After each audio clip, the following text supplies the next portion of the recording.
Alrighty. We are live. Okay.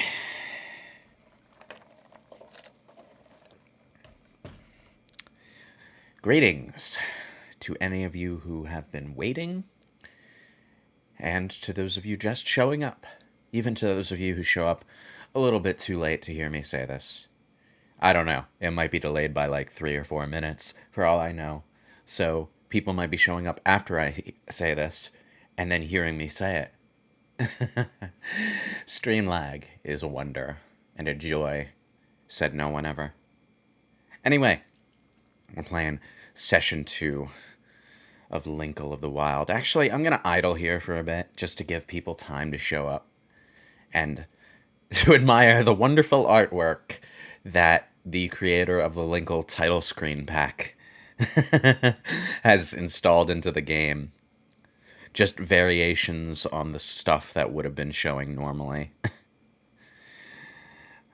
Some of it is, like this one is like just official renders from Hyrule Warriors put through a filter.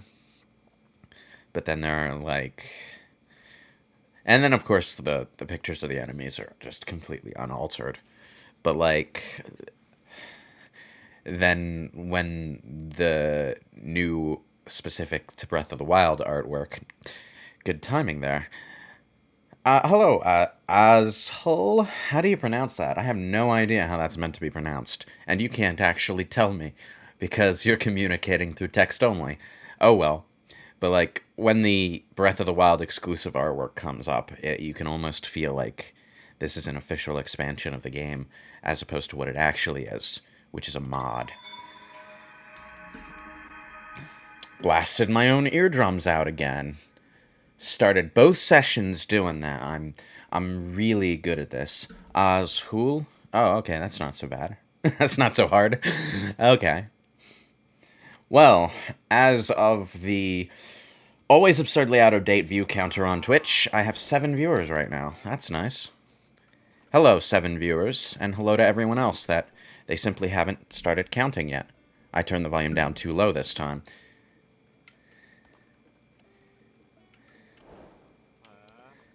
Oh, I forgot it does this. It waits until like until like you load your game outside of the Great Plateau to actually give you all the side quests for the DLC items.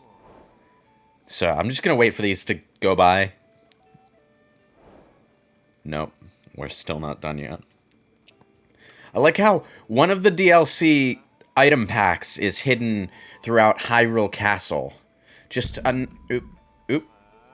just another way this game taunts you to actually raid Hyrule Castle earlier.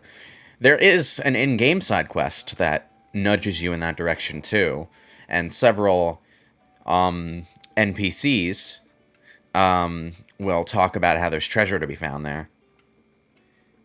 But the real thing you need to know is that as soon as you have the Zora armor, getting to Ganon is like no sweat at all. So, like...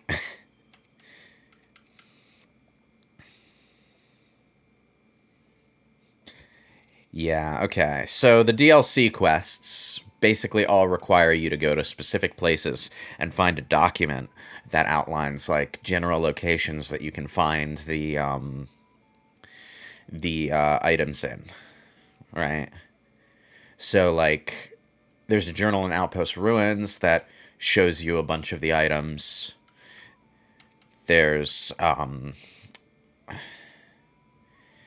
rumor in South Akala Stable. Thankfully, we'll be going there before we go to the location that has that item. But basically, the DLC quests encourage you to go to a bunch of different stables and a bunch of different village ruins throughout the land, and then from there you have to find the actual items.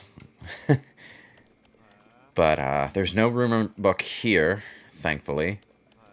There is a quest, but I'll talk to those guys later. I was about to say I'm gonna go to sleep until morning and then resume my journey in the morning, but no, go away.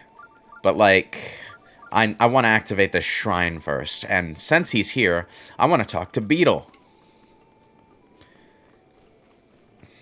Hi, Beetle. You eternally creepy son of a gun. Hey, I don't believe I've made your acquaintance. The name's Beetle, but you can call me... Actually, let's just stick with Beetle. But even if you forget my face, you can remember me by my beetle-shaped backpack. Despite these dangerous times, you'll find me traveling all over Hyrule to fulfill your shopping needs. I stock many special bugs and must-have items for travelers, and I always charge a fair price, or my name's not Beetle. I also buy all sorts of things. If you're in need of rupees, gemstones in particular fetch a high price. How can I help you today? Well, what have you got? Let's see. Because of the mod, Beetle sells weapons now, and his set of weapons changes depending on what stable you meet him at. Of course, I'm gonna buy literally all of your arrows. Thank you. Now, it looks like the Dueling Peaks stable, because it's close to Sheikah territory, specializes in Sheikah weapons. That's actually quite helpful to know. Edge of Duality. Oh, that's the weapon I broke on that stone talus. Phrenic Bow is actually a pretty useful one to have, although this one is stronger than I remember the one in the main game being. That's interesting. The Phrenic Bow is a sniper-type bow, which zooms in on your target when you aim with it. So it's a little hard to use at mid-range, but very, very useful for long-range sneak attacks, and also very useful for scavenging, for harvesting dragon parts, because... Oh, wait. The A button and the B button are reversed on Nintendo controllers. I gotta remember that. The shield in the mind's eye seems to be pretty weak, but also pretty durable. That's handy to know. Anyway, since you're here, I'm going to sell you the few gemstones that I picked up since last I sold my gemstones. That'll probably just cover the arrows that I bought. No. Yeah, maybe not even that. It'll cover about 2/3 of the arrows that I bought. Goodbye. Now, if I talk to Beetle again... Hey, how are you feeling today? Oh, you appear to have a bladed rhino beetle. Beetle loves bladed rhino beetles. Would you consider giving it to me? You'd get something in return, of course. How about I trade you for my meat stew? It's a deal. Holy wow, that's a 15 heart healing item. The hearty meat in this mainstay dish leaves bellies satisfied all throughout Hyrule. Whoa, thank you so much. You're even more awesome than I thought you were. I will cherish this beetle you have given me for the rest of my days. Anyway, back to business. That was literally all of my business, sorry. Sonic fans ate well last night. An open-world Sonic game sounds like a really cool idea for the series to take. Ah, thank you for the Prime subscription, Spark the Cat. And yeah, I'm cautiously optimistic. They made at least one good decision, and that's hiring Ian Flynn to do the writing. Now let me see if I can... Ah, you can check the recipe of items that you didn't make yourself. That's good to know. I've never actually checked that before. Raw meat, fresh milk, Tabantha wheat, and goat butter makes meat stew. Good to know. It does help to know what the recipes of different foods are. Because some side quests require certain foods. So you do have to occasionally do some cooking for reasons that are unrelated to your own healing or to your own special effects. Come on, get down here. Butterfly. Thank you. Anyway, before I go riding to Kakariko Village, I do want to activate the travel gate and the shrine next to the stable. There's always... Damn it, I wasn't quick enough on the draw. There's always a shrine next to every stable, which is useful to know. But this shrine is surrounded by spikes and water. which is easy enough to circumvent. But before I do that, I spy something useful on the cliffs behind the shrine. I am going to very carefully climb this rock wall. This is the wrong place to do that. No, it turns out that was the right place to do that because I have to do swimming to get to the cliffs. Okay, I know what I'm going to do. I'm going to climb to the top, and I'm going to climb down to get the swift violets. Swift violets are a type of flower that grow specifically on cliff sides.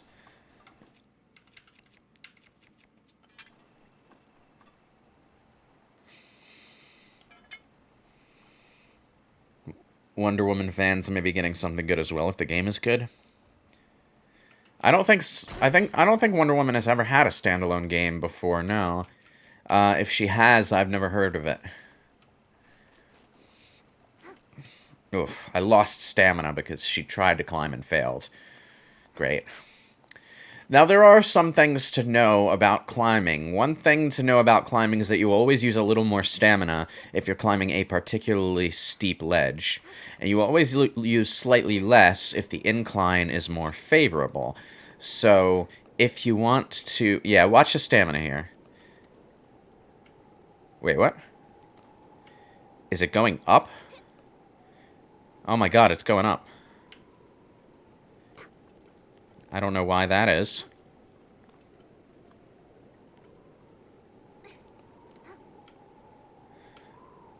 Huh. I think the Rebalance mod might have reversed something unintentionally in the stamina system here. Because when you're on an incline that's, like, favorable, where you're leaning into the mountain as opposed to the mountain leaning into you, you're supposed to spend a slightly less stamina climbing those parts of the mountain. You can lower the resolution of the stream, I think. There should be a settings icon on the player. So if you need to watch a stream on a phone, you can get the lower resolution version of it. Anyway, I seem to have put myself in a bit of a position here. So, let's see. I don't want to use one of my big ones, but... Oh, well.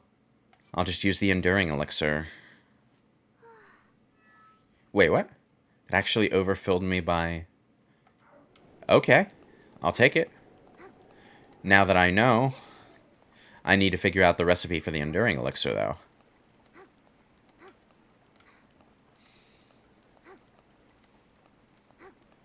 Let me test this.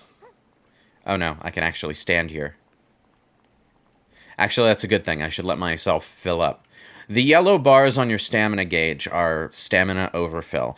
And what those do is they're a temporary second stamina bar, much like the yellow hearts that give you extra hearts. But your overfill stamina is always used last.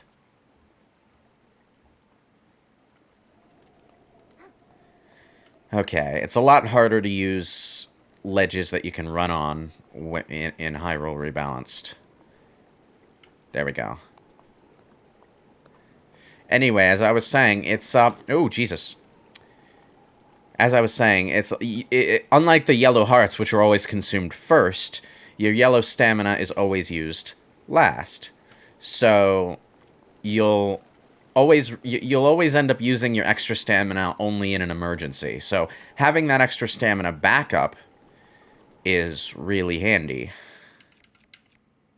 Anyway, I didn't mean to find a mining node, but I'm fucking gonna take it. Sapphire, good shit. Flint, amber, rock salt. That adds 2 hearts in 1 minute. You see, that's good to know.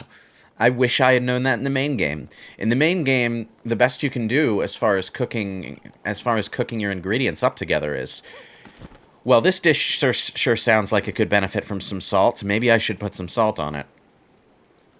Okay.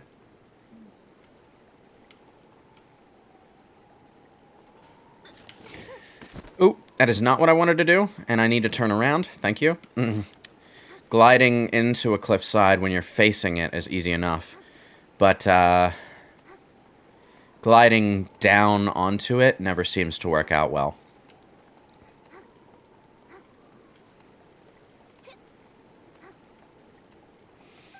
Alright, there's the Swift Violet.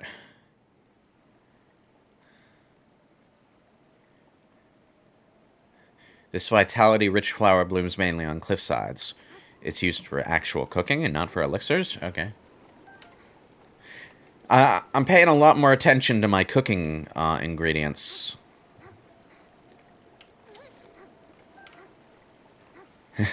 That's always a risky play, trying to drop directly down into a climb.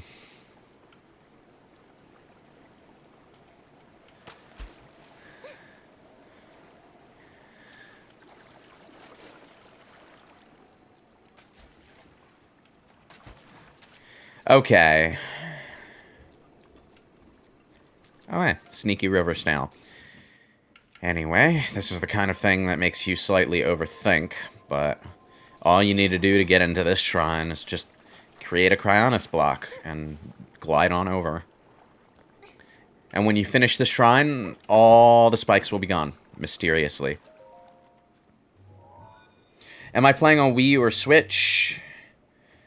You know, the Wii U is easy to hack. Well, I could technically play this on original hardware if I wanted to, but I'm actually just playing it on an emulator. I own both versions, so I don't feel any twinge of conscience using an emulator in this case, but the real perk of using an emulator of original hardware in this case is that original hardware can't really support Breath of the Wild as well as it wants to. So,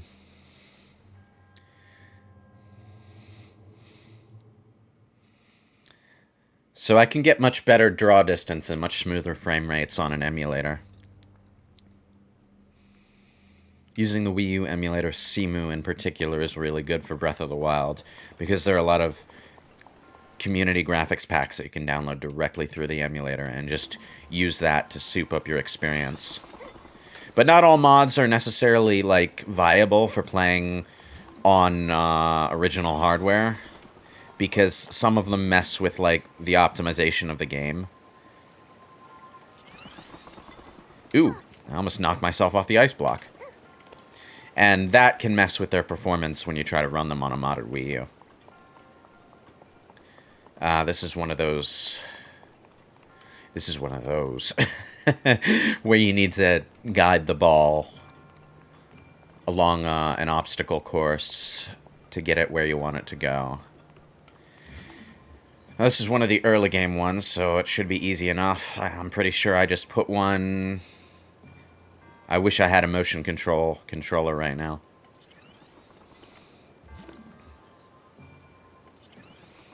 Put one there, and I think... put one there. That was a little too close, but... let's try that one. Bounce. Curses.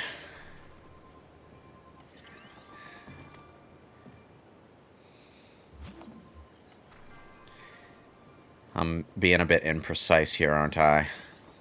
Let's move that there. Okay. No?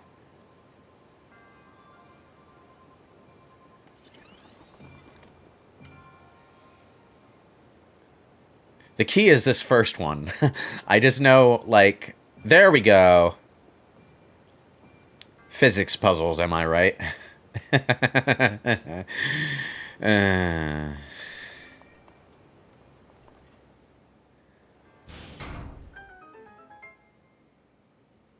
Yay, fun. And there's the treasure chest, so let's go get that.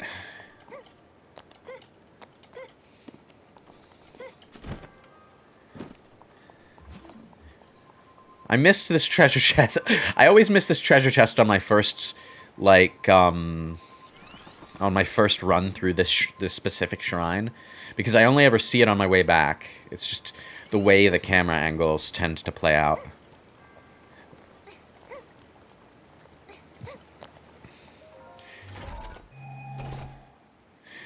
The one shrine you always get stuck on is the one with the fan puzzle? You'll have to be a little bit more specific. I think there are a couple fan puzzles. But now that I think about it, some of the ones I did have trouble with involved that kind of puzzle, so... let's see. Yep, that was the only treasure chest. Now, I did miss... well, I didn't miss so much as skip over some stuff on the way over here. For those of you who weren't here at the time, I'm actually going to leave myself a note or two. There are, like, 3 seeds in this general area that I missed. I think there was one that I, like, glimpsed while I was watching the footage after the fact. And then there was, like, one here, one up here. No, this isn't where I should leave that. And I'm pretty sure, if I remember from my last playthrough, that the seed that you get by running up the logs over here leads to another seed up here. So there's, like, 4 Korok Seeds that I know of in this general area. I need to remember to go after them when I go back to do that shrine. And the Dueling Peak Shrine underneath is one that I'm going to be doing. What I'm going to do is I'm going to go to Kakariko Village. And then I'm going to go to Hateno to pick up the camera. And then I'm going to do all the stuff around the Dueling Peaks that I either intentionally passed over or haven't encountered yet. I know there's a side quest in the stables that leads you down to a treasure in this general area. And there's a shrine close to that treasure, so I want to do that. But in the meantime... But I want to get the camera first, because I want to start photographing all the wildlife while I do the other stuff. Because if you pay close attention to your compendium throughout the game, it becomes absurdly useful as a material tracking tool later on. Breath of the Wild with female Link mod. That's a new one on me. Shouldn't be surprised, though. Oh, yes. This mod has been around for a long time and has been in development, in active development for a long time. There's actually, I think, an improved version of it in the works right now. But that's not the only mod that I've done. Linkle, yes. It is Linkle, who is not really a female Link. She's actually kind of a joke character that Hyrule Warriors introduced. She thinks she's the reincarnated hero because her grandmother always used to tell her that. But she's kind of a goofball.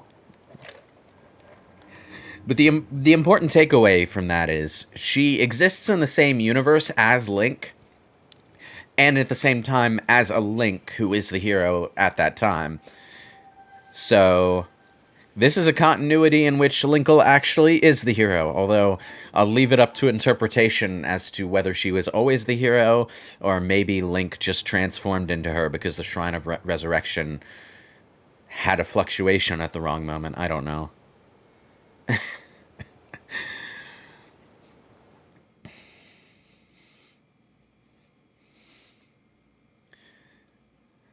I think the fact that she always gets lost goes the wrong way is supposed to be a reference, and how she's not actually a reincarnation of Link.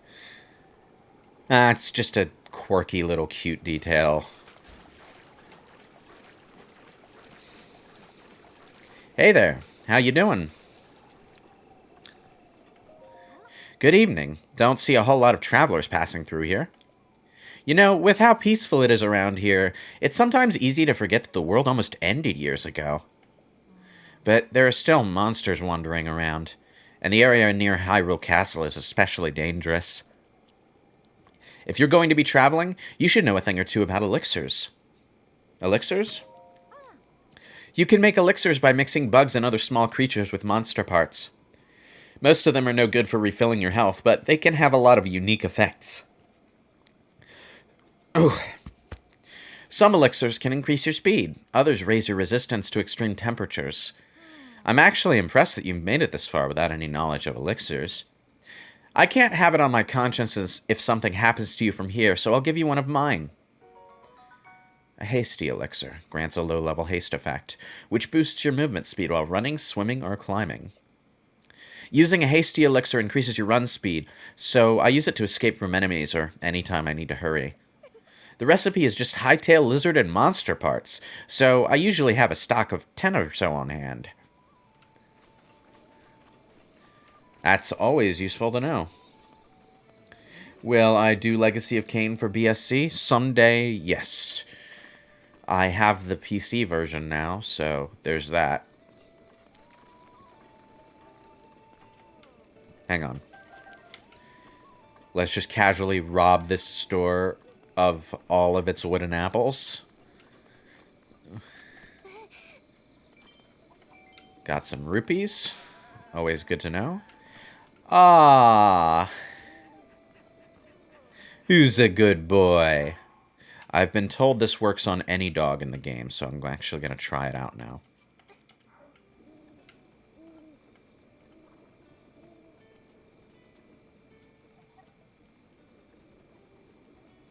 Wow, your pathfinding sucks, dog.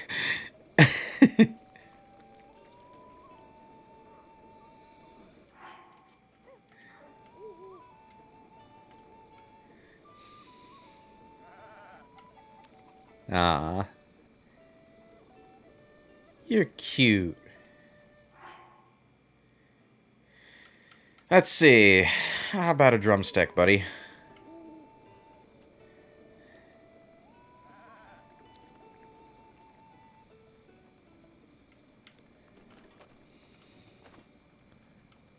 Not hungry? AG Aonuma did confirm that a female Link was considered during development. Really? Okay. Maybe that's, like, where the Linkle concept originally came from. Ah, that's good. See, I discovered this by accident down in Lurelin Village, and that treasure chest was really good. But when you feed a dog enough times, it leads you to treasure. And this can apparently be done with every dog in the game.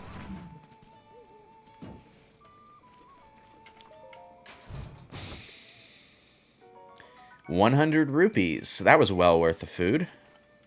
Good doggy. I'm not feeding you anymore, though, because if I do, you're going to get fat.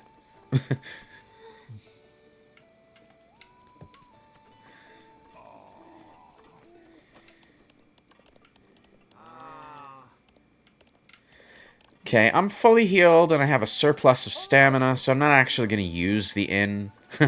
I was thinking of doing that, but let's just rest until morning. I don't want to make this journey at night because of how much more of a pain in the ass the Stalfos are in this mod, so.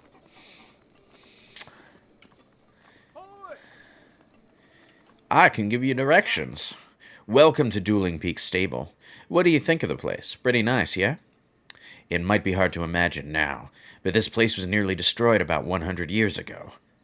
However, thanks to the blessings of the Dueling Peaks, everything is full of life again. Even the wild horses are back. There's a lot of energy in this place. So where are you heading? Both Kakariko Village and Hateno Village are nearby. Alright, where's Kakariko then?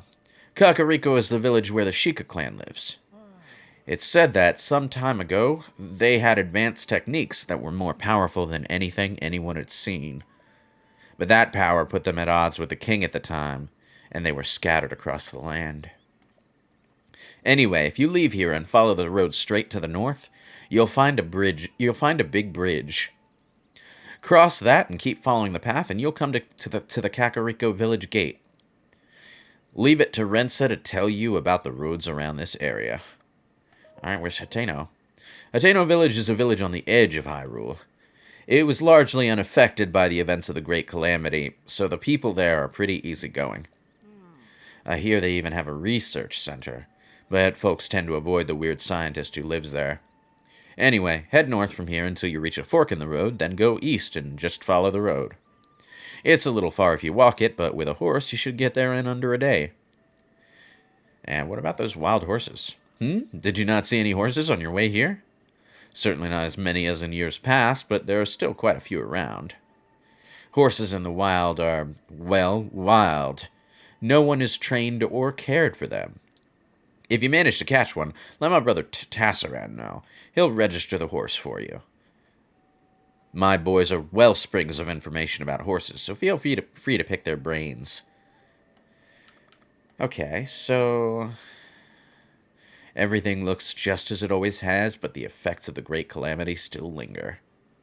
For example, a lot of monsters come out at night, so be careful when the sun sets. Alright.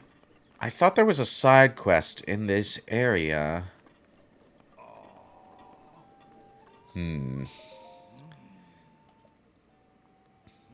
Oh, sorry. I didn't notice you. I was a bit lost in thought there.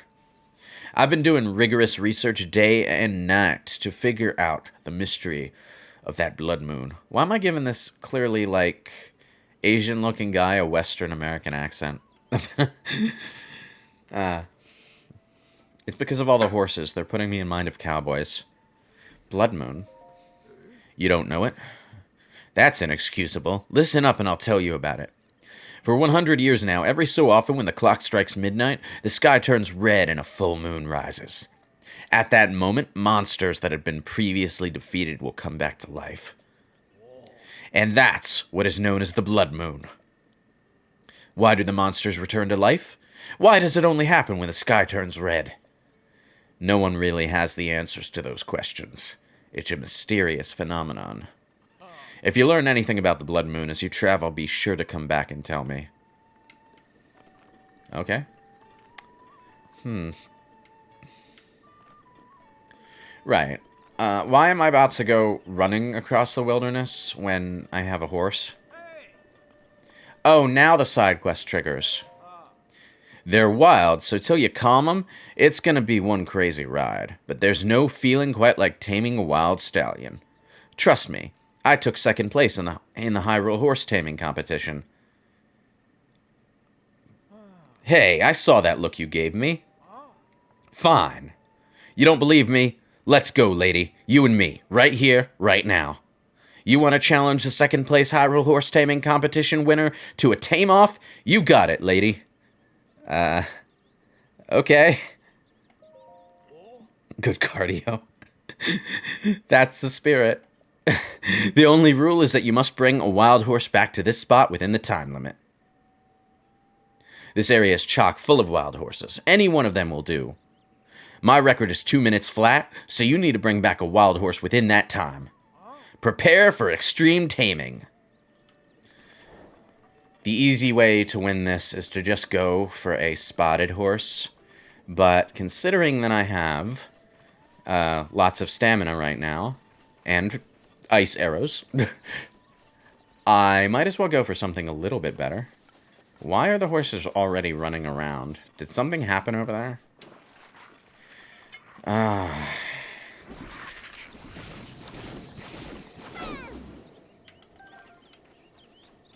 Stupid choo-choos getting in my way.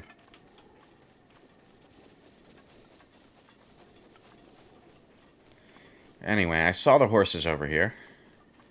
Yes. I don't have any ice arrows left. Okay, I'm gonna have to do this the old-fashioned way. Which is to say, I'm sneaking up on a spotted horse because those are easier to catch, and riding it straight for the stable. I like this blue one in the back, actually. Come on.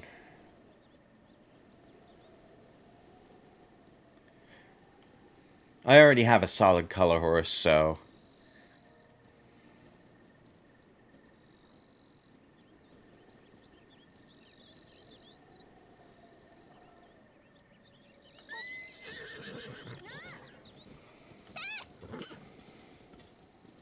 Ooh.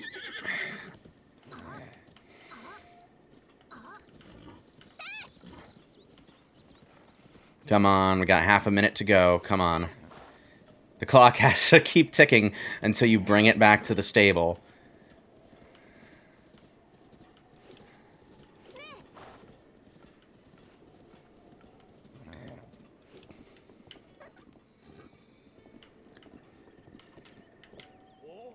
Amazing!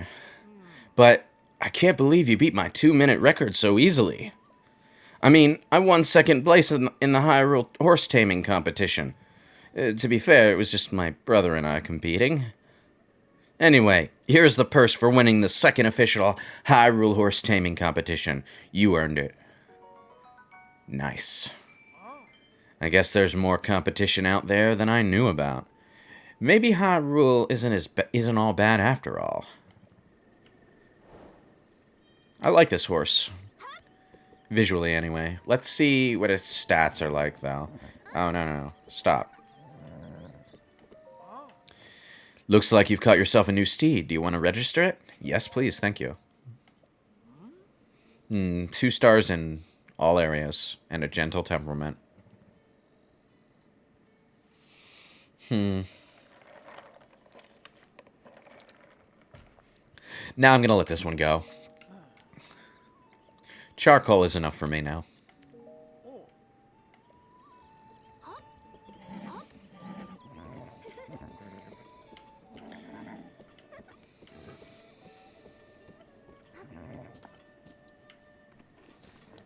Thanks for playing along, buddy. Have an apple.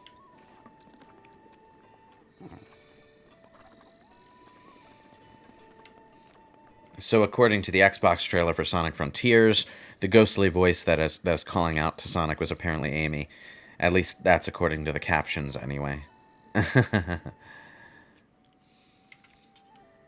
Wait, hang on. I need to sort my weapons again. There we go. Anyway, let's get moving. I finally did this stupid side quest, so... Off to Kakariko Village we go.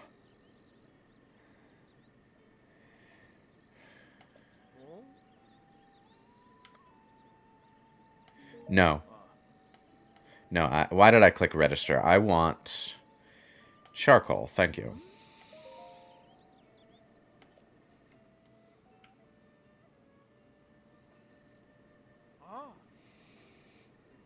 And there you go. Thanks for choosing us for all your horsey needs. Blah, blah, blah. Yes, I know. Thank you. Look at you all spiffy and handsome in your brand new saddle. Don't worry, we'll get you something more interesting than the default later. Bye, Spot!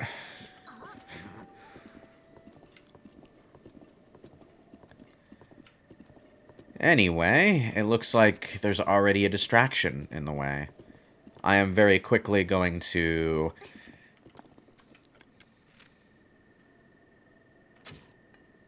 No?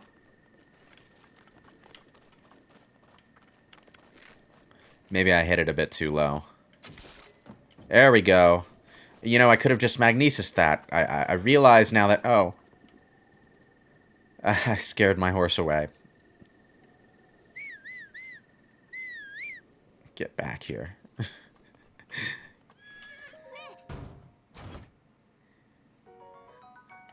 There we go. Hey there, buddy. Sorry about the scare. I didn't realize the chest would fall quite so far down the hill. How goes getting lost in the world? Well, we haven't really gotten moving yet. We're just now leaving the stable. That road leads to Hateno. This one leads to Kakariko. Hey there. If you're looking to head towards Hateno Village, just cross the bridge and head to the east. I'm selling a few things I picked up in my travels. Doesn't cost a look. Sure. This is my finest stuff. Ingredients guaranteed to give you a boost of vigor when you're out on the road. Energetic Rhino. I can buy energetic Rhino beetles. Thank you. These items are required, or at least in the base game, for upgrading the wild set. So now that I know there's a vendor that sells those, I can, you know, just skip the process of trying to collect 15 on my own. Take care out there. It says, he says cross the bridge and head to the east, but I think he's supposed to say that when he's on the other side of the bridge, because the road to Hateno Village is right there.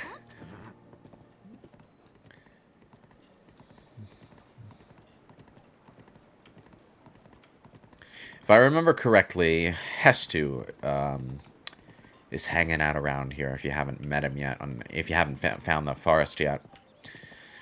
Before that, though... Oh, let's get some herbs. And some shiny rocks.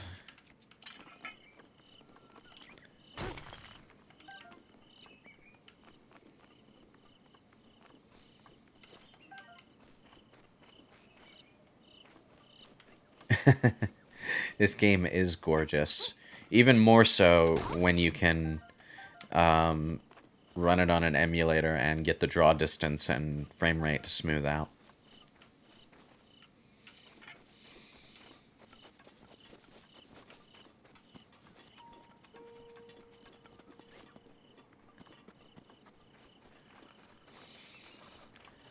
Okay. Ahead on our way we go. Oh, look. More distractions. Now that I think about it, is there something at the top of this? Hang on. Are you the same merchant? Got some amaranth.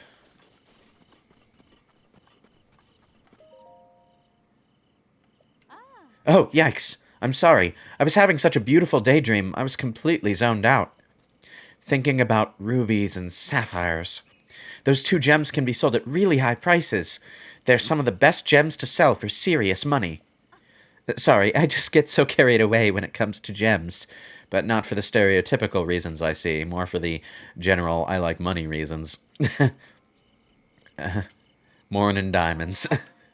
The best way to realize a gem's true value is by selling it. Rubies and sapphires sell for a high price.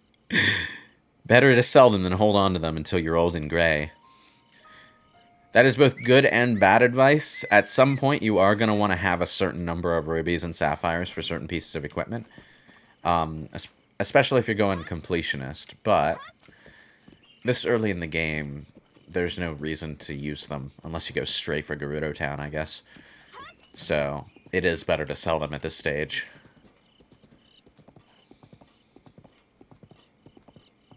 And there's Hestu. Until you find him in the forest, you can only get a limited number of upgrades from him, so... Shalaka! You can see me? You're pretty big. I can't see you. Shaloko? Then how are you talking to me, silly girl? Shalaza, Shalaka! It's been 100 years since anyone has been able to see me. I'm Hestu, and I need your help. Those monsters over there stole my beloved maracas. I think they're still there on the other side of those rocks. I can't use my powers without them, Shoko. So please get my maracas back from them. I forgot about this part of the quest.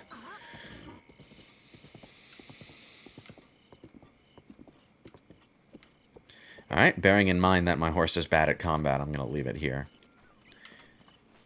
Horses can be useful in combat, especially if you've got a good long spear-type weapon to use with them.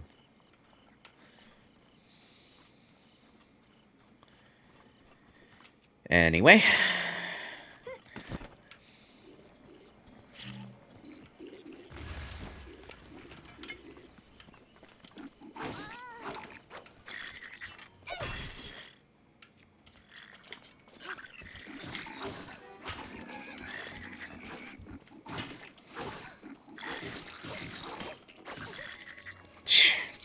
I hate when the enemies get all bunched up together and start attacking, like, through each other. It's kind of hard to track, to be honest. Come on.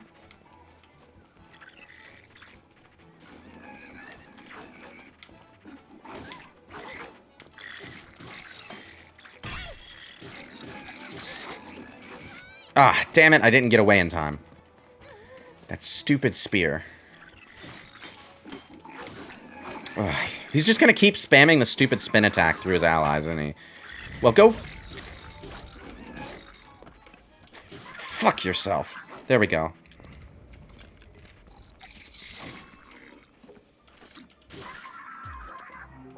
Right out of the air. Okay. That was about as graceful as... I don't know. Name something comically ungraceful. I can't think of one. But, I did it. I beat them. That stupid spin attack with the spear, though. It's like, oof. Hestu's beloved maracas. He has been shaking them since he was 2 years old. Considering that he's, well, over 100 years old at least, that's been a long time. Whose brilliant idea was it to get maracas for a Korok, of all things? For a 2-year-old Korok. Oops.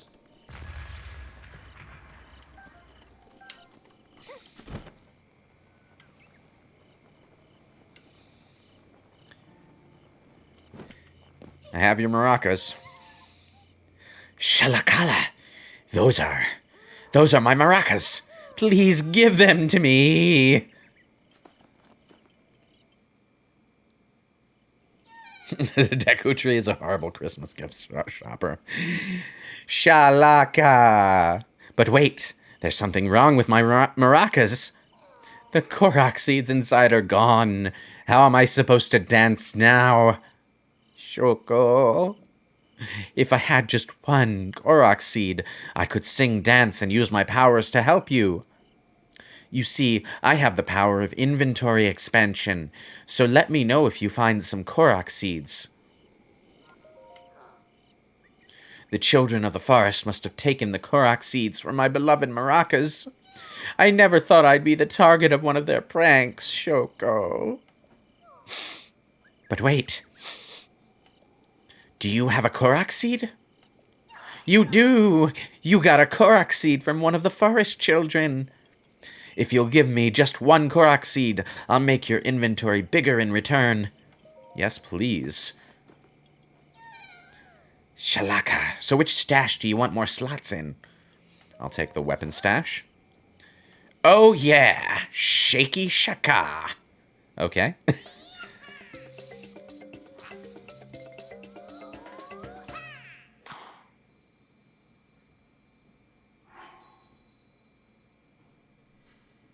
There we go. I like how he verbalizes the jingle that plays. Da, na na na na. Korok Seeds must be really small, seeing as how each maraca needs to hold 450 of them. Your weapon stash has been expanded. Shalaka. I still smell Korok Seeds on you. Want me to expand your inventory again? When you think about it, this is kind of morbid, because Korok Seeds would be the seeds that grow more Koroks, but he's just using them as part of a musical instrument.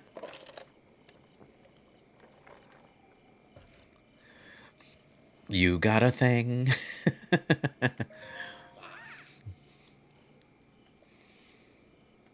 All right.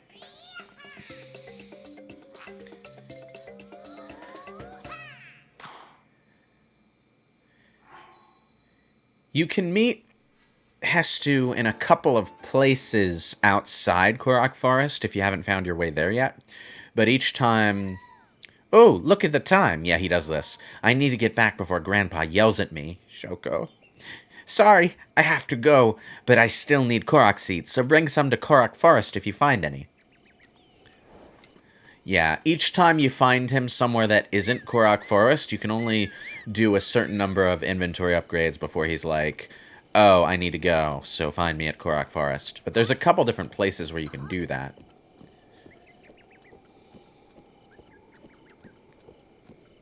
Oh, that's Braca. Already talked to her. Maybe it's like unfertilized chicken eggs, where they wouldn't grow into chickens anyway. Climbing cliffs is a challenge on a rainy day, even for an old hand like me. Best to just wait out the rain on those days. Okay, wait, I've already, yeah, this is the energetic Rhino Beetle god. I would say it would make sense for Beetle to sell those, but then I realized that look at my horse's mane. The wind is blowing it up into a perfectly vertical position. Hair does not work that way.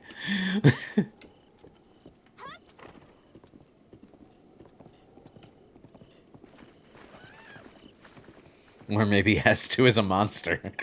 Maybe he is.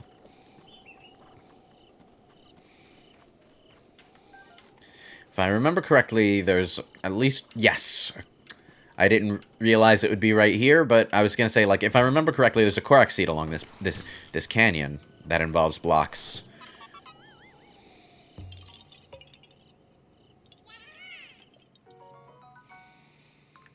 Look at my horse. My horse is amazing. My horse is amazing. Too bad I'm going to be, like, never using it again as soon as I can get the Royal Horse, who was good in the base game and is even better in the modded version that I'm using now. Let's see. I'll take that. Thank you. There's a Rushroom up there. I think I can get that.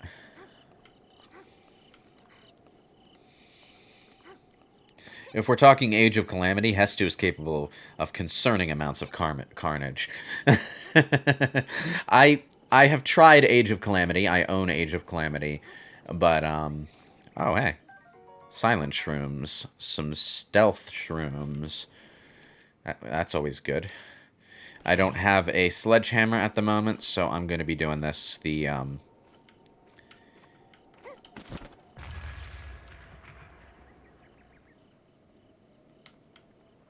slightly tedious way. Did anything drop down here? No, it's all up on the cliff then. Man,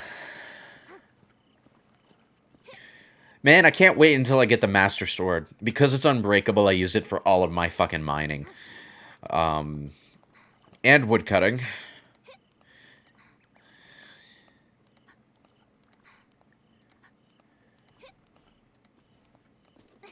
All that for a piece of flint. Well, it'll be useful later. You need a bunch of flint for a side quest in Gerudo Town. And flint is just handy to have to light fires if you don't have a fire weapon. Come on, Rushroom, come to Daddy. I would have jumped a few times by now in the base game, but, well, I don't have enough stamina for that in Hyrule Rebalanced yet. In Hyrule Rebalanced, I might actually have to spring for a few stamina upgrades before getting the Master Sword, I don't know. We'll see. You tried Hyrule Warriors Definitive Edition, but you found the difficulty spikes between normal and hard mode mission maps too frustrating to warrant further play. That just sounds like a standard Warriors problem, really, to me. Now, let's see. Anything else that's worth going after from here? There's the castle. Ah, I can see Kakariko Village, and there's the shrine.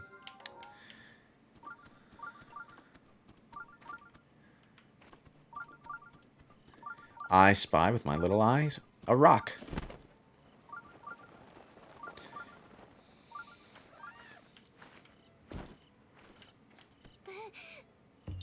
Knew it. You little bastards.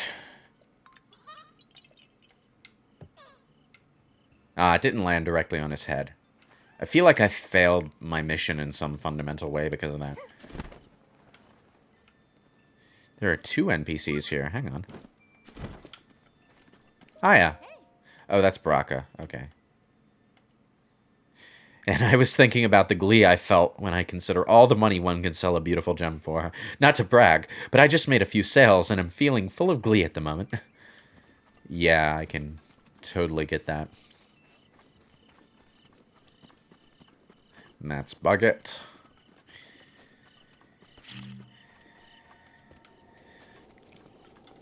Boom.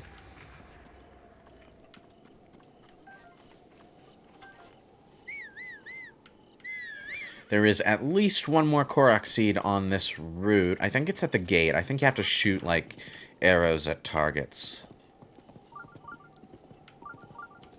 Ah, here we go.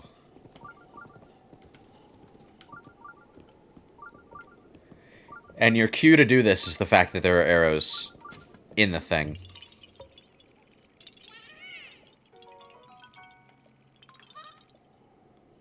Alright.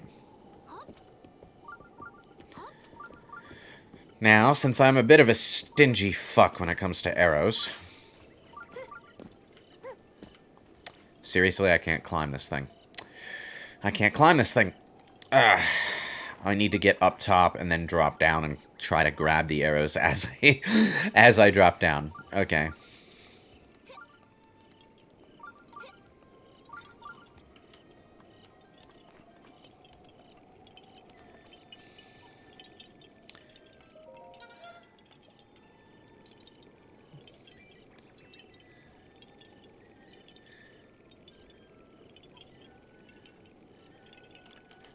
Nah, it's not worth it. 2 arrows is not worth it.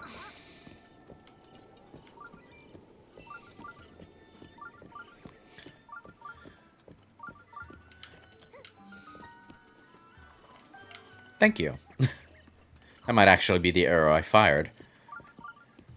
I think someone on the dev team asked to be the one to hide the Korok Seed because it would be easy, or dread it because it would mean creating 900 different environmental puzzles.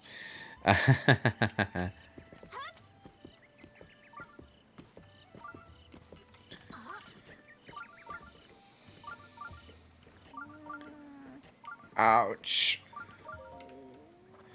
Traveler, I'm sorry, but I seem to have twisted my ankle. Let's see here. I'm sorry you had to see me like that. Say, traveler, where did you get that object hanging from your waist? Well, you see...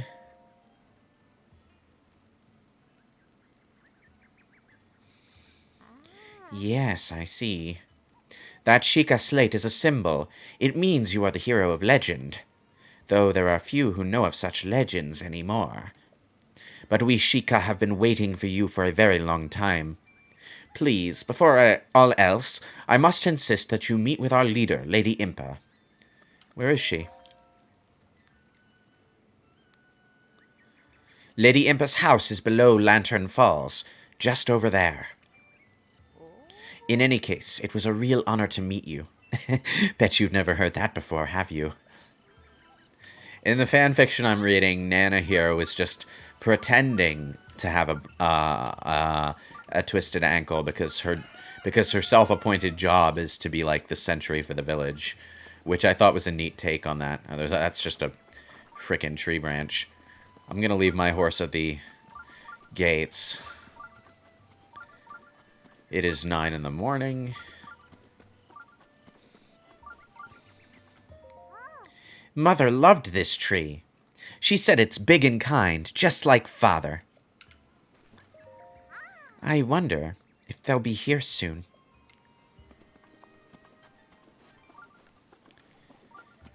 Okay.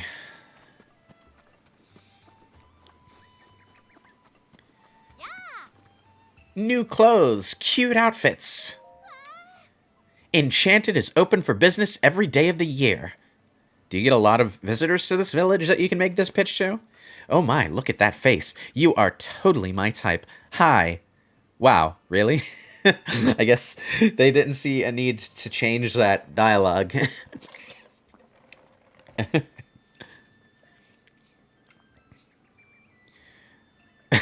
Ooh, and you even have a Sheikah slate on your hip. Wait. Huh? A Sheikah slate? Isn't that like an incredible thing that only incredible people can have? I'm not sure what this all means, but it seems you're a great deal more important than you appear. Well, before we go talk to Lady Impa, let's make ourselves presentable. I don't really think a Nintendo Switch tank top is the best thing for such a solemn meeting.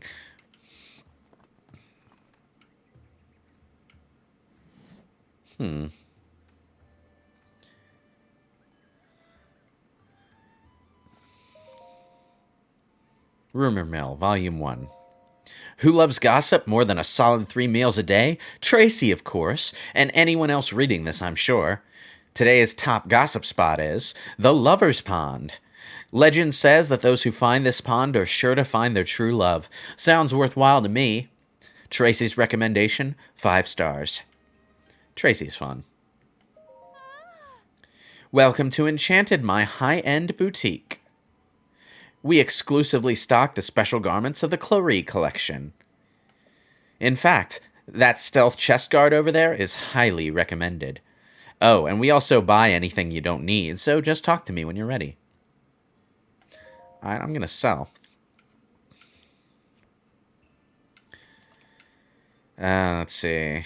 Gemstones. Wait, what's this? Oh, that's my Goron spice, right?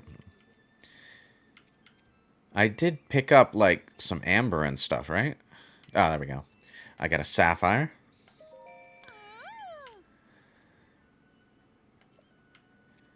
A couple opals. And some amber.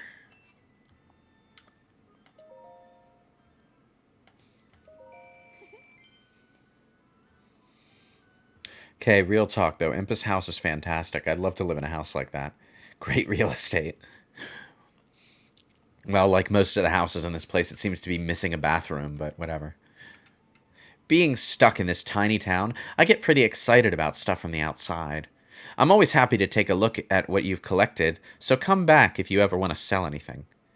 Do you need something else? Go on, ask me anything. Okay, what's the Clary collection? The Clary collection, as in a high-end collection curated by me, Clary. But of course, I've personally selected each and every item in here using my flawless fashion sense. It's all highly recommended. Each item has its own unique features and abilities, so take a good look. Do you need something else? No. Now, the fun thing about the shop items is that they all seem to be the Link models. So, let's see.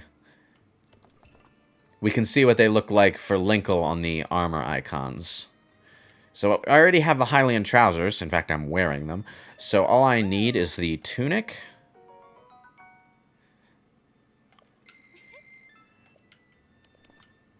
And the hood.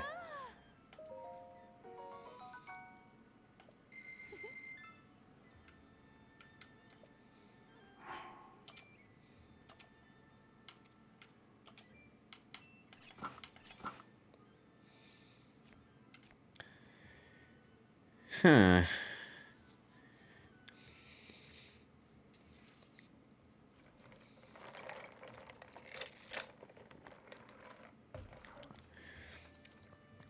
I thought this would be her basic outfit from Hyrule Warriors, but I guess not. That's fine, I was planning on switching over to the Champion's Tunic after dealing with the first memory anyway. But at least I look a little bit more like Linkle. I guess the alternate costume version of the Linkle design would be something they're showcasing for the updated version that isn't out yet. You there! Who are you? How dare you trespass upon Lady Impa's abode? Huh? Is that a Sheikah slate? But that would mean you are... No, it's not possible. Can it be? Please forgive us for behaving so rudely. Of course we have heard the legends from Lady Impa herself. Please, friend, go ahead and step inside. Though it was a simple ignorance, I must apologize again for my actions. Lately the Yiga Clan has been stirring up trouble. We are all on high alert. Still, that is no excuse for my behavior. Alright, what's the Yiga Clan? We of the Sheikah tribe have long been heralded as a people of great wisdom. Our technology became the key to sealing Ganon away during the Great Calamity some 10,000 years ago. At one point, our technology was praised as the power of the gods, but eventually the people turned on it, turned on us. Our creations came to be viewed as a threat to the kingdom. The Sheikah became outcasts, forced into exile. Some, like us, chose to cast off our technological advances and strove to live normal lives. Others fostered a hatred toward the kingdom that shunned them. These sad souls swore their allegiance to Ganon. Hello, Nebula Space Invader. How you doing? They now call themselves the Yiga Clan. Their sole mission is to eliminate all who stand against Ganon. Please, dear hero, be careful out there. I'm giving this guy a dramatic and serious voice, which is extremely funny when you consider his side quest. Lady Impa has been waiting on you for a long time. There is much I would like to tell you as well, but first, please hurry and see what Lady Impa has to say. Will do.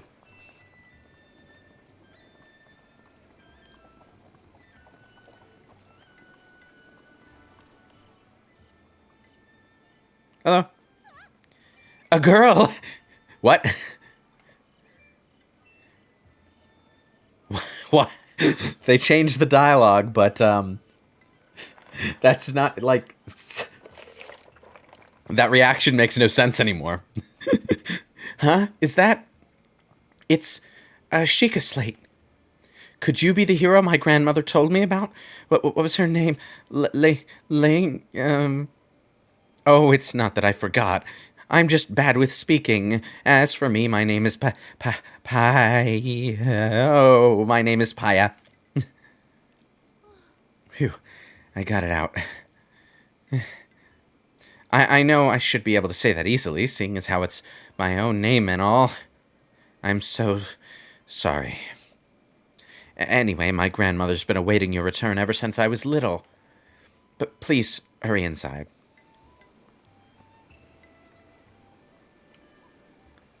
Okay, I don't understand you, but I kind of want to. Ah! Lady Linkle, you're very close to me right now. I just... am I? I don't know.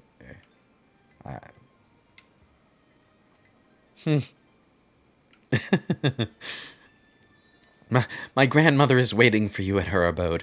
Please hurry to her. Wait. Oh, there we go. I thought I talked to Pi again by accident. So, you're finally awake. It has been quite a long time, Link.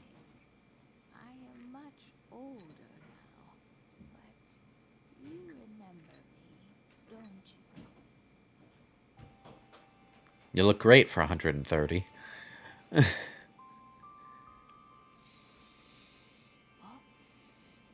What is the matter?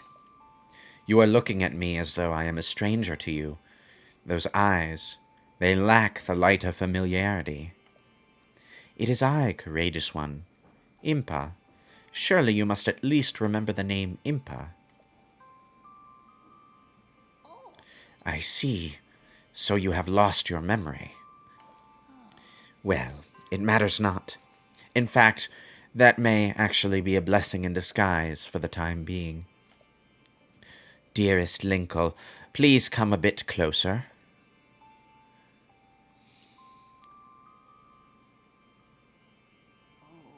100 years ago.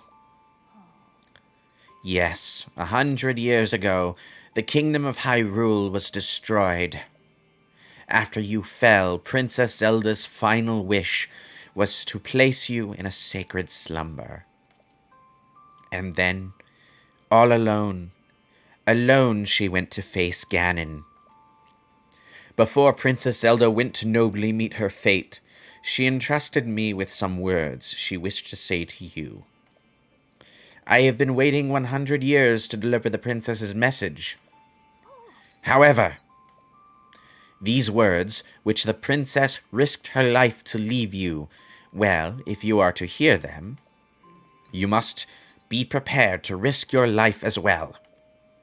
But I am afraid that burden may be too much to bear while you are still without your memories. I leave the choice to you. When you feel you are ready to receive the princess's message, return to me. Well, I mean... Unfortunately, I didn't write them down, so I forgot.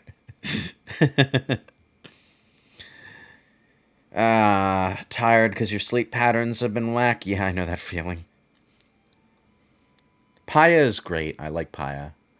The words that the princess risked her life to impart to you, I cannot pass them on to someone who lacks conviction. Are you prepared to risk your life for the greater good? I am. Ha! Not a memory to your name, yet you are as intent as ever to charge forward, with only courage and justice and a terrible compass on your side. You have not changed a bit. Once a hero, always a hero. Very well. Since you have lost your memory, I will recount for you all that has happened.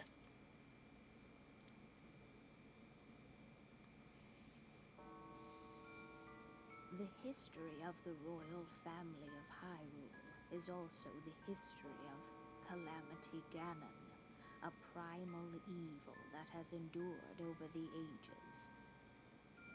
This evil has been turned back time and time again by a warrior wielding the soul of a hero and a princess who carries the blood of the goddess.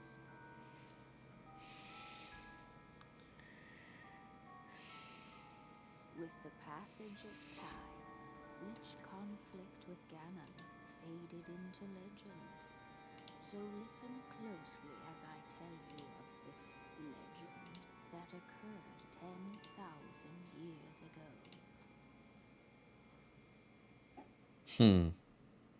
Hyrule was then blossoming as a highly advanced civilization. Even the most powerful monsters posed little threat to the denizens of the realm. The people thought it wise to utilize their technological prowess to ensure the safety of the land, should Calamity Ganon ever return.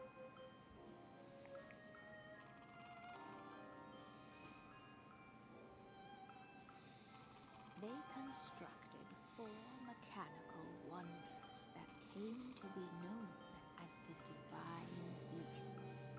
They also built a legion of autonomous weapons called Guardians.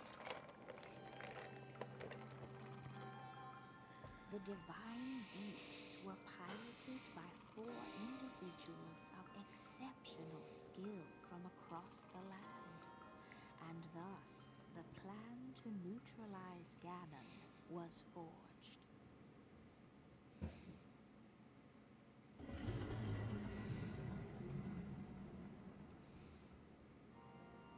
Upon Ganon's inevitable return to Hyrule, the princess and the hero fought alongside these 4 champions against this ancient evil. The Guardians were tasked with protecting the hero as the Divine Beasts unleashed a furious attack upon their terrible foe.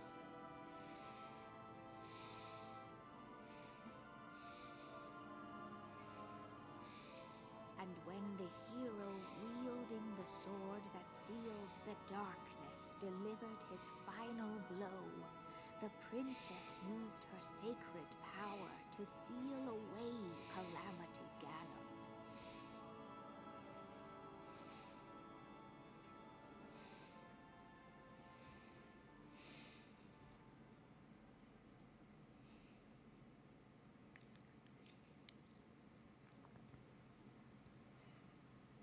Oh, 100 years ago, in preparation for the foretold revival of Ganon, we strove to follow the lead of our ancestors of 10,000 years prior. But in the end, despite our best efforts and careful planning, we underestimated his power. In order to avoid ever making that grave mistake again, the princess left you these words. Free the 4 divine beasts. That is what she said.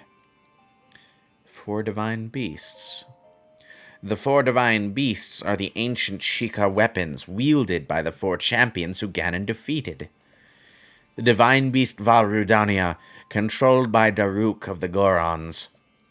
The divine beast Vah Medoh, controlled by Rivali of the Rito. The divine beast Vah Ruta, controlled by Mipha of the Zora. And the divine beast Vah Nabaris, controlled by Urbosa of the Gerudo. it would be extremely ill-advised to face Ganon without the power of the divine beasts to help you. You must infiltrate the divine beasts that were stolen away by Ganon 100 years ago and bring them back to our side. More information about these divine beasts can be found by locating the 4 races scattered across Hyrule. The Sheikah Slate will guide you on your way. You must go where it tells you and meet with each leader there.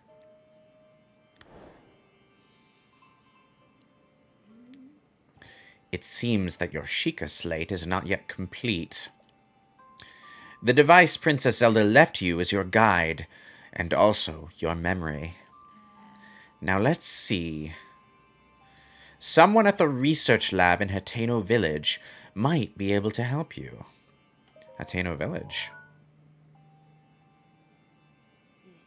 The location shining on the eastern edge is Hateno Village.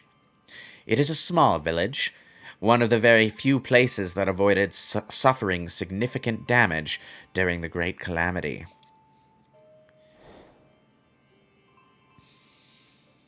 You are Princess Zelda's only hope, and Hyrule's as well. You cannot turn back now. Follow your heart and seize your destiny.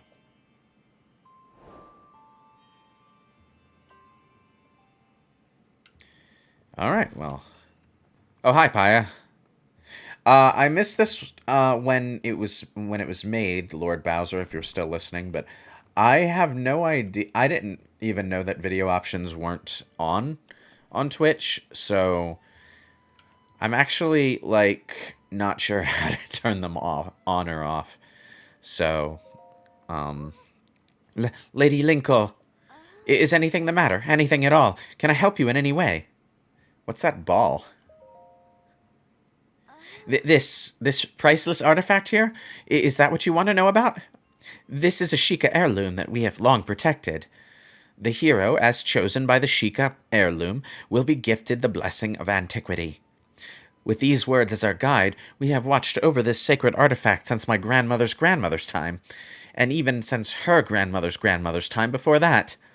I cannot say that I entirely know the meaning of these words, but now that I think about it, the hero as chosen by the Sheikah heirloom, could it be? Please don't hesitate to let me know if I can ever be of service. Okay, tell me about the village. We Sheikah have long served the royal family of Hyrule in secret. During the great calamity of 100 years ago, the royal family was destroyed, and the members of our tribe scattered.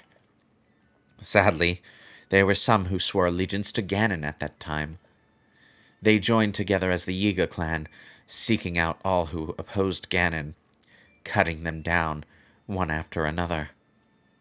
Lady Linkle, now that you are awake, you are surely the most formidable opponent standing against them. No doubt they will come for you, employing whatever underhanded methods they can devise. Oh, but of course, if there's anything I can do to help you, all you have to do is ask. The Great Fairy Kotera. Only a few remain who know this, but the village was built under her watchful eye. The mysterious power of Kotera is that of sacred protection. I suggest you seek her out. The Great Fairy resides behind the shrine that overlooks the village. That is where you should seek her. You can put your trust in the Great Fairy. I can't think of any reason she wouldn't be happy to help you, Lady Linkle. Please don't hesitate to let me know if I can ever be of service. Okay, so what's your story? Me? You want to know my story? Well, my name is Paya. The reason I was named Paya is because I have a birthmark shaped like a papaya seed. Where is it? Well, it's kinda... Lady Linkle. That isn't a very ladylike conversation. I'll answer you someday, just not today. Please don't... Okay. Okay. They actually changed how that conversation ends. It's funny that in their interpretation of this, Impa is just generally less willing to embarrass Paya in front of Linkle. This looks like Paya's diary. It seems she's only just started writing in it. Grandmother says she conspired with Princess Zelda and Auntie Pura 100 years ago.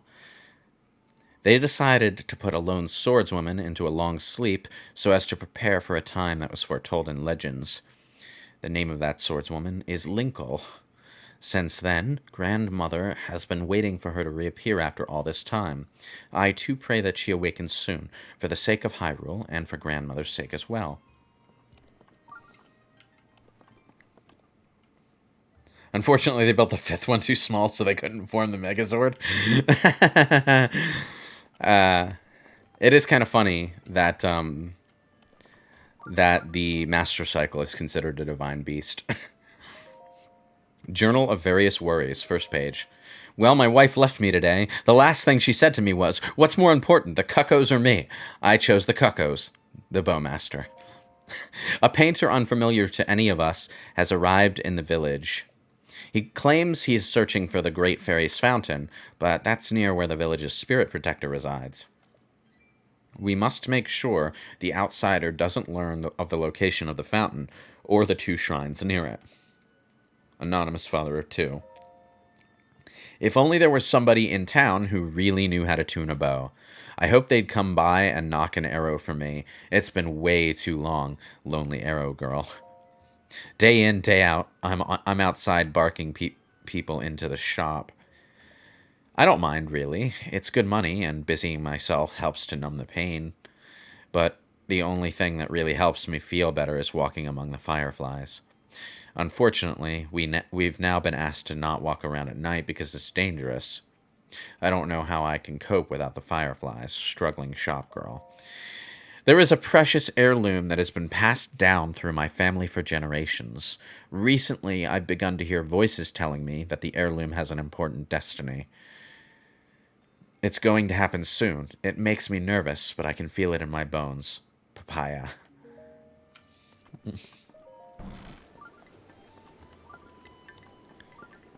Okay.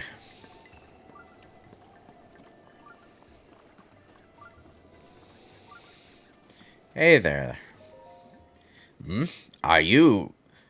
Sorry to bother you, but are you a fellow traveler?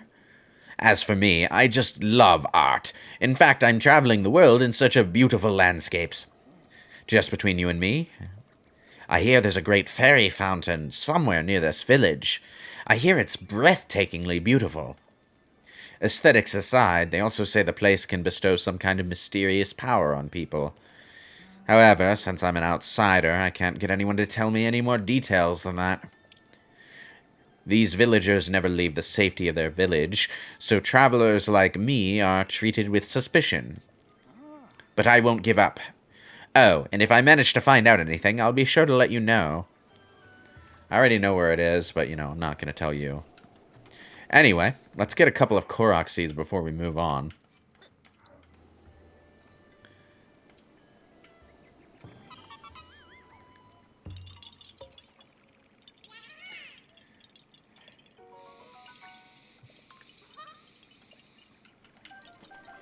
Thank you, thank you, thank you. There are a lot of places where you can just dump an item onto a tray like that and trigger a Korok Seed, but not all of them involve apples. Many of them do, but there's one that involves, of all things, a rusty shield. I'm not really sure why.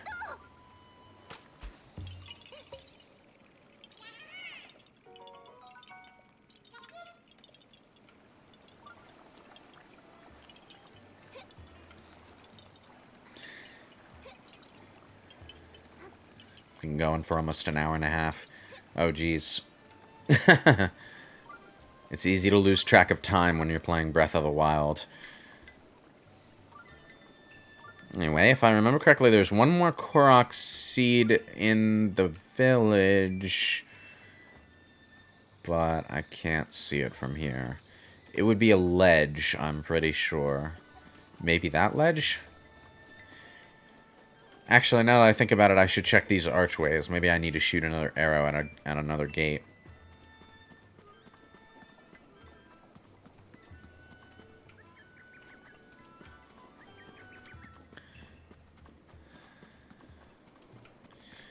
Let me see. Ah, yep.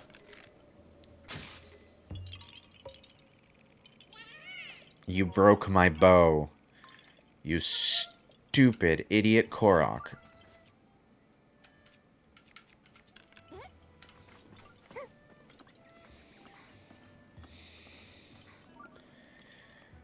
Okay, let's see. Let's try to get up to that ledge there.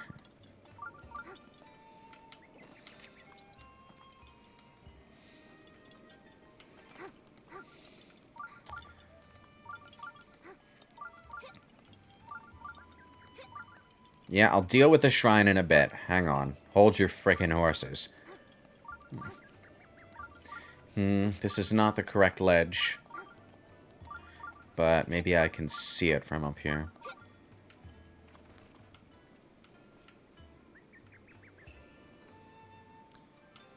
Maybe it's that ledge, now that I think about it.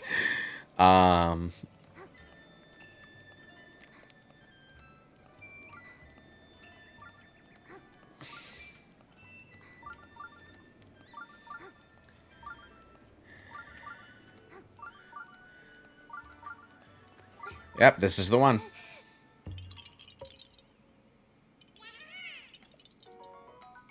Yahaha. Yahaha this. Alright, let's go get that shrine. Actually, let's talk to Kato. Because I think at this point...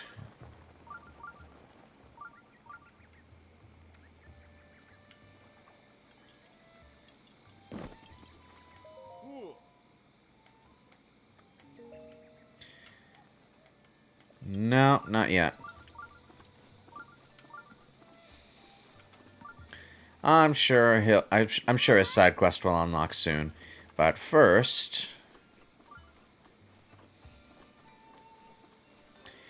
Ah, hey there, Dorian. I hear a woman crying. Are you taking a break as well, Lady Linkle? If so, allow me to introduce my precious daughters, Coco and Katla. Any moment I can spend with my girls is a gift. I always end up boring them with the same stories, though. What stories? There's a shrine right above this hill, guarding the Sheikah tribe. Ooh. Ah, what was that? Graphics went a bit wibbly there for a second. Sometimes from the forest behind it you can hear a woman sobbing. That's a story I'm telling the children right now, anyway. Actually, the location I speak of is where the village's guardian spirit resides. But lately, monsters have been lurking there, and it's become quite dangerous. I'm scaring my daughters so they won't go near that forest.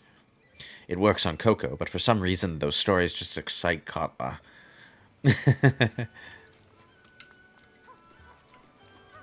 Hey, where are you going? When's food? I'm bored. Want to play? Yay! What'll it be? What'll it be? Let's go with tag. Yay! I'll start running. But I've got to go home to Sis when it's dinner time, okay?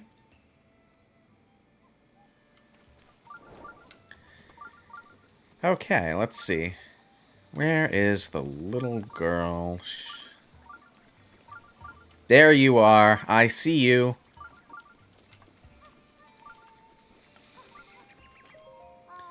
Boo! You caught me. That was so fun, though. This is my secret treasure, but here, you can have it. Crunchy Crunchables. Yay.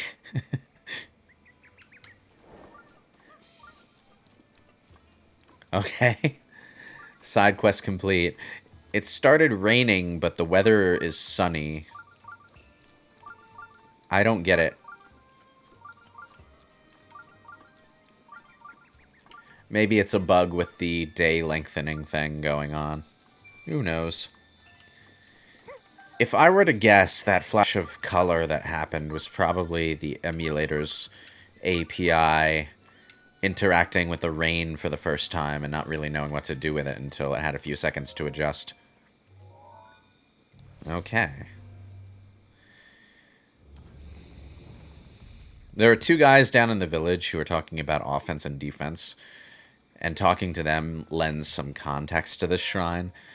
But ultimately, it's just a combat challenge, I think.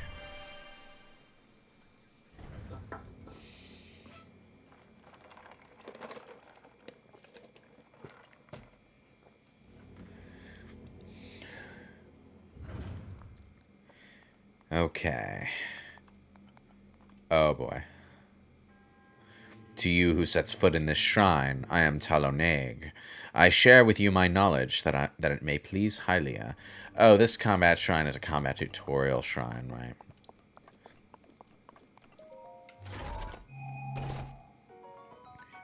Shield of the Mind's Eye.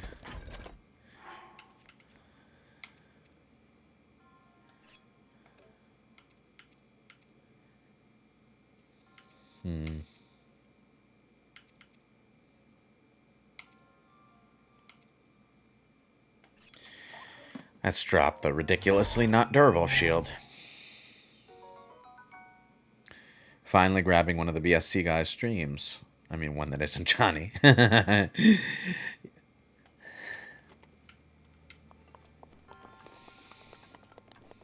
it's good to see a TK Hub World.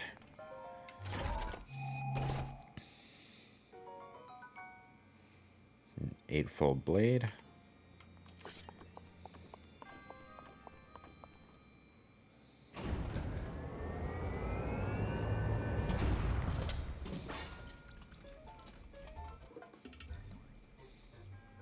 Use a side hop to avoid enemy attacks. This will create an opening that you can use to strike back.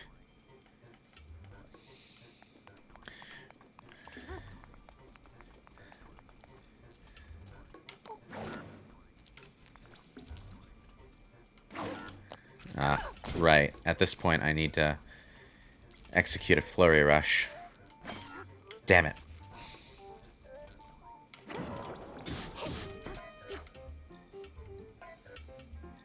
Do a backflip to avoid enemy attacks and create an opening to strike back.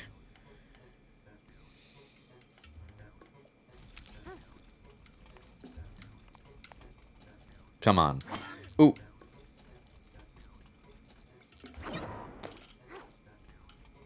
Damn it.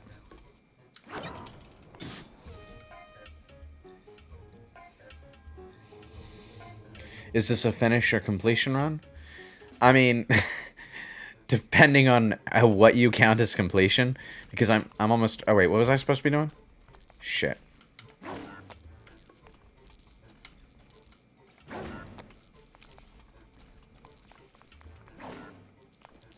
I missed that instruction. I went and skipped right past it.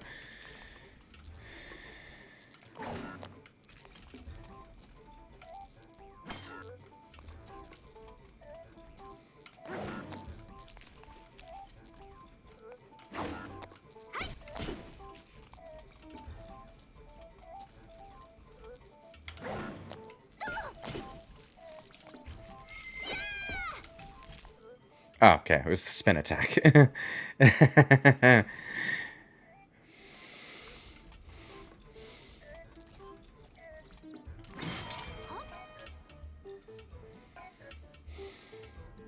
Build up your power and then release it to unleash a charge attack. Catch your enemies in this motion to damage them. Oh, well, that wasn't what I needed to do before, but it is what I need to do now. So, there we go.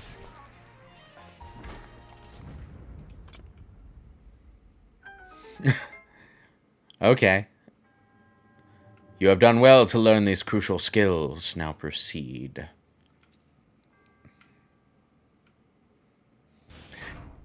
The punchline to all of this is that the two old men down in the village argue over whether the master was the master of offense or defense, but he tells you, like, things about both, so... Ah, good. Guardian Sword. That'll be useful once I go to Hyrule Field. Okay, so what's in this chest? Okay, an opal. Whenever I open a shrine chest, I always dread finding a weapon in there because I'm almost inevitably going to have to leave it behind.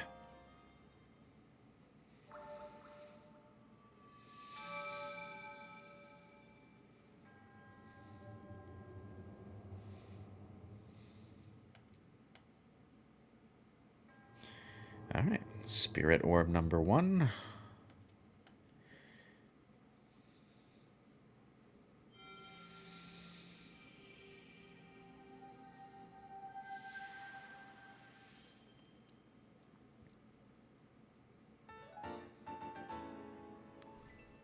Excellent.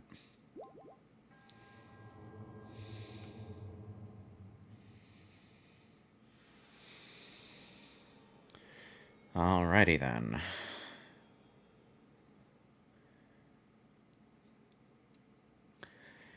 Two Spirit Orbs. I know there are 2 shrines near Hateno Village, so I'll probably go for those next. But first, let's go talk to Kotera.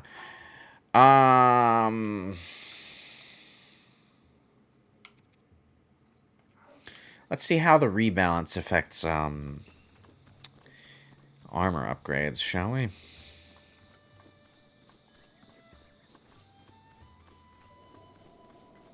Always got to be careful going up this pathway, though, because there are sometimes bloopies in this area. Let's grab a warm darner.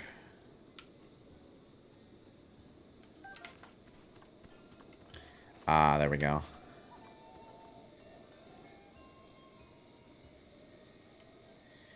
Let's just be careful. Quiet. Quiet and careful.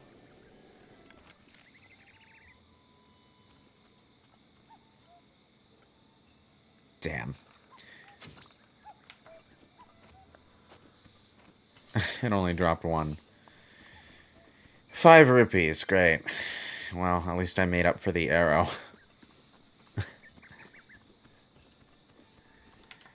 Ooh, the fairies. Fairies only respawn when you have less than, like, 2, I think. So, you'll only ever have, like, 5 fairies at a time. Oh, but there's 4 here. That's nice.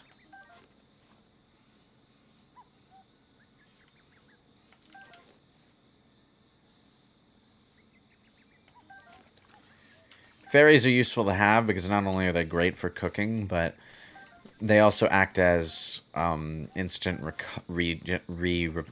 revival items when you die. So if you have a healthy number of them in your inventory, it acts as a safety net. Mipha's Grace will always activate before your fairies do, though, so you don't have to worry about wasting your fairies a lot of the time later on. Got some Endura Carrots. Nice. There's always some good stuff to pick up around the fairy shrines. Every fairy shrine, I think, has Endura Carrots around it somewhere, but a lot of them also have a Silent Princess or 2. And collecting Silent Princesses is good, because, at least in the base game, those are used for the Champion's Tunic, along with the horns of the various dragons. Girl, sweet girl, please listen to my story. Sure, why not? I am the great fairy Kotera. This place was once a beautiful spring, but as time passed, fewer and fewer travelers arrived to offer me rupees. As a result, my power has abandoned me. I'm nearly powerless now, so I beg your help. I need rupees to become whole again. All I need is 100 rupees. Once my power has been restored, I can help you do great things, girl. Now, if you have rupees, hand them over to me, quickly. In order for me to regain my power, I need 100 rupees. Yeah, sure, why not? I got like 600. It's fine. Thank you, you are too kind. The power, it's overflowing. Yeah, you can cook fairies. They actually boost the time effect and the healing power of whatever you cook with them by quite a lot.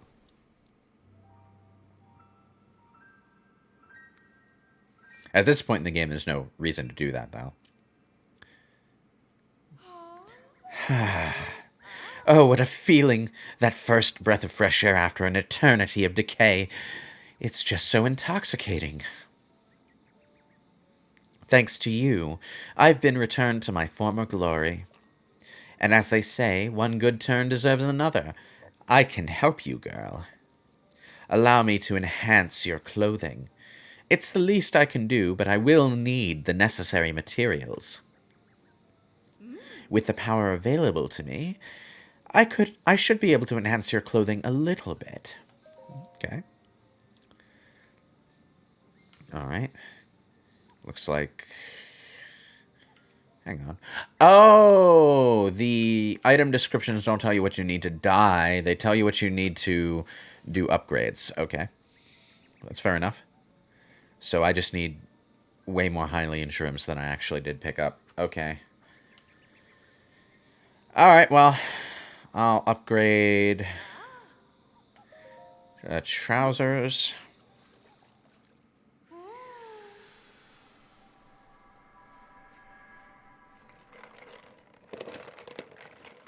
Race Smash Brawl asks, is it me or is the shading much more improved?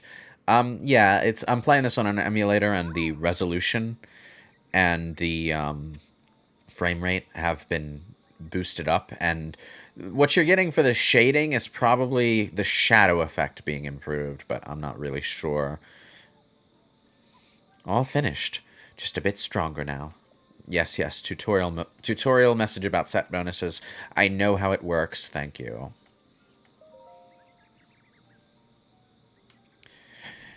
I'm actually surprised that they went to the trouble of making it so that the well-worn trousers and old shirt can be upgraded. But, I guess that's nice for people who want to use them.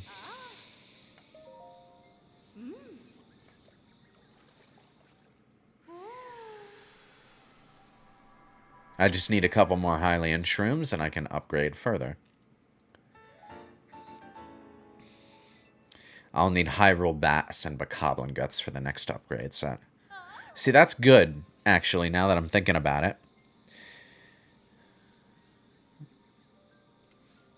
Oh, yes, when you play this on an emulator, if you got a good enough rig to run it with improvements, which counterintuitively seems to be less powerful than what you would need to run it like it was on native hardware. I'm not really sure why that is. But, yeah, it's like playing the inevitable HD collection 10 years early. Or maybe this is what it would have ended up being like if we had gotten that Switch Pro, who knows. The Nintendo Switch shirt needs apples as well. That's interesting. More apples than the other one, though. I need wild berries to upgrade the warm doublet. Okay, then. I'm going to upgrade the worn trousers. But it's good that the mod adds the item requirements to the item descriptions, because that means, like, I don't need to check with the fairy every single time. I might need to check with the fairy to see how many I need, but I will at least know what to gather and where and what to look for, and what items to prioritize keeping a certain amount of, you know?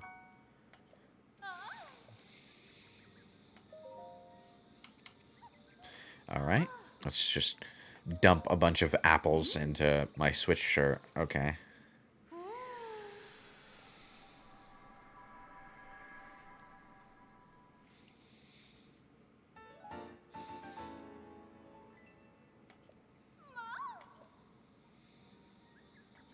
Alright.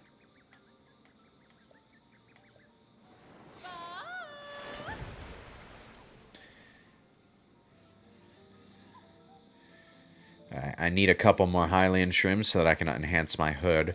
But for now, I'm actually going to take the hood off. Ah, it looks better. Okay. Not a fan of that hood.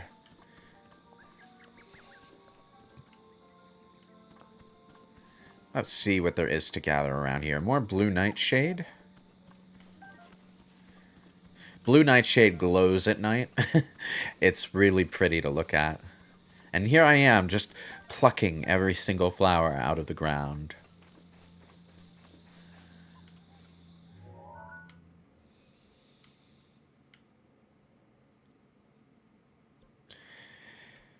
Okay, let's see. What's next? I wanted to go to Hateno next. Hang on. There's a hardy radish over here.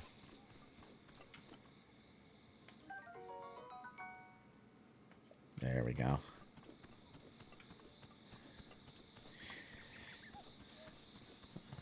So, thoughts on Sonic Frontiers? Do you think an open world game can take full advantage of Sonic's speed? Well, that's not even a question. An open world game would be amazing with Sonic speed. We have already had proof of that concept.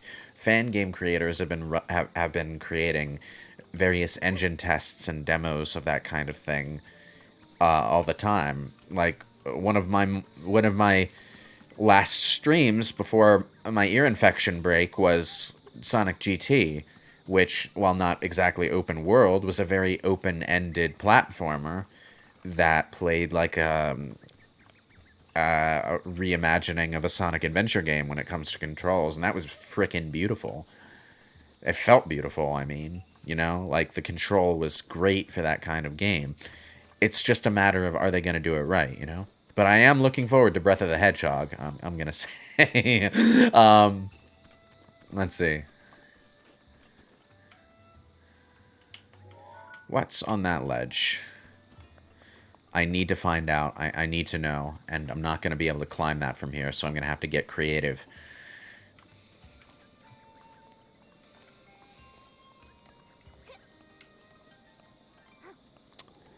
Oh man, this game, when the draw distance and the resolution is turned up, it's just like I'm not sure if I'm going to be able to go back to playing it on native hardware at this rate. Anyway, I think I'm high enough up. Let's glide to the top of the shrine, wait for my stamina to recover. And that is Rudania? I think Rudania was the Rito one. Definitely glad it's not another boost game. We don't necessarily know if it'll have the boost in it, at this point, do we?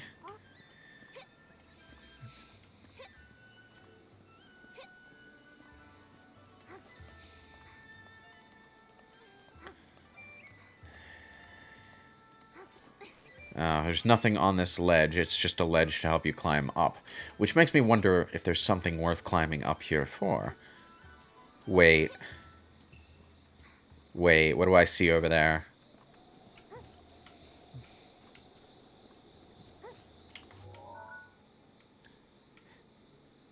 There's a treasure chest next to that flower.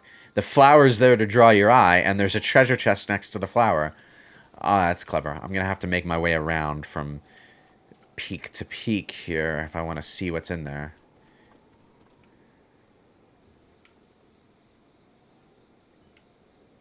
Wait.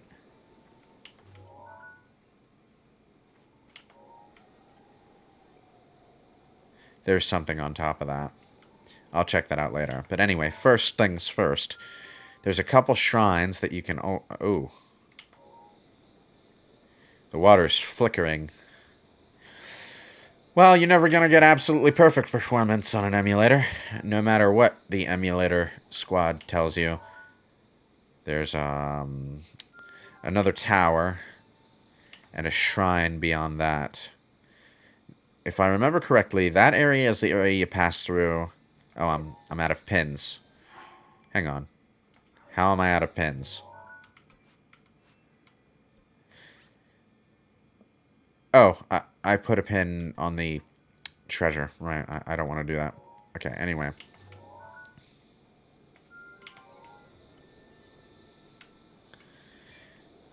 Anyway, what was I saying?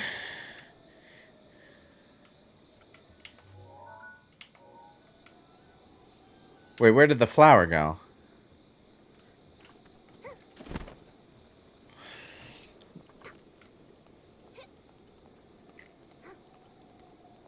Glad glad they're trying to do something different. Yeah, I'm glad they're trying to do something different. I'm also glad they're taking their time and not rushing games out for their anniversary or whatever. I get the feeling this is one of these stages in the eternal Sega tug-of-war where Sega of America got their say.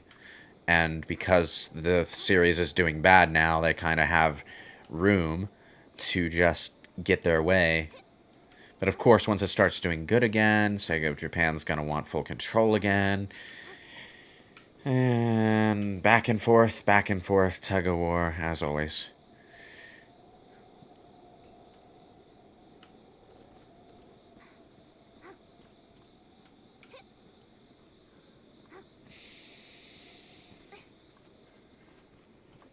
Of course, when it comes to Sonic the Hedgehog specifically, that always tends to work out more on Sega of America's side because, well, Sonic does better in America than in Japan, and Sega of America has a better grasp on why that is.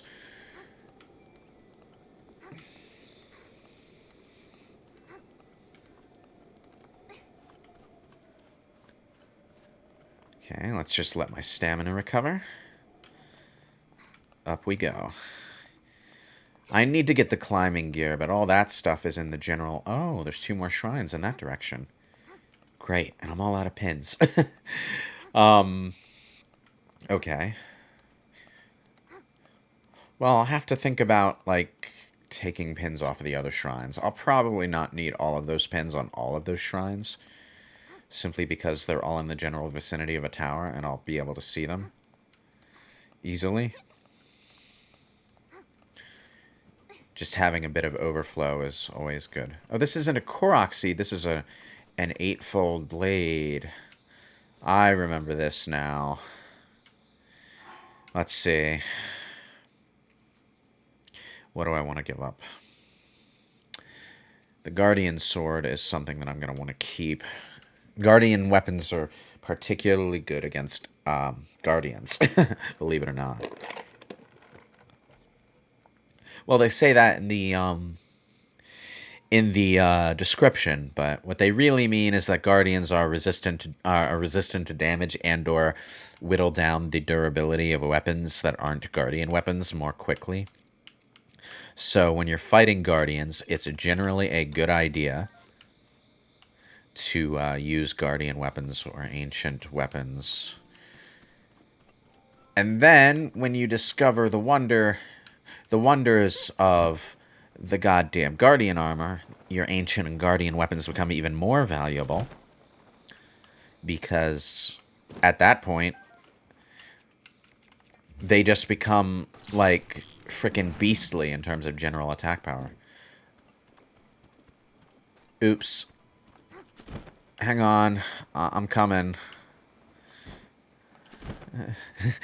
I forgot that when you magnesis a chest out of the ground, it just pops out and you lose your magnesis grip for a moment.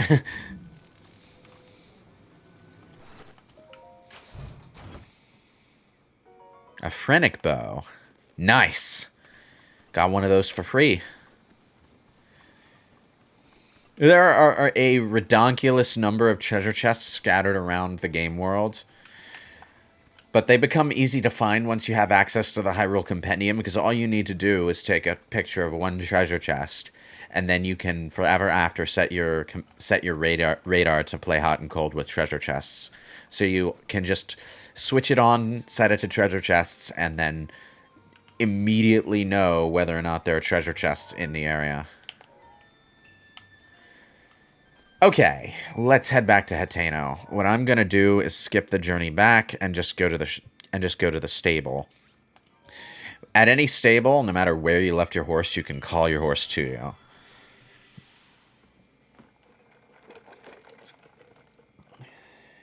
Horses are semi-inconvenient, but once you know how they work, you can make them convenient.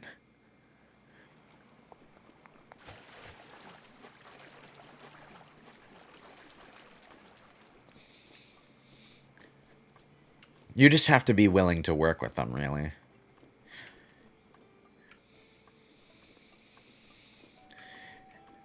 Anyway.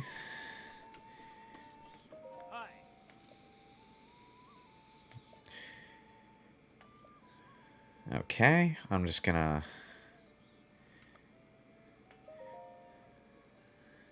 take charcoal with me. And then you run out of space after 5 minutes. Oh wow, you can tell the difference from the drawing distance in this mod compared to the original. It's actually like not any particular mod that's doing this. There are in the CEMU Wii U emulator. I'm not sure about other Wii U emulators, but there's something called community graphics packs that you can download through the emulator. And once you've got those, you can just switch them on in the graphics packs menu. And one of them is FPS++, and another one is for draw distance. And then there's also enhancements for shadows and stuff like that. Breath of the Wild has a particularly good set of graphics packs. In fact, I've heard it said that this particular emulator is practically just a Breath of the Wild emulator. I don't know how true that is. I don't really do a whole lot with Switch and Wii U emulators. Basically, I only use Switch and Wii U emulators to play Breath of the Wild with better graphics and mods, and Fire Emblem Three Houses with anti-aliasing worth a damn. So, yeah. Oh, son of a...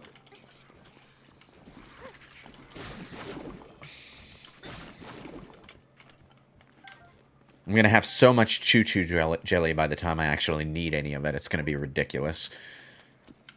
Somewhere around here, I think, like, there's a tunnel that you can go through on this road that leads you to a fire wizrobe. So that's useful to know. Hi there. Oh, really? How did you hit me from that far away?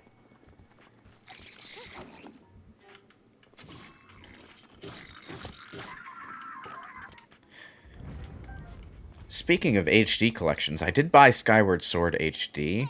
Oh, I meant to press A to get my horse moving, but of course it's a Nintendo controller, so the B button is where the A button should be. There's Hateno Tower. And here is Blatchery Plain, which is an excellent place to harvest Guardian parts, and because I'm going to the frickin' research center, I should harvest some Guardian parts. So let's do that. Blatchery Plain is actually a pretty significant place in the history of this particular version of Hyrule. Hi there. Come on. Try again. Ah. You afraid? Stupid Octoroks. Anyway, Blatchery Plain is pretty significant in the history of this version of Hyrule because this is where Link fell. This battlefield right here is where Link fell in battle. Not directly to Ganon, but specifically to this army of Guardians that you can see here. Apparently he did quite a bit of damage before he went down. Some of the past battles that you can see in flashbacks have the kind of implied scale to them that Age of Calamity actually has in gameplay. Like, there's a flashback where you see Link and Zelda after a fight with a bunch of monsters, and at first you're like, well, I would have liked to see that in a cutscene, and then you're like, oh, wait, how many dead Lynels are there in the background? Oh, God. How strong is this version of Link? And you know what that's like by then, because you fought those fucking things. The game only ever has you fight them one at a time, as far as I know. So fighting multiple Lynels at once, that sounds like a nightmare.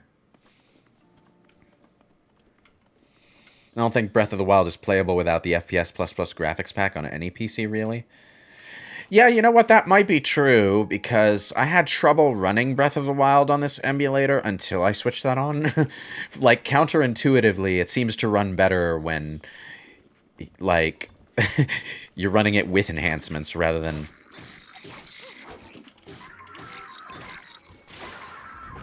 Aw, damn it. To tell you the truth, I'm not super-de-duper salty about the weapon degradation system.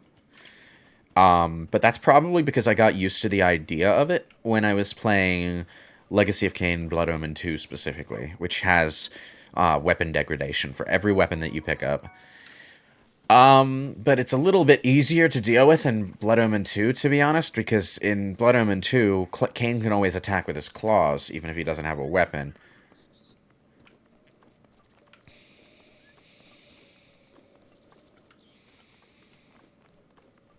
I should save my game before continuing, because there are. You think you fight two Lionels at once when grabbing one of the unique horses? Really? I never... I know there are two Lionels on the way to the giant horse specifically, but you don't have to fight them, and they're like scattered across a long trail that you can follow to get to the horse. So you're not necessarily fighting them both at once. In fact, I would highly advise against trying. Then again, I haven't played Master Mode yet, so maybe there are instances where you would fight two Lionels at once there.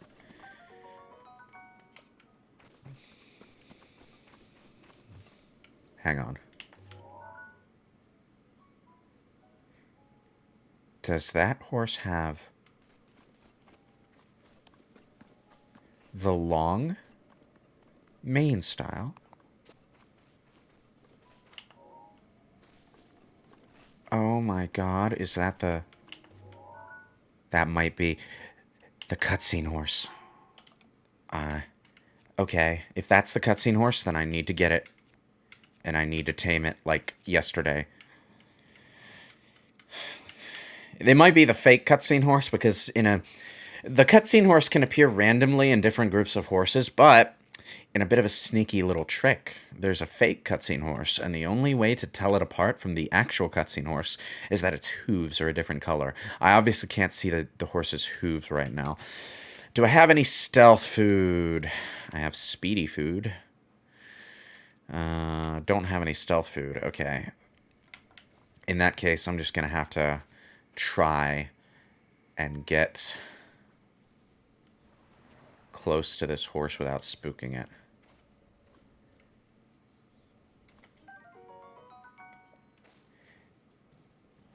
Oh no.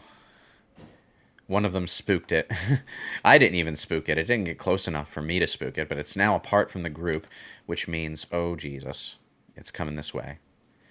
That is probably the cutscene horse. I'm going to need stamina food for this. Oh god. I don't have any ice arrows.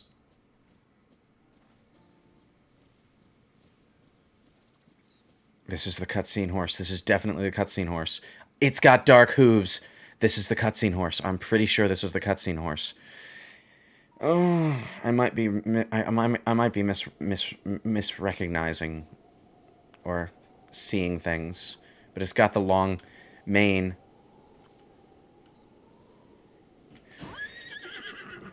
Come on, come on, come on, come on, come on, come on, come on, come on. Okay.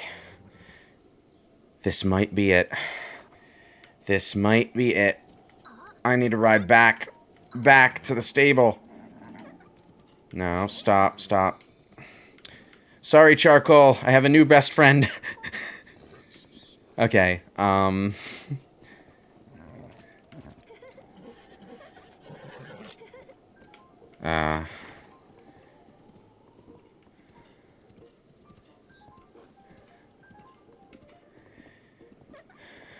No, you see, if you save and reload, it reshuffles the horses, and that probably reshuffles whether or not the cutscene horse is even there, you know? Or do you mean save now that I've got the horse? Yeah, that would probably be a good idea.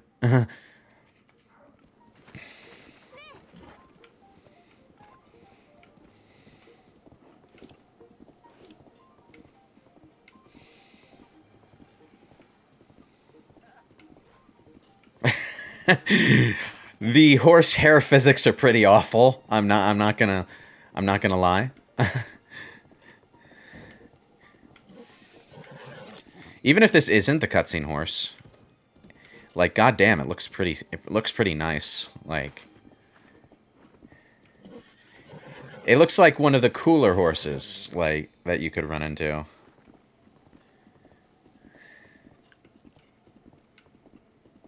Well, I mean, the game has multiple autosave slots, so I'm not really worried about losing anything once I get it.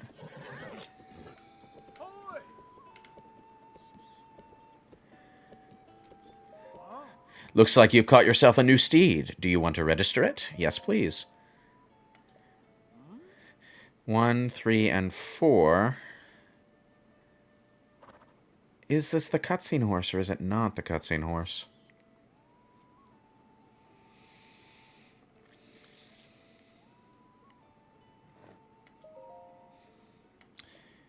Well, in any case, it's better than the horse I have now.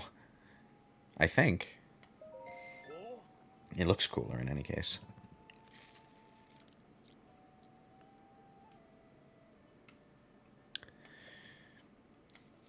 Okay, I might have gotten excited about this too prematurely, but for now I'm going to name this horse 434. Well, I'm using a mod that changes the stats of the unique horses, so that's not even something to go by, but let me see. I think if it has a 1 star in anything, it's not working.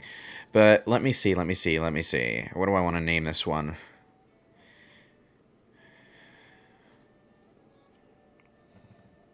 What's the name of that emo guy from Stardew Valley? Because he kind of looks like it.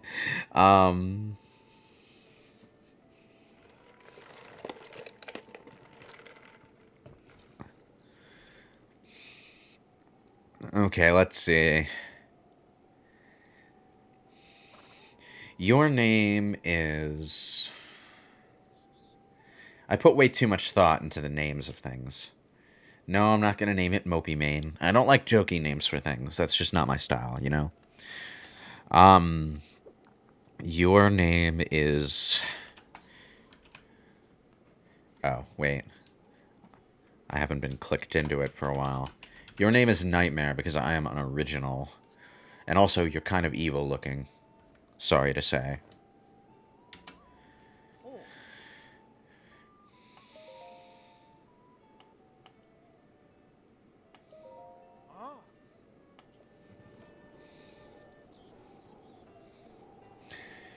Sebastian was his name? Yeah, that's not a very good horse name. One moment. Breath of the Wild cutscene horse.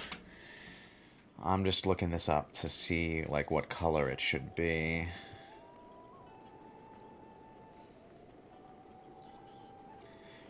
Thank you, Reddit, for not having any pictures at all.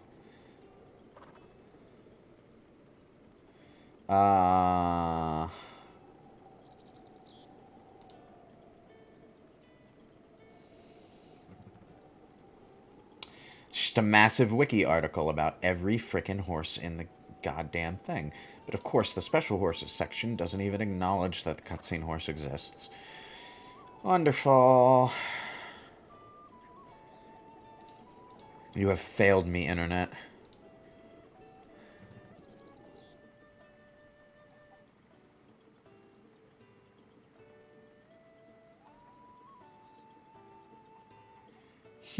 I might have found the fake cutscene horse, actually. Because the cutscene horse has light hair along its hooves, but it is, for the most part, like, the same as this horse, it looks like. Maybe dark brown instead of black. Oh, that's disappointing. I got all excited and I found the fake one. Aw. Yeah, this isn't the one. I'm sad now.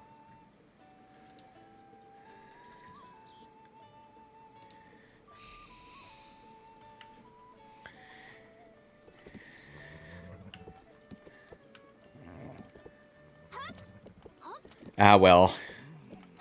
It's a decent horse. And it's a cool-looking horse.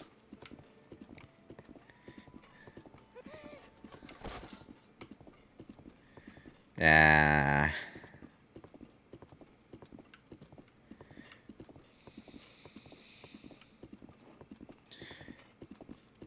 Yeah, okay.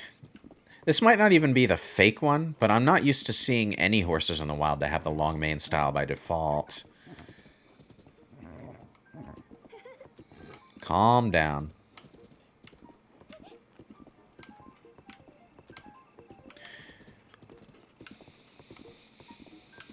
Like, any horse can be made to have the long-haired style once you've maxed out its bond, but...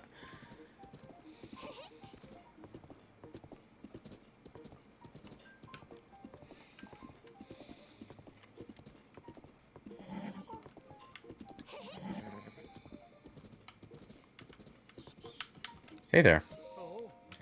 I can tell you've trained your body well. I'd say you're familiar with both sword and bow, correct? That's a good skill set. Why don't you join the Yiga Clan? Yiga Clan? What? You don't know? Fine, I'll tell you. The Yiga Clan, it's a powerful, brave group of warriors founded by Master Koga and dedicated to defeating a hero thought long dead. I will take your life!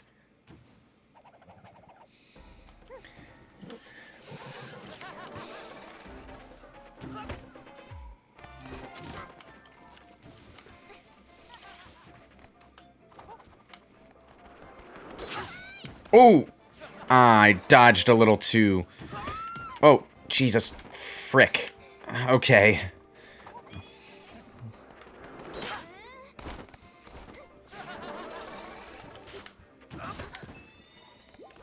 Ugh, that one came from behind. Come on.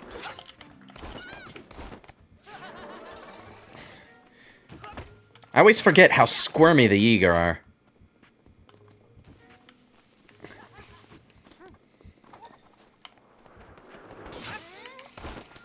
Ah, oh, damn it. When your shield breaks, you stagger. Of course. Oh.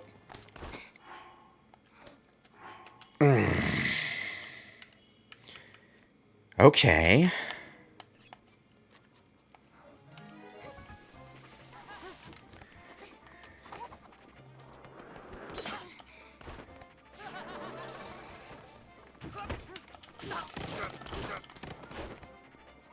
They back away too quickly for you to hit them with a one-handed combo finisher.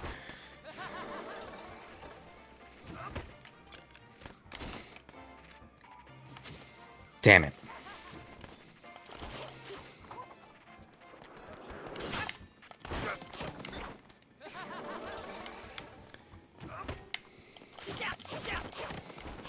Come on, you little bastard.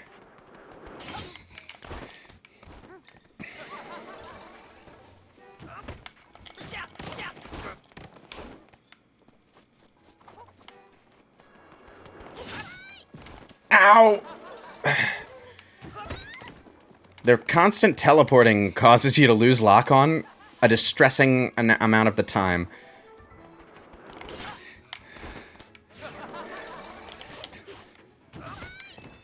Oh, that's 2 fairies I've lost to this bastard.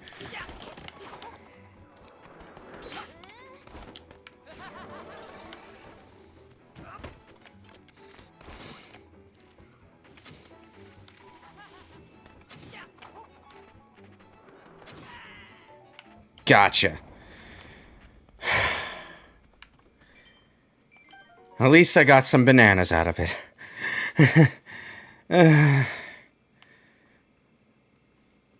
Thanks for the help, buddy.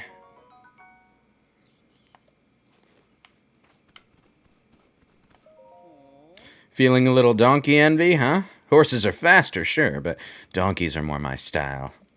People talk about horsepower, but they forget about donkey power. That's the power to stay chill and be good buds. But that's neither here nor there. I'd love it if you bought something, but I mean, I'm happy just to show you what I've got for sale. The rest is up to you.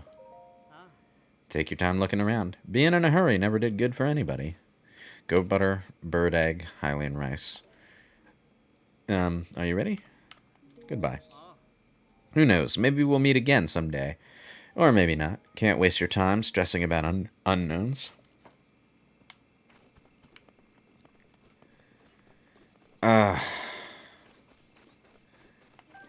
And you were pretty chill during all of that, I'm gonna admit. He even tried to kick the Yiga guy at one point. I saw it happen.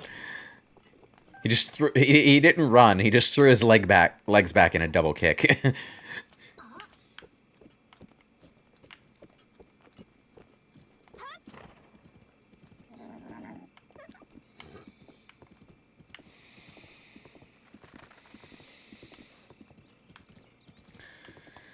Okay, now where was I before I got distracted by the not cutscene horse?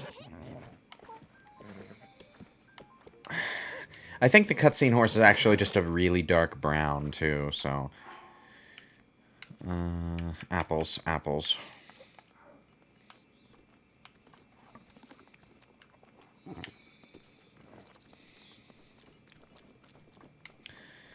Ah, well.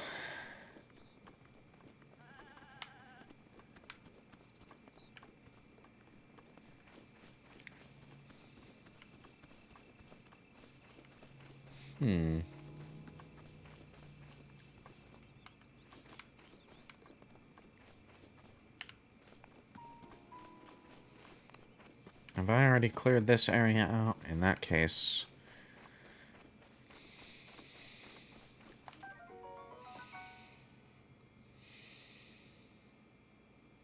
Being able to feed a horse an apple is something so obvious, yet something I never thought of doing. It is a pretty cool little feature. You can also feed them Endura carrots, which is how I learned that you can feed them anything at all, because the game tells you that you can feed them Endura carrots. If you talk to the NPCs at, like, one of the shrines? One of the stables.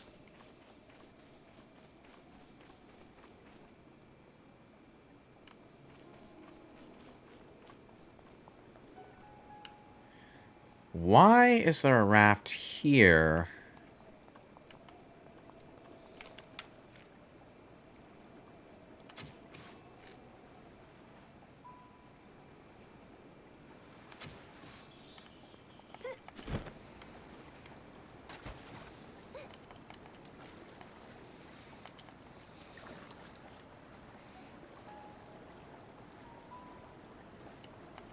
Always collect octo balloons when you can.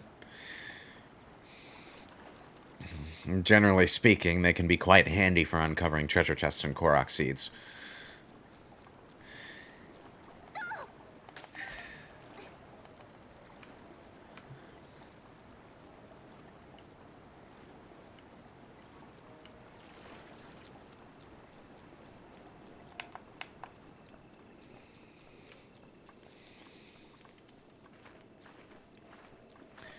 Let's see.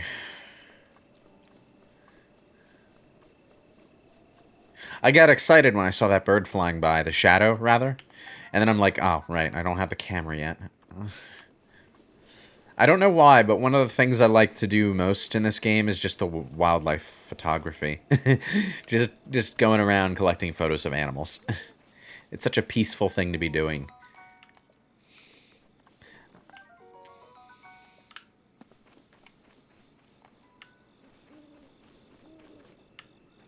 No?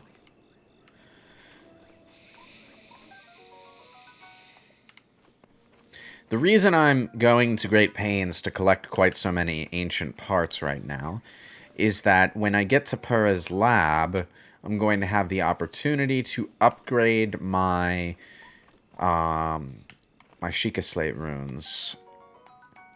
And the Sheikah Slate rune upgrades are all worth going after. One of them lets you put enemies in stasis, although it doesn't last as long as when you do it on an inanimate object. And the other two, like, I think the bombs just get a damage increase for battle, which is, you know, pretty straightforward. Why would you want to cook ancient parts? Well, because they can be used to increase the time on elixirs. Like, this ancient shaft adds 8 minutes to any effect. That's pretty good. I wouldn't cook with the springs and stuff, but, you know, even with the cooking benefits of the ancient parts, I think, you know, you're probably better off keeping them for use creating materials. Wow, have I not run into a living guardian yet? It's a little surprising, actually.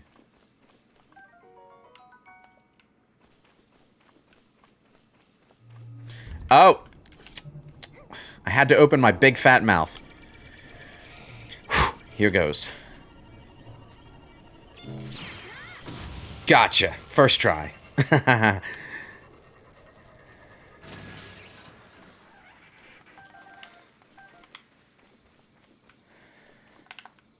Let's grab this butterfly.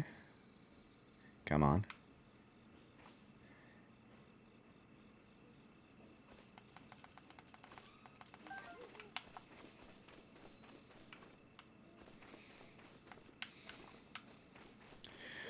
One of the funny things about the champion's tunic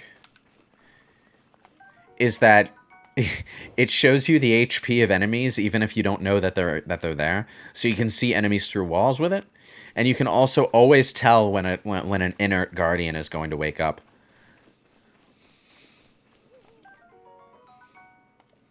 There's a living one as well near the circle of swords in the middle of the field. Well, I'm definitely going to have to go after that then because, you know,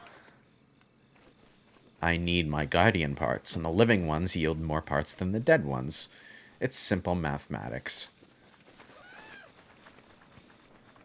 Sorry for scaring you, buddy.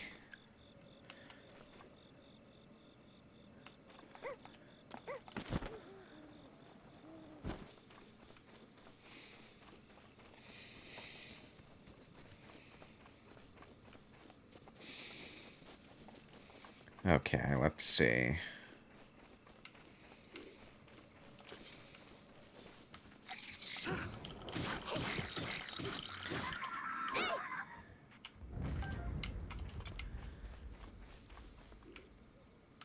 Oh, hang on. I should probably deal with the archer first.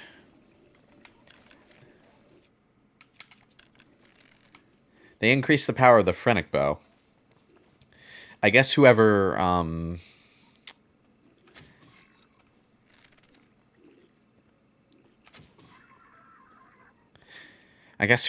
designed the Rebalance had a traditional shooter mentality as far as sniper rifles go. Slow but powerful. Can't say I disagree. The base Frenetic Bow was disappointingly not all that good.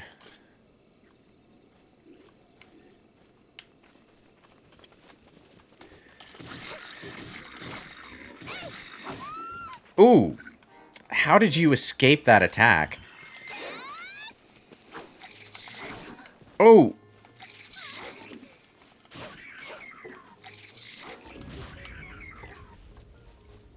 Okay.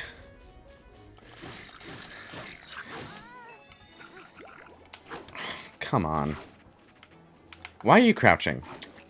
I hate games that put the crouch button on the movement stick, because then you just wind up like activating the crouch by accident because you're tensed up during combat. Yeah.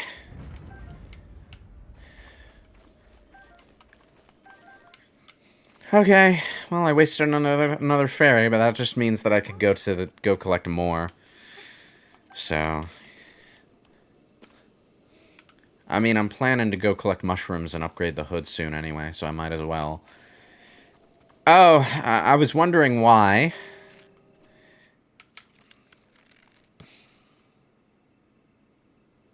Turn this way and smile.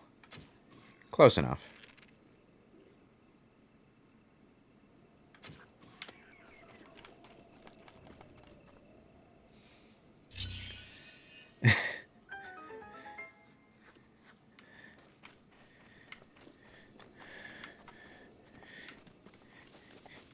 Yeah, it is pretty high damage, but that's in line with the traditional shooter mentality for sniper rifles, where every sniper rifle is more powerful than every other regular gun in terms of, like, the amount of damage one bullet does. But it looks like the drawback in this case is that the Frenetic Bow is also, like, one of the least durable bows. It's only got 15 durability, which is pretty pitiful. To put that in context, the Boku Club has 20.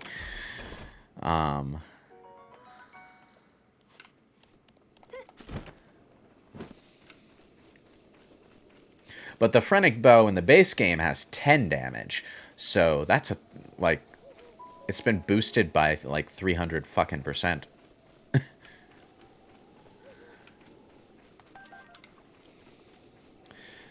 But you know, all things being relative, the red bokoblins have a hell of a lot more health. That 30 weapon strength would have one-shot any red bokoblin in the base game, no matter where you hit the goddamn thing. But here, it doesn't even kill them with a headshot.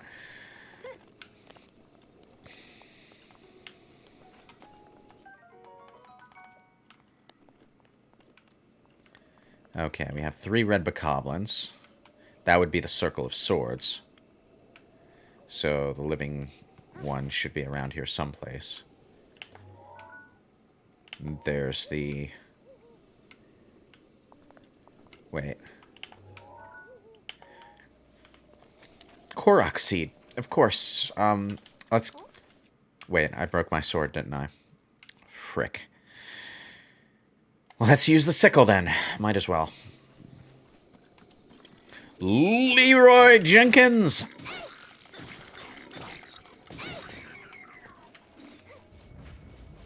Come on. Take a swing.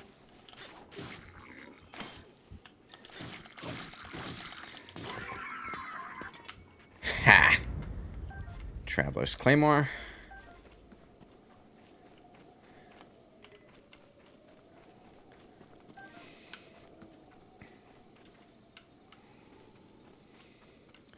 A lot of perfectly good swords in the ground here.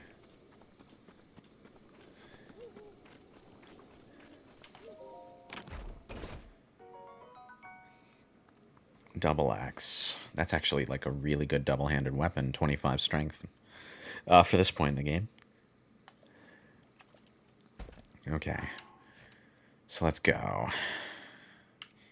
Gonna drop the farming hoe.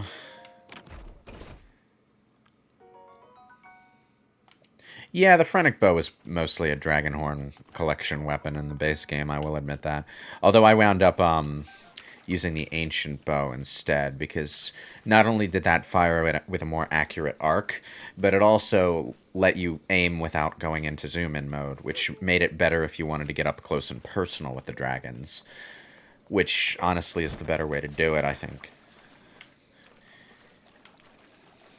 Glide up close to a dragon with the appropriate armor on, and you don't even have to worry about their burn, shock, or freeze effects. No? Ah. Sometimes it's tricky. You have to go to the dead guardian from a specific angle, and only then will the search prompt appear.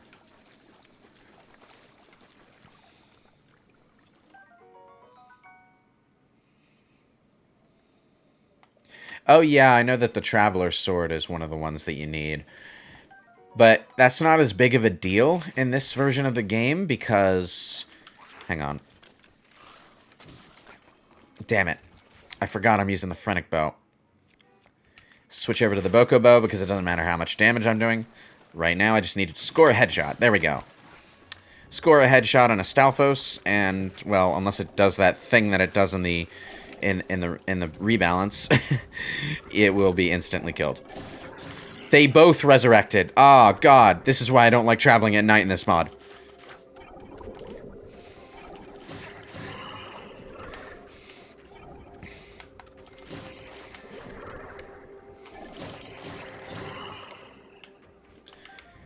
Okay. Alright. We're alive. We're alive. But as I was saying, in this mod, the weapons don't scale up.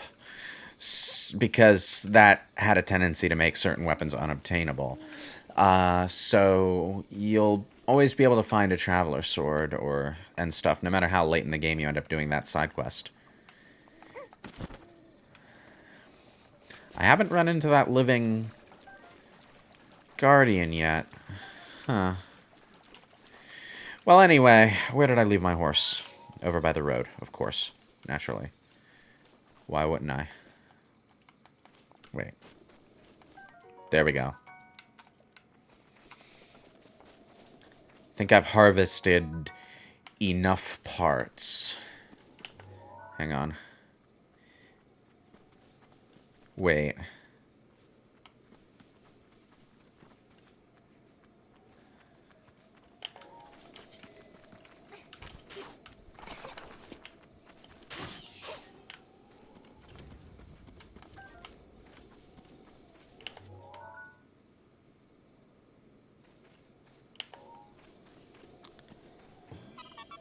What? What? Where? What? What? Korok Seed? What? What? Why? What? Korok Seed? What? Korok? Did I... Did the physics accidentally solve a Korok Seed puzzle for me? Oh, Jesus. Okay. Well, anyway, as I was saying, I wanted to scope out these horses, because, like, anytime I see a horse with a long mane, appearance, I want to check and see if it's the cutscene horse, right? So I'm looking for something dark brown, with light brown hooves, and that sort of stripe on the front of their face. That probably isn't it. Wait. That might actually be it. Ah, please don't be it. Please don't be a fake this time. Please be the correct horse. I really want that horse.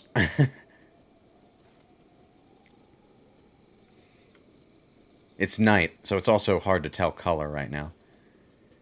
I should probably rest at the fire if I... Oh, Jesus. Wait, come back. I just want to own you.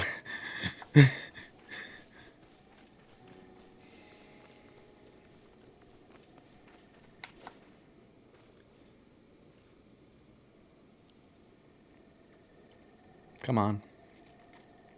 Easy does it. Damn it! Of course the frickin' horse turns around like that. I should have bought the Sheikah armor before I left, Kakariko.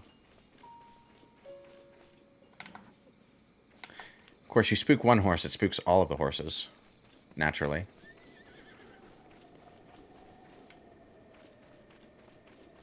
And then they wind up all facing different directions, so it's impossible to get close to them without...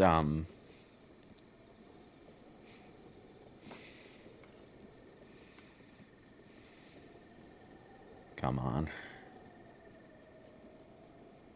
Don't ever approach a horse from directly behind either, because they will kick you. They give no shits. Now, hang on. Let's look at the hooves. It's got light-colored hooves. That might mean it's the fake.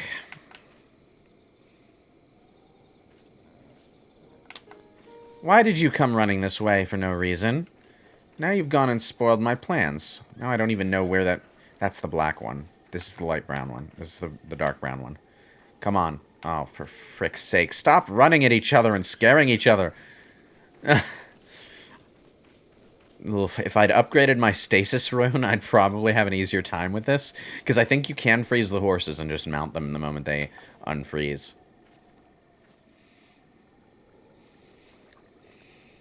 Ugh.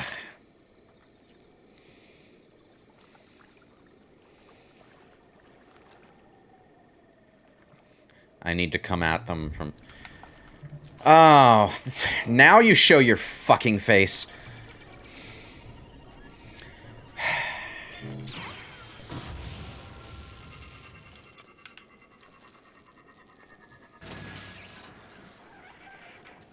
Well, I did come out here to harvest parts.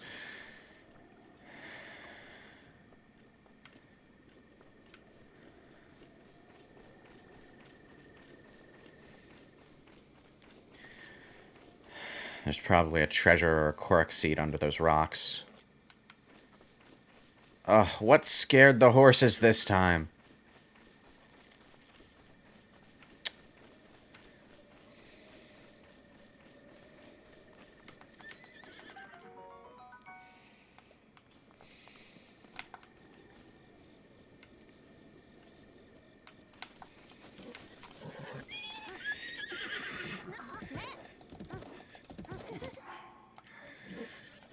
Which one did I even get?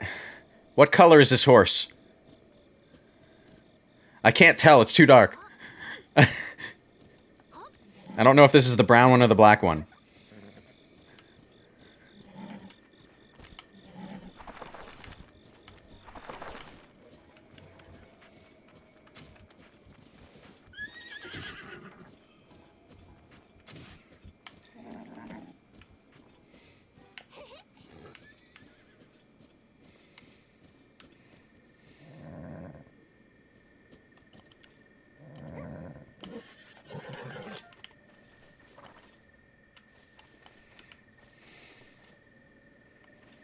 Oh, well.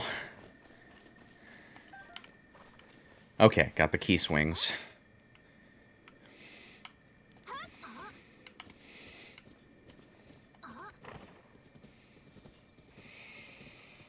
Okay, let's see. If I just ride this horse along the path, it'll go, like, all the way back to the stable. So while it's doing that, let's look this up. Cutscene horse, Breath of the Wild. Go this way. Thank you. Okay, this is definitely not the one.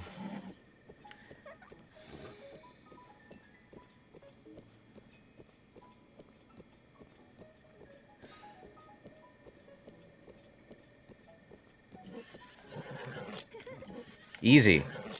Easy.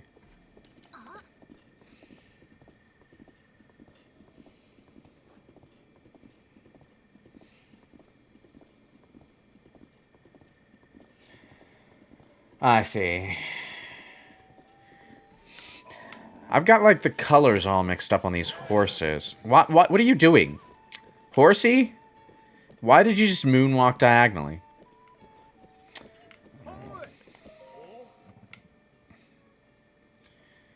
This is a nice-looking horse, though.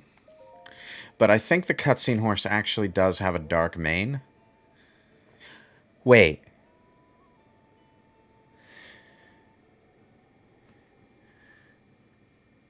Did I find it? That's a 434. Which it shouldn't be if it's the cutscene horse. But maybe it's a rebalance thing. That's a damn good horse, though. Let's see. The stats in the mod that I'm using should come out to 453, I think. Yeah. The cutscene horse has a dark mane, a white stripe down its face, dark brown with a darker black muzzle. And with the better horses mod that I installed, it's got 4 strength, 5 speed, 3 stamina, which is what I should be looking for. So I was close when I found that first one. That was closer to what it should be. This one looks like it's like in the general visual neighborhood of what this horse should look like, but it's also not. But it's got good enough stats that I'm happy I caught it. 434 might be its stats in the base game, but it's probably just got better stats than wild horses generally do because of the rebalance mod. In that case, I'm glad I caught it. So I'm going to register this horse now. And while I'm doing that, I'm going to actually get my windows back up so that I can see everything that's going on with the stream. Thank you. All right. Your name is going to be Trueheart after the wild horse from my Switch playthrough.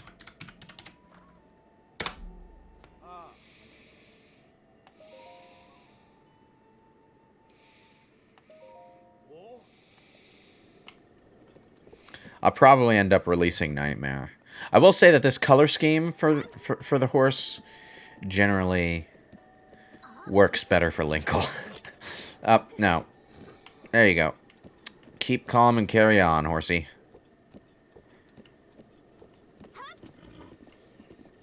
This horse has, like, actually decent strength worth a damn, too. Which means it's probably more viable for combat than my other two horses. Wait. Who are you? I haven't seen you before. Celessa, have you already been to the Spring of Wisdom? It is known that Princess Zelda visited the spring in prayer. I have a great deal of love and respect for her. Oh, The Spring of Wisdom has strong ties to Princess Zelda. It is a place that the princesses of Hyrule Castle have visited from generation to generation. Okay. Sometimes the NPCs in this game will offer you pretty vital information. Knowing about the Spring of Wisdom is useful because there are 3 particular shrine quests involving the three shrines that are aligned with aspects of the Triforce, which is like the only time in this game that the Triforce's 3 aspects ever come up directly. Like, it's obvious that Link, Zelda, and Ganon still all have their 3 Triforce pieces, but it's never really acknowledged. Except for, like, the Triforce appearing on Zelda's hand when she seals Ganon away.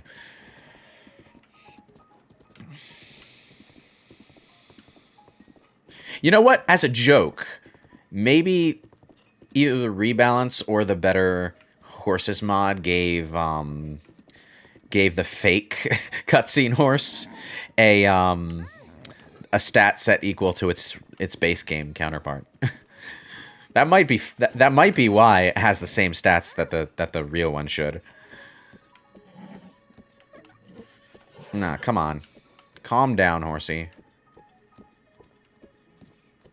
I'm liking the look of this horse, though. I'm glad I got this one.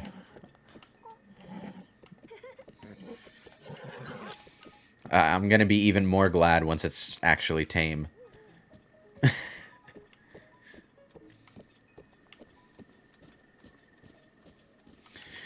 Okay, let's just move on to Hateno Village before I completely lose... Oh, wait, no, there's a Korok Seed that I saw over this way. It wasn't there. If I don't get it now, I'm gonna forget about it.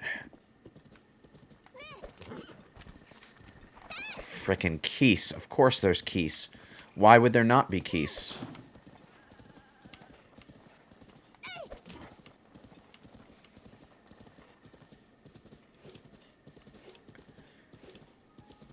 So, like, okay. There you are. Good boy.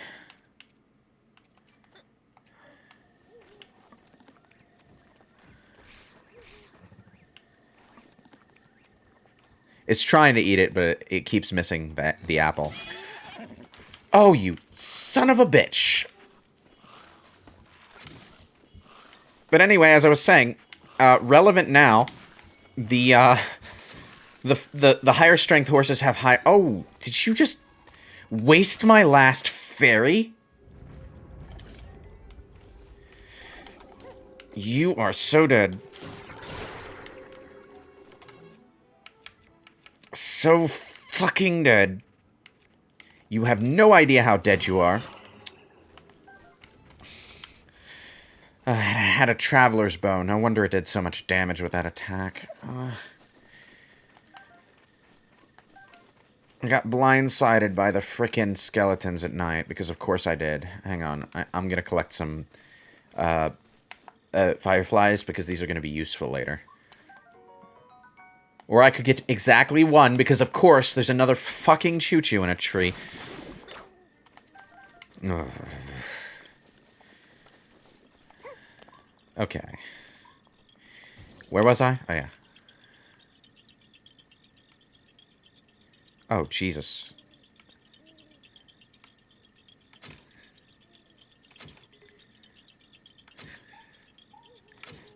It's like trying to swat at mosquitoes. These things are moving so fast. At least I'm only breaking Boko bows. Okay, let's try to do this.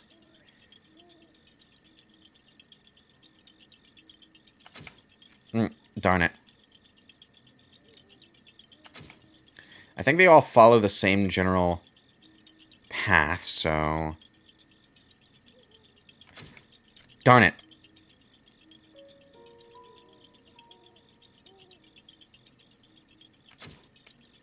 Darn it.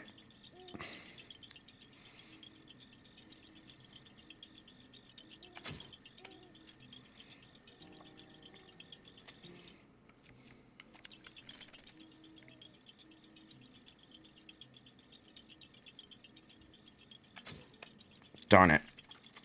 It's too quick. Too slow. The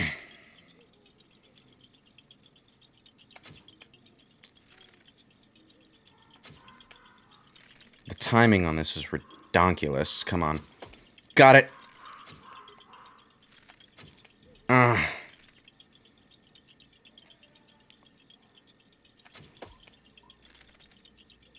Come on. I know the timing now.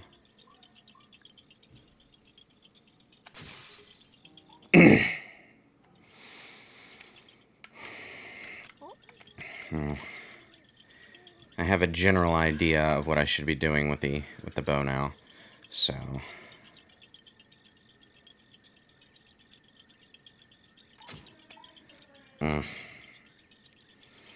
now my aim is all off.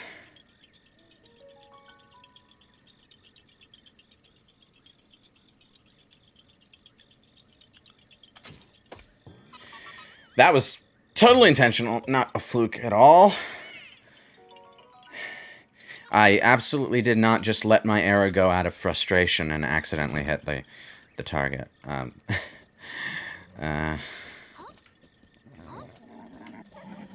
Come on, calm down, boy. Let's get to Hateno. No, wait, hang on. I need to pick up a stamina shroom.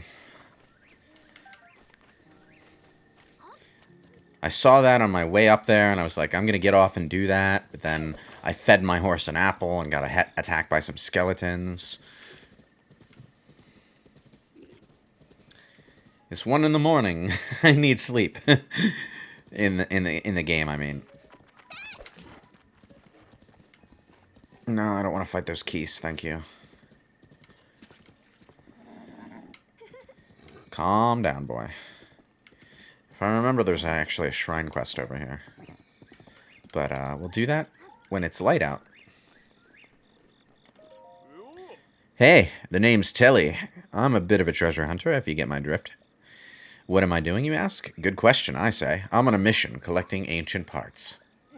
You guessed it, I'm a treasure hunter. And there are a lot of ruined guardians around here, so I'm a little bit excited. Hey, question for you. Do you have any interest in the guardian remains? What have you got? You can absolutely buy an ancient core from this guy.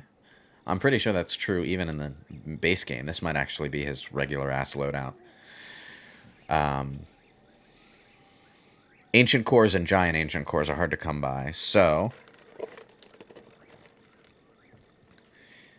if you get a chance to buy one, you should seriously consider doing it.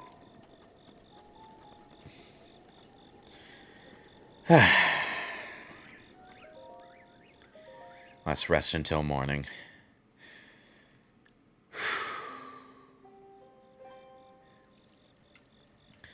Okay.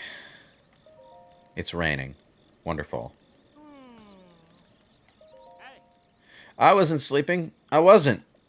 I was praying for the souls of the warrior and all who died here at Fort Hateno. And that's a totally different thing. You're welcome to join me if you want. Sure. That's a pretty enlightened thing to say for such a young kid. Fort Hateno here was the last line of defense between Hateno Village and the terrible tragedy all those years ago. If not for this fort and the soldiers who held the line here, Hyrule as we know it might be gone entirely. It's our duty as the survivors to pray that those who gave their lives find peace and to pass on the story of the warrior. I love to keep jawing with you about Fort Hateno and the warrior, don't get me wrong, but I'm observing a moment of silence for the warrior and his troops who fought to the last against the Guardians. We can pick it up again in the morning. It is the morning, buddy. But it's raining, and it's going to be raining for like 2 goddamn time slots, so I'm actually going to sit here until noon. There we go.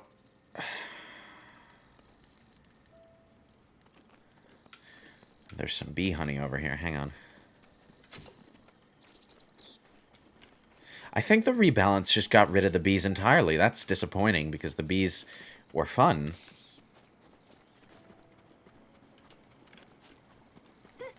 Now I can just jump up and grab the bee honey. Why would you do that? It's like, I like this rebalance mod on the whole, but why would you do that? Oh, for fuck's sake, another Korok Seed. There's so many. So frickin' goddamn many.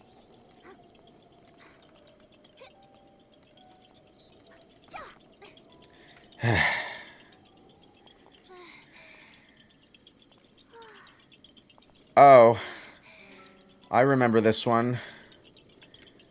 I love this one, said no one ever.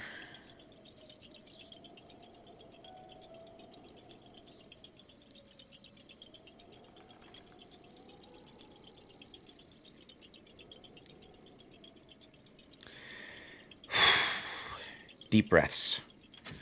Damn it.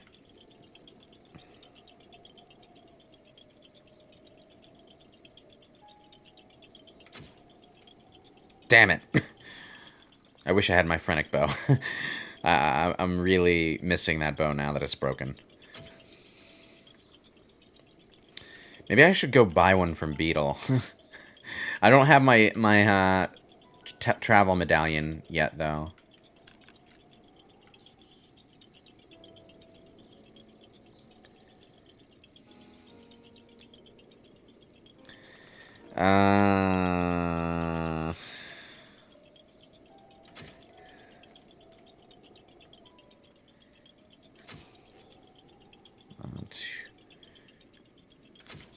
Got one.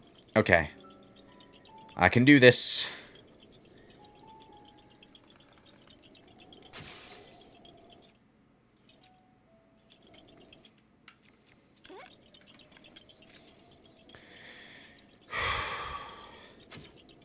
Nope. Too high. Too early.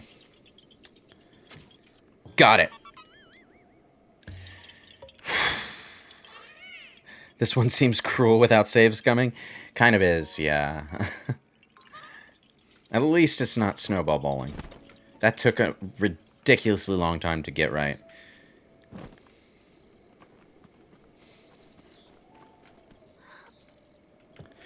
Let me just make sure that I am actually out of fairies. Yes, I'm out of fairies. In that case, like, as soon as I get to the next travel gate, I should go back to the Fairies Fountain and try to restock.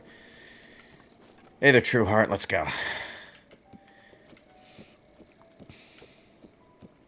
Oh, the house is literally right here. Okay. In that case, just,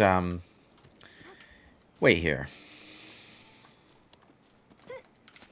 Let's grab some conspicuously bee-free bee honey.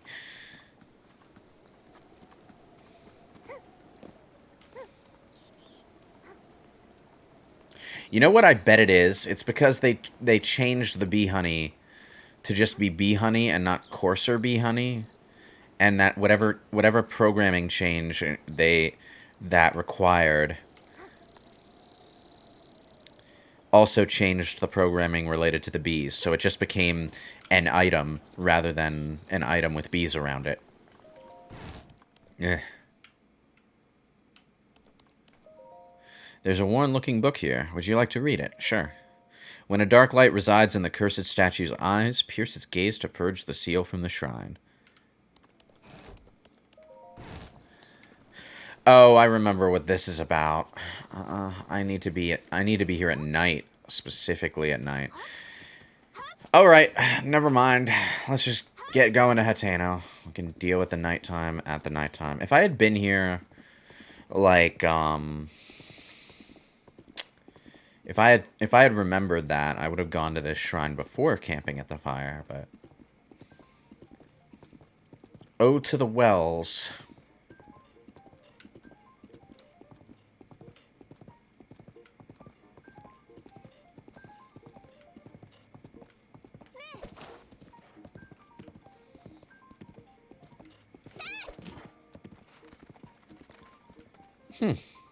This horse is being strangely obedient. I can't have seriously maxed out its it spawned so soon.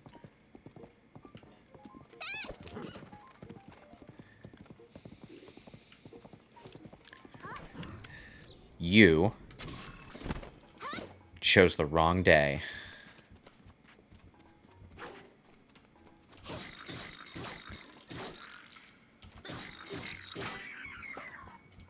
Dead. Free garden tools. Yay. Oh, hi.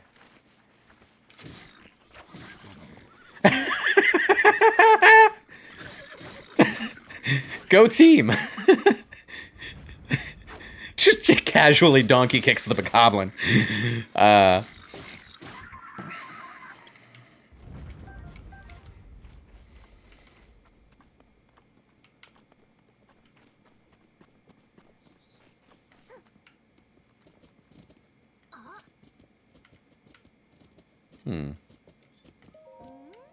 Quick question for you. How do you do when the weather gets extreme? You know, like too hot or too cold? If you want to stay comfy, the key is to change your outfit to match the temperature. That's why you should always pack a spare change of clothes when you're exploring. Thanks for the exceptionally banal advice. Anyway, that is the tower.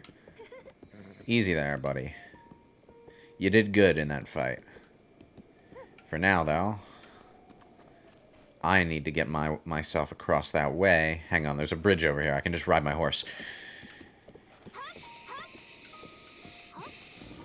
That was a good moment, though. The bokoblin just runs casually past the horse, and the horse is just like, nah, bro. Donkey kicks him in the face. Keeps him occupied the entire time I'm fighting the red one. Nah, I don't have time for you. Oh, fuck, a moblin. I guess I had to deal with this at some point. But, I'm not fighting fair. Hey, buddy. Wait. That would be a bad idea. I'd blow myself up. Did I sneak attack him? I sneak attacked him because he hadn't realized I was there. I scored a sneak strike critical hit on him because he was that disoriented. Or at least that would be the sensible explanation. The explanation is that the programming hadn't quite caught up with me yet. And as a result, he didn't realize that I was... I need more arrows. I've used up all my arrows on the fucking Korok Seeds, haven't I?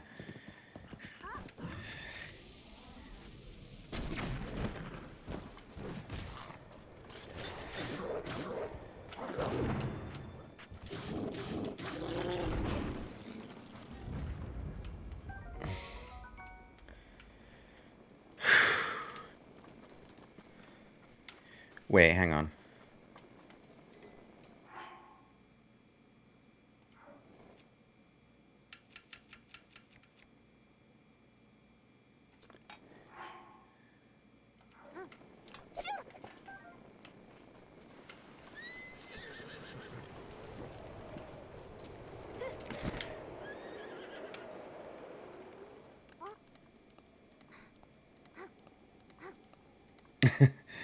Updrafts are fun. Now let's see.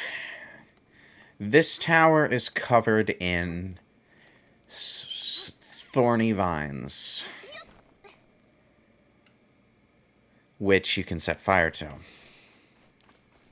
I don't have any flame arrows left, otherwise this would be really easy to solve. Restless crickets.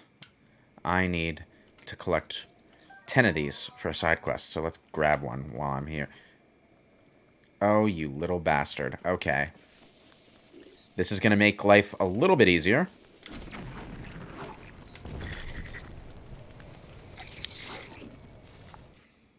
Why did I do that, you ask? Because I just lit a cooking fire, which means I have a fire source, which means I'm good on fire for now.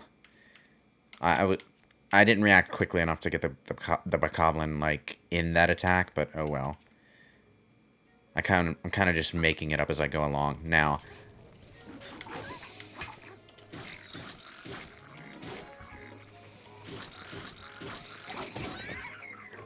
Did we just double KO each other?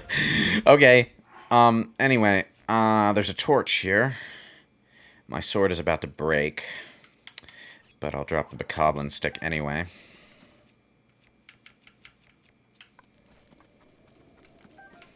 Got a couple baked apples. I'll take it.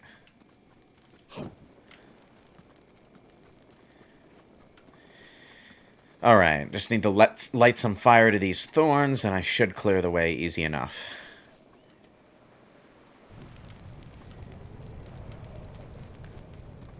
Gotta be careful of the grass, though.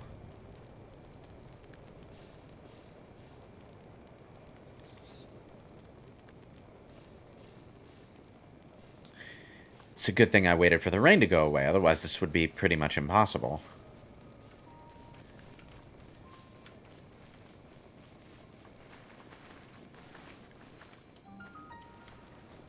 Not what I wanted to do.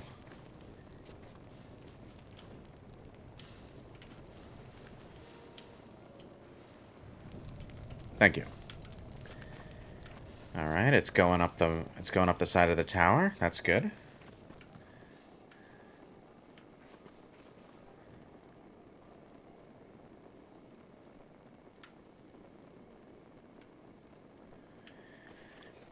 Now, I know there's multiple thorny vines around here that I can light.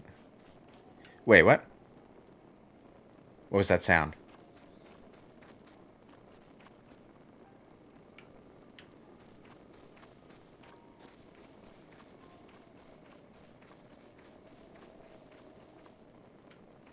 Okay, for a second I thought my horse was fighting something.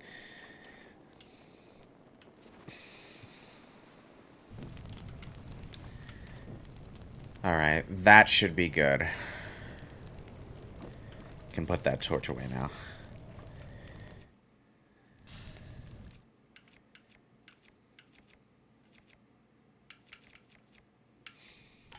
No, I'm not going to use the axe for that.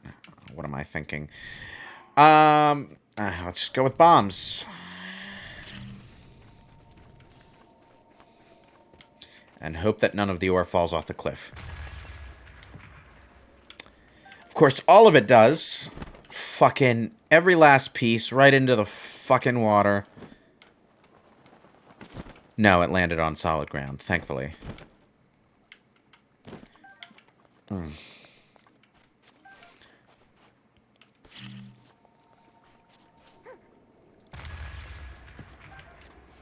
Okay, I guess I shouldn't complain. It led me to more. More is good. More is always good. I'm so used to the base game's bomb recharge speed, which is a lot faster than rebalanced. Oh, did I just... I didn't realize I was so close to the bomb. I'm dumb. This is the kind of shit that happens when you're talking and playing at the same time. Of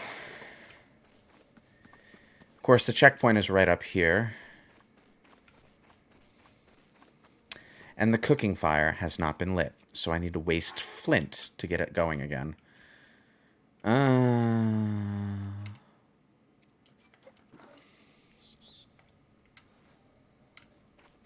hate using flint to light fires, and this is why, because, like, as nice as the idea is, whenever you drop an item, it just kind of flops around, and half the time doesn't even want to go where it's going. So...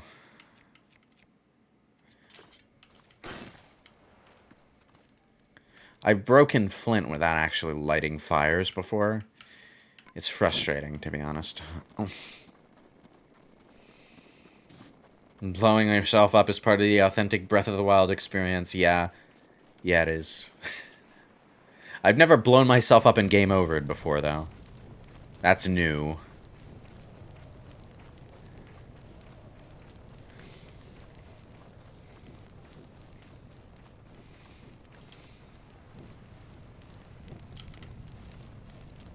There we go.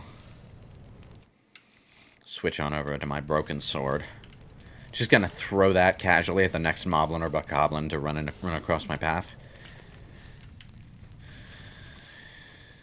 Actually, you know what? No. Oh, that didn't break it.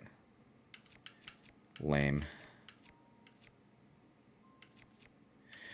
Oh well. You know what? No. You know, I'm not even gonna bother. I'm just gonna get going.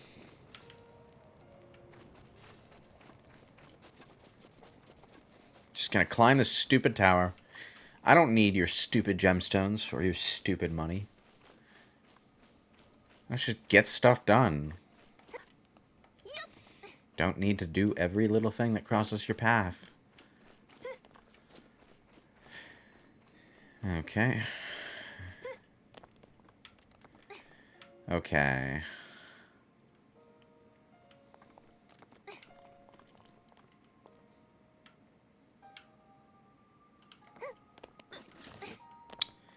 Ugh. Thank you. Alright, just need to find a good, safe way to get up here with my current stamina level.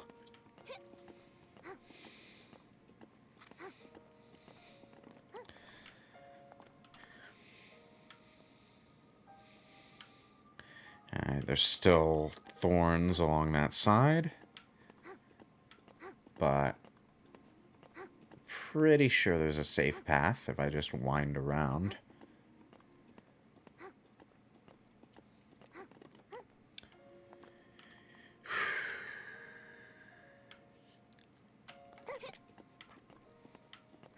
Let's go. Yep, it looks like this way is clear. Is it clear? Please tell me it's clear.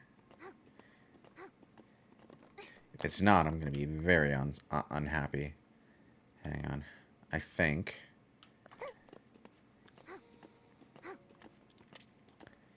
Yes. I just need to reach this ledge and then climb up here.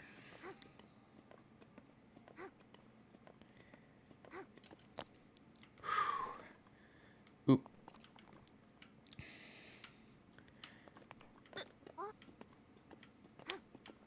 Are we good? I think we're good. I'm on my way, Pura. Just hold your stupid try-hard pose. Just for a little bit longer. I'll be there to witness it in a second. By a second, I mean like 3 hours at the rate I'm going.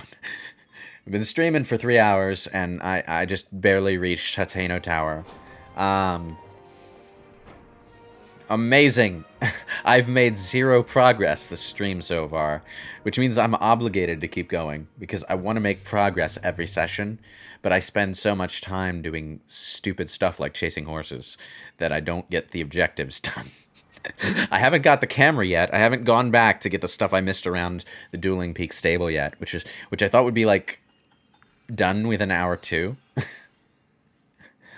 Breath of the Wild is weird in the sense in the way that it makes you lose track of time, like completely.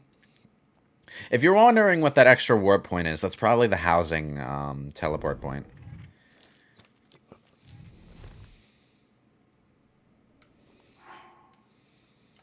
Hang on.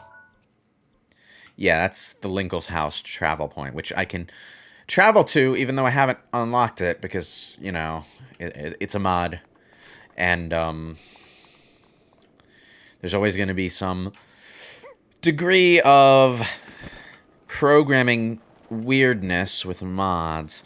So I just kind of have to pretend not to notice that I can teleport directly to Hateno Village. You know? What's down there? What is that building? Oh. Keep calm and carry on, buddy.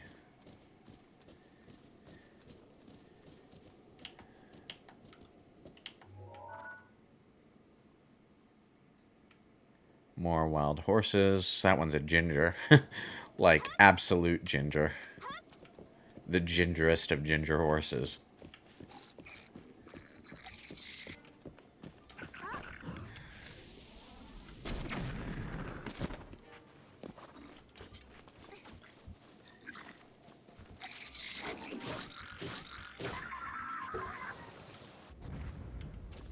I mean, what did you expect to happen? A lone bokoblin going after a swordsman on horseback. I didn't need to use that bomb arrow. I just felt like letting off my feelings.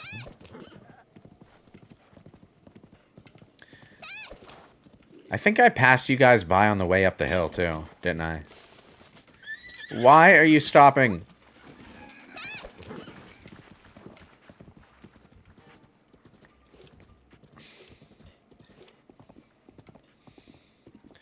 I didn't realize it until now, but apparently the horse counts those bridges as part of the path, and he will automatically follow them. That's cool, actually, you know.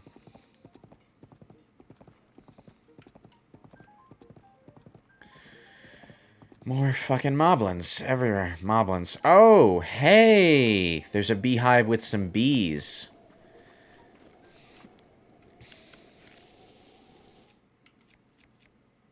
Damn. I don't want to blow up the honey.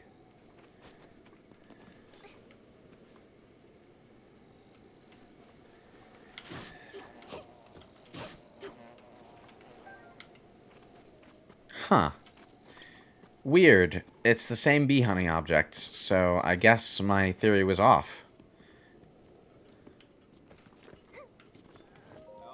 So you want some information, do you? Well, if you don't mind it being about horses, I'm your man.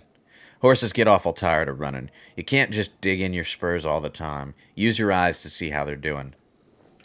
Yeah. Equestrian riding course in Hateno Village. Equestrian riding course. I don't believe I checked this out last time I played it. But when it says equestrian riding course, what does it mean?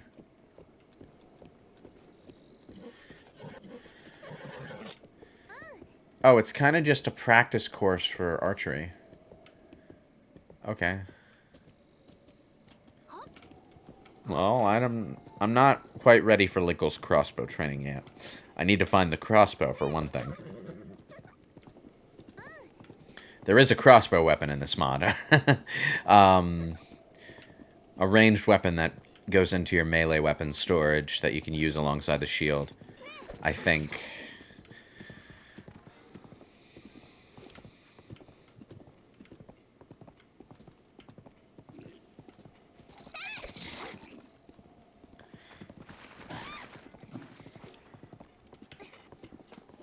Food! Wait, is someone in need of rescue over here?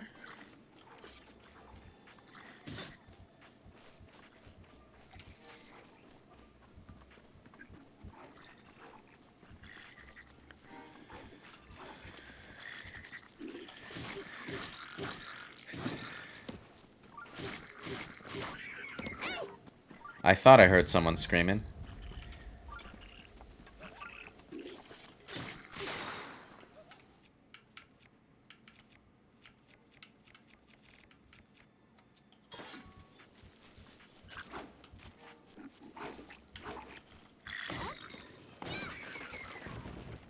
Oops.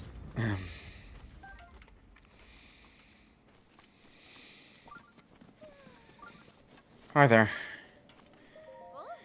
We're traveling all over to find pinewood truffles. I know, it's dangerous for two folks to travel on their own these days.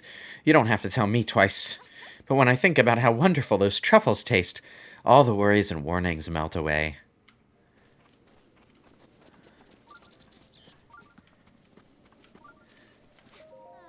We were minding our own business, hunting for truffles, and then wham, monsters out of nowhere.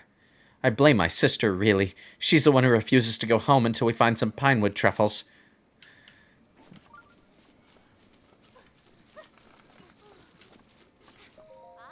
Okay, so no reward, no thank you for saving your lives. No respect. Where did... Oh, there you are.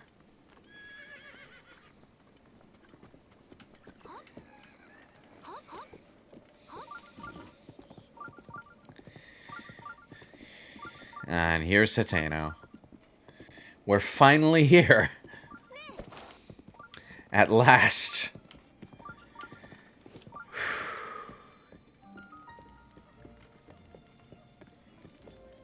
Oh, hi, Tally.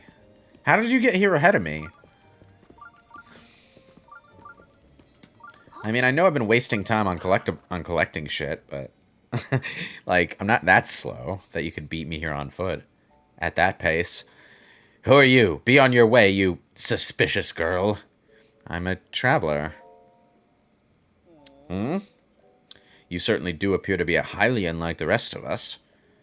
Hylians are generally good folk, so sorry for getting all worked up. You're free to go. We're just a waypoint on your winding road, huh? Ah, the life of a traveler. Well, you can get most things you need at the general store, and the inn is just back there. Wow, you know, that guy's kind of trying to come across as good-natured, but, like, if his entire, like, idea of what constitutes trustworthiness is you're a Hylian like me, I don't know. Hey, lady. What is it, buddy? You'll never guess what I found. Want to see? Sure I do. 'Kay, follow me.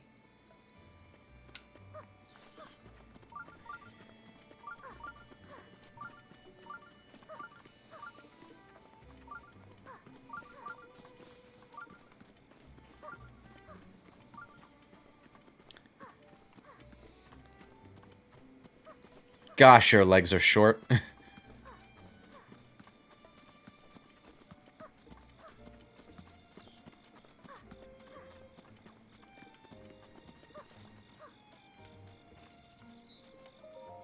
Here it is. Neat, huh? It looks kind of like the statue at the chief's house. What do you think it is?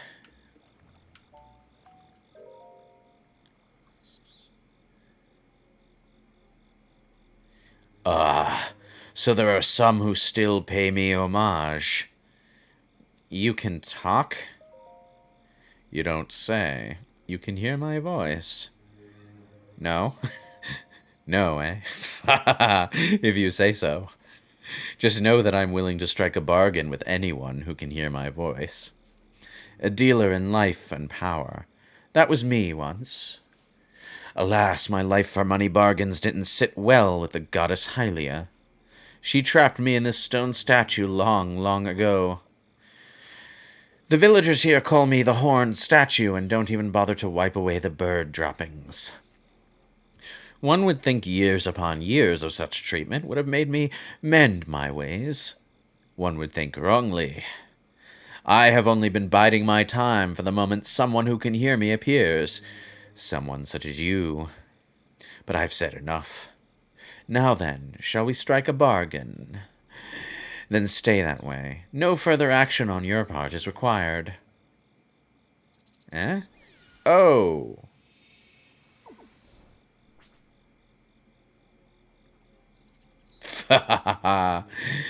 My touch is as subtle as ever.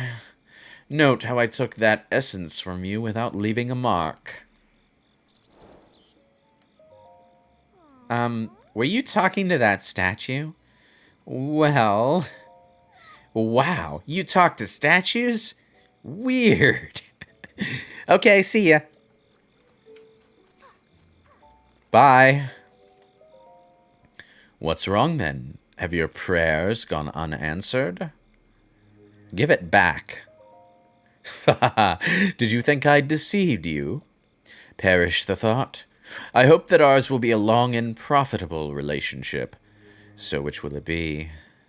As I may have mentioned once or twice, I'm a dealer in life and power. I can provide a valuable service to you. I take heart containers or stamina vessels from you, and then for a price, return whichever of the two you like. I want my heart back, thank you. A wise choice. Now remain still.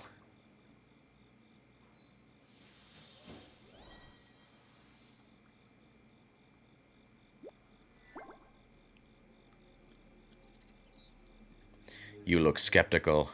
Not to worry. Money and life are all as one to me. If you're ready to begin, then first you must sell me either type of essence for 100 rupees. If you want to buy an essence back, the price rises to 120 rupees.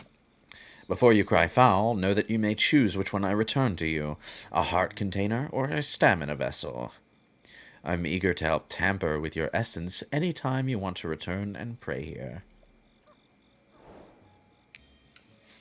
So yeah, if you want to respec yourself, you can trade hearts for stamina vessels. The net cost of every exchange is a mere 20 rupees, so that can be useful. I mean, I already know what my general plan is for, like, progression, so I don't necessarily need that, but if you're playing blind, it can be handy. Assuming you find the damn thing. I didn't until like halfway through my second playthrough. Because when I talked to that kid the first time, it was getting dark in here. It was getting dark, and the kid decided halfway through leading me to the statue that he needed to go to bed. So, he just sort of ignored me. I see you over there, Korok Seed.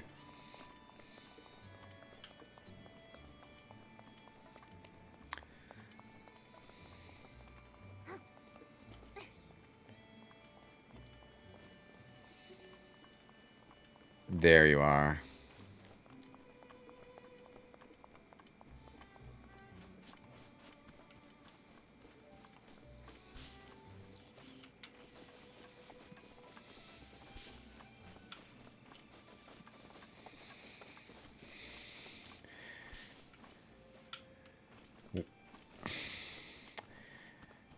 Great, I need to do climbing to get this one. Maybe I should have exchanged that heart for a stamina vessel. Oh boy. Alright, I can stand over here.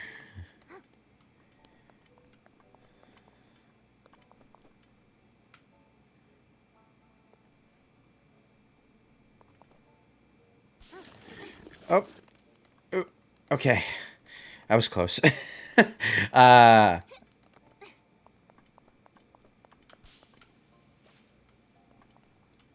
There you are. Come on. Just give me the frickin' seed. I found you already. Are you gonna make me scale this whole fucking mountain after you? Come on.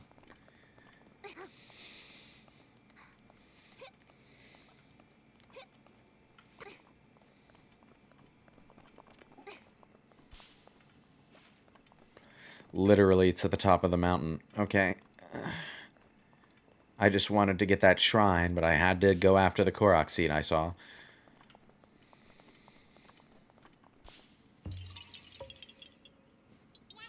Yeah, haha, you found me. Yes, I did. I found you about 15 flowers back.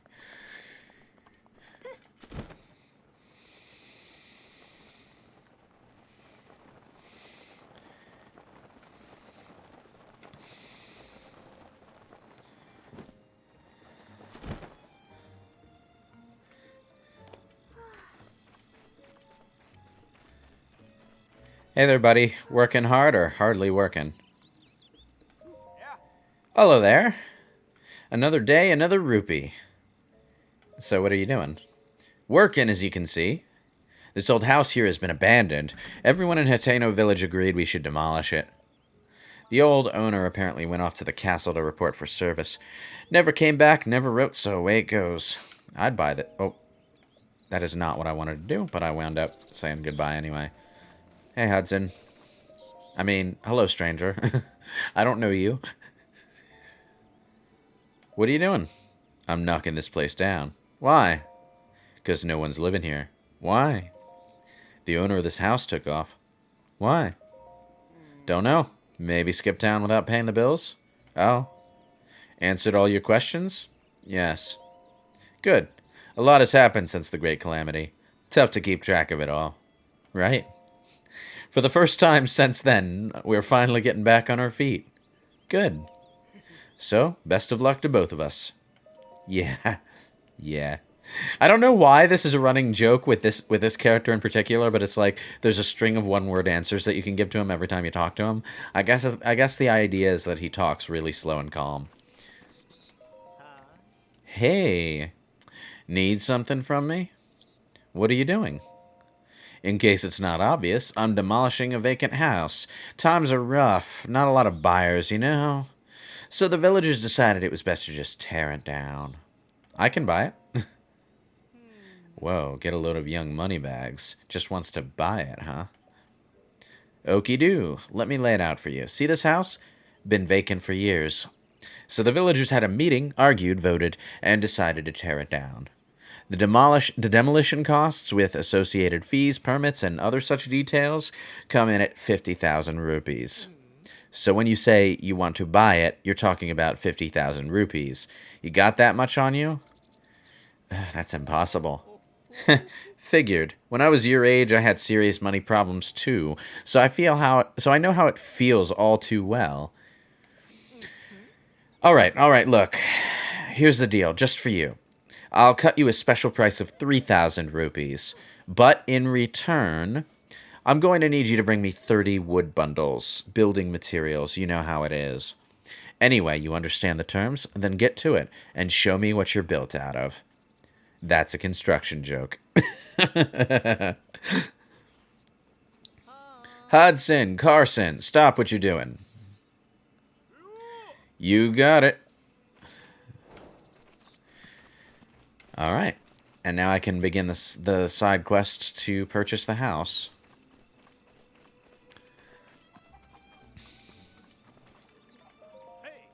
Welcome to our fine stable. Do you want to register a horse? Take one out for a ride? How can I help?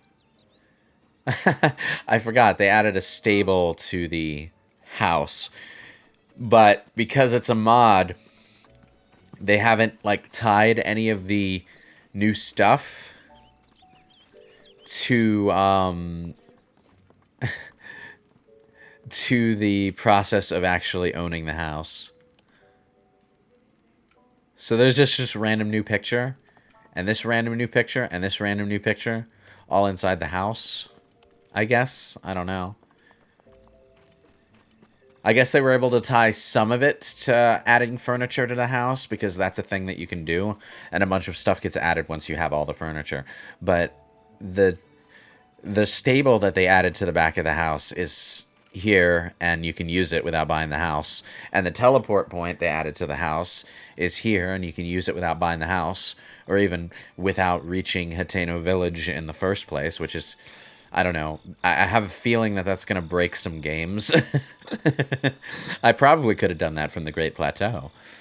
I should try that sometime on my own time.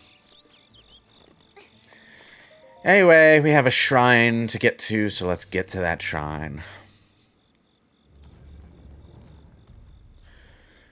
Whew.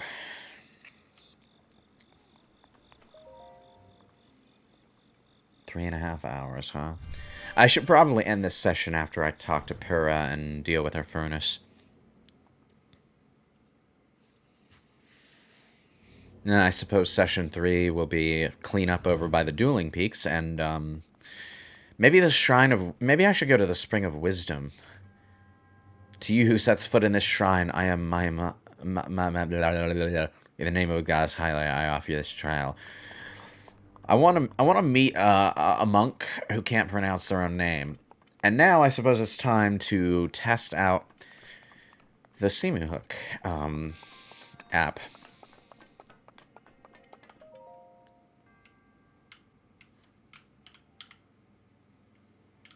Is it not working?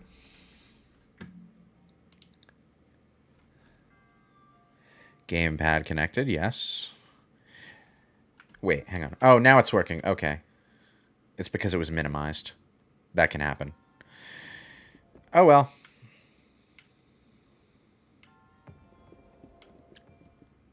Oh, darn it. It's a little too slow to do the old trick, isn't it? Hang on. This is that axis. This is that axis. So... And that's that axis. Okay.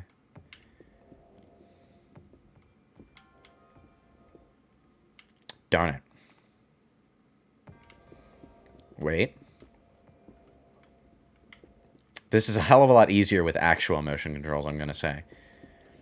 But let's...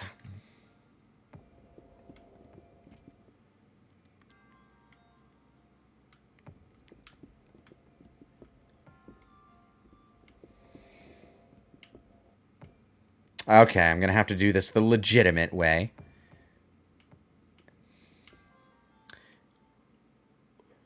Or I could skip the entire maze. Sure, why not? I'm not complaining. I'm sure not going to complain. I skipped the entire maze. This is precisely where I want to be. Now, oh, no, no, no, no, no, no, no, no, no, no, no, no, no, no, no, not yet, not yet, not yet. Oh, no, that's not where I want to be. Thank you. Everything's a little bit hard to intuit when not actually using motion controls, but at least I can do the stupid thing, you know?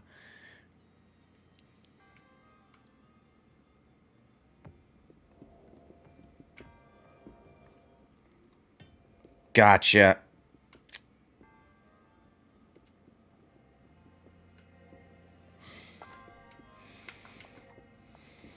I need to get an official Pro controller soon. When I bought this controller, I was only thinking about playing Breath of the Wild on my Switch at the time, and I didn't know that it wouldn't work with motion control on PC. Anyway, let's get that treasure chest, which means, first of all, I need to...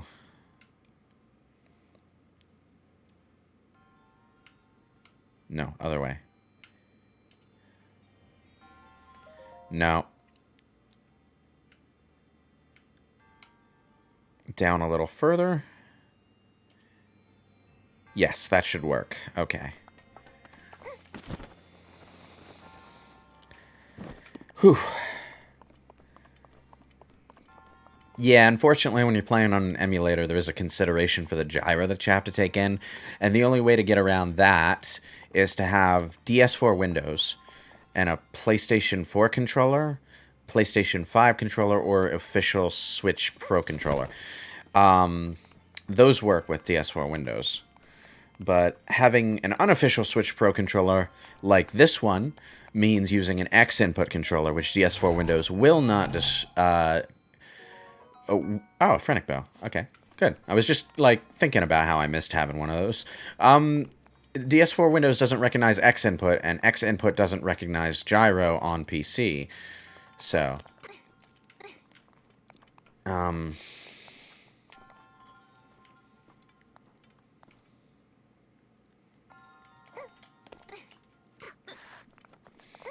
no, no, don't go so close. Don't, like...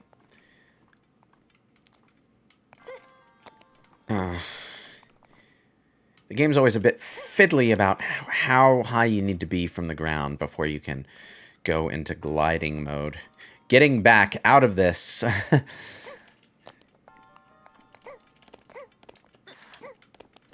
Getting back out of this after getting the treasure chest is a bit of a headache.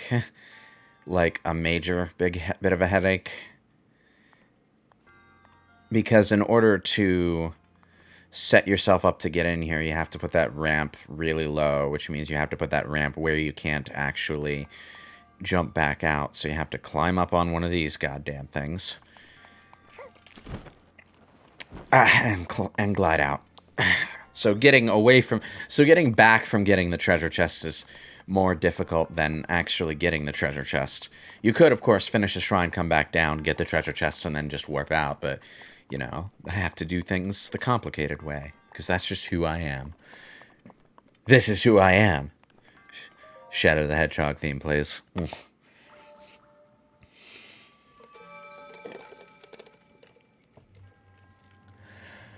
Whew.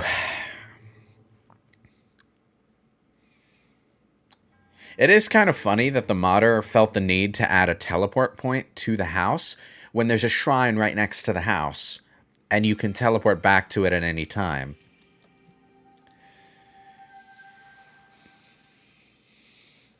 I mean, that just seems redundant.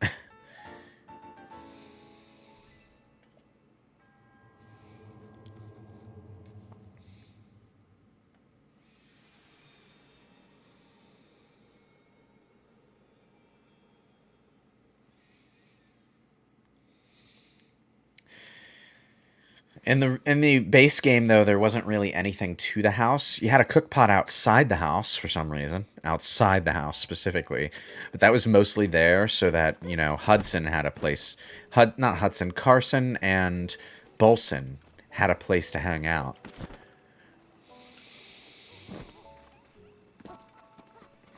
Oops, sorry. Hey there, kid. Hey! Hey, lady, did you come from the big wide world? You look like you're good with a bow and a sword, so you must be pretty strong. Are you strong or what? Yeah, I am. I bet you can use all sorts of different weapons, right? So, do you want to help a kid's dream come true? My Gramps is dead now, but when he was alive, he loved weapons, though he never got to see all the ones he wanted. So you bring me weapons and show them to me, and then I can tell Gramps about him when I meet him again. Alright. Yeah, I knew you'd do it. Where should we start? Have you heard of a traveler's sword? I've seen it in books, but never in real life before. If you find it, please let me see it. Do I have my traveler's sword with me still, or did I break it? Bugger me, I broke it. Well, I'll just have to warp back here when I find one.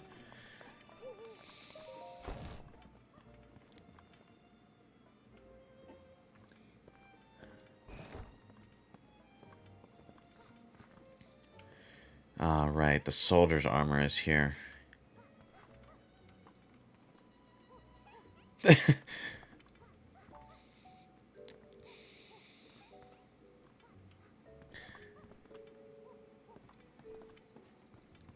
Hello?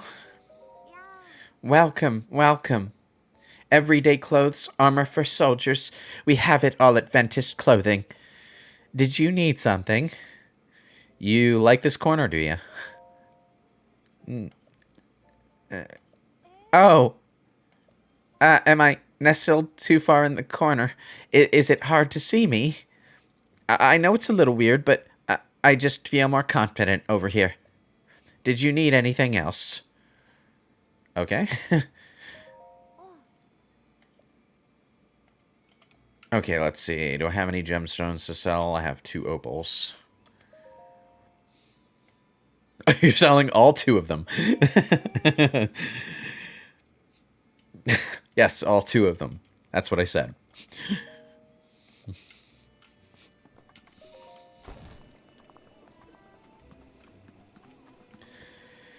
Weather's looking good, so I should probably just rush on over to deal with Pura.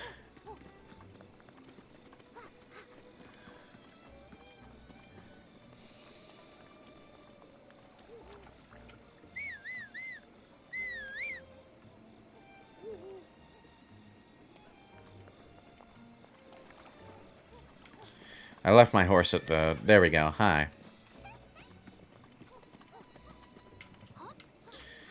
I just realized how far it is up that goddamn mountain and thought, yeah, I could actually use my horse for this. Horses won't go above a trot like this in the middle of town, though.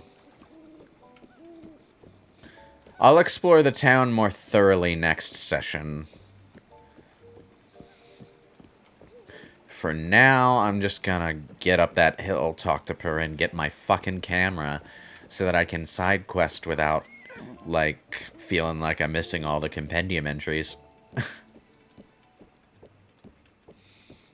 I also want to get the camera early in case, like, the scaling up issues are still a thing in this version, where some enemies just won't appear anymore after you level up a certain amount. Because the way Breath of the Wild works, and this is really odd, the way Breath of the Wild works is that as you kill enemies, like up to 10 of each relevant enemy, you gain an invisible point value, which ranks you up, and the game scales up based on that.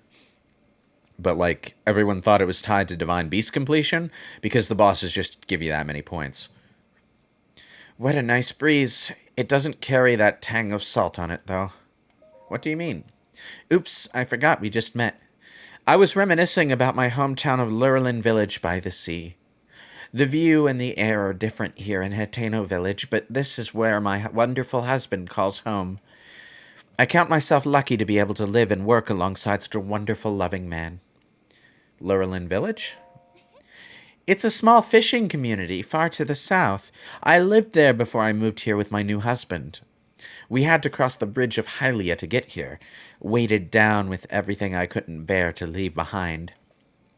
Thinking back on it, it's a wonder either of us survived the trip. That's good to know, because there's no point in the main quest that actually brings you that far south. So, it's actually quite easy to miss Lurelin Village if you're just following the main quest. It's easy to miss that entire side of the fucking map, to be honest. Hey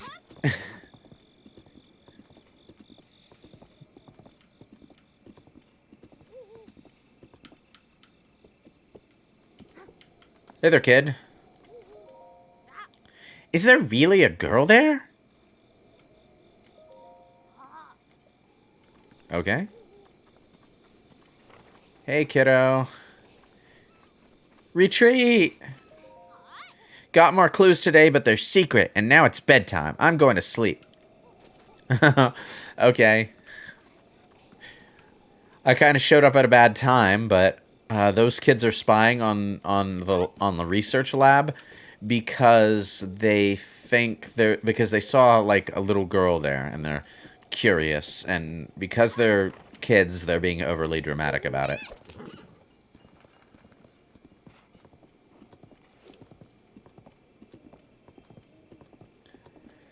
Oh, we're high enough up that the temperature is getting cool. The temperature stuff in the Hyrule Rebalanced mod has been altered so that instead of damaging your health, it gives you stamina issues. Like if I were to sprint here, my stamina would lower faster, and it's also like just generally gonna be a bigger problem. Basically, I'm not going to be able to climb quite as effectively. Hang on. Hightail lizard. Good. Got it.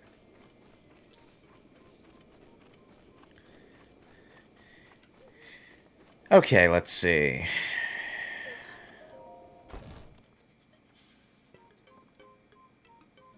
Oh, good. It's warmer inside. I was wondering if they would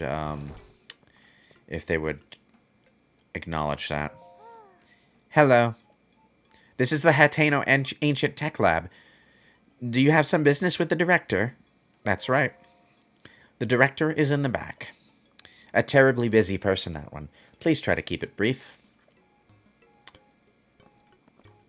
I'm watching you.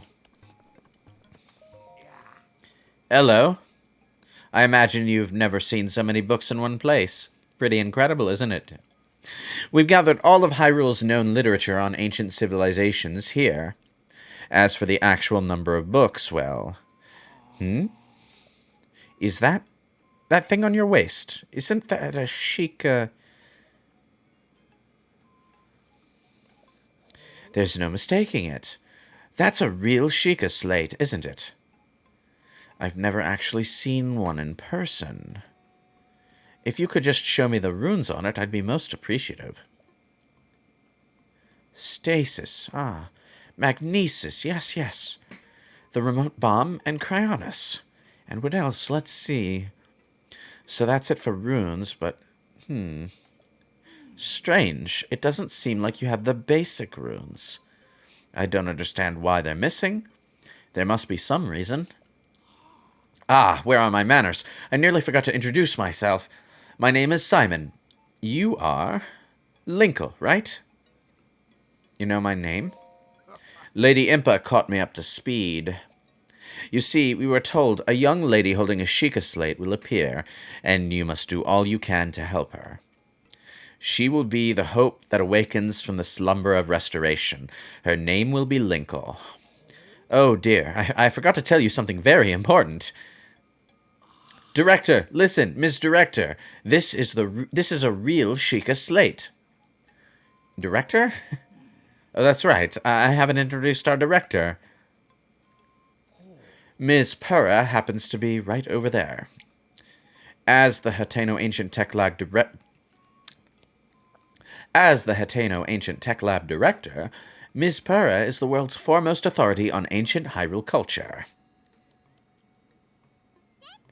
Check it! I have the utmost respect for Miss Purra and all she's accomplished. I'm honored to be her assistant. On that note, Linkle, you see, the director may look like a young girl, but, well, maybe it's not my place to be telling you these things. You should talk to Miss Purra herself.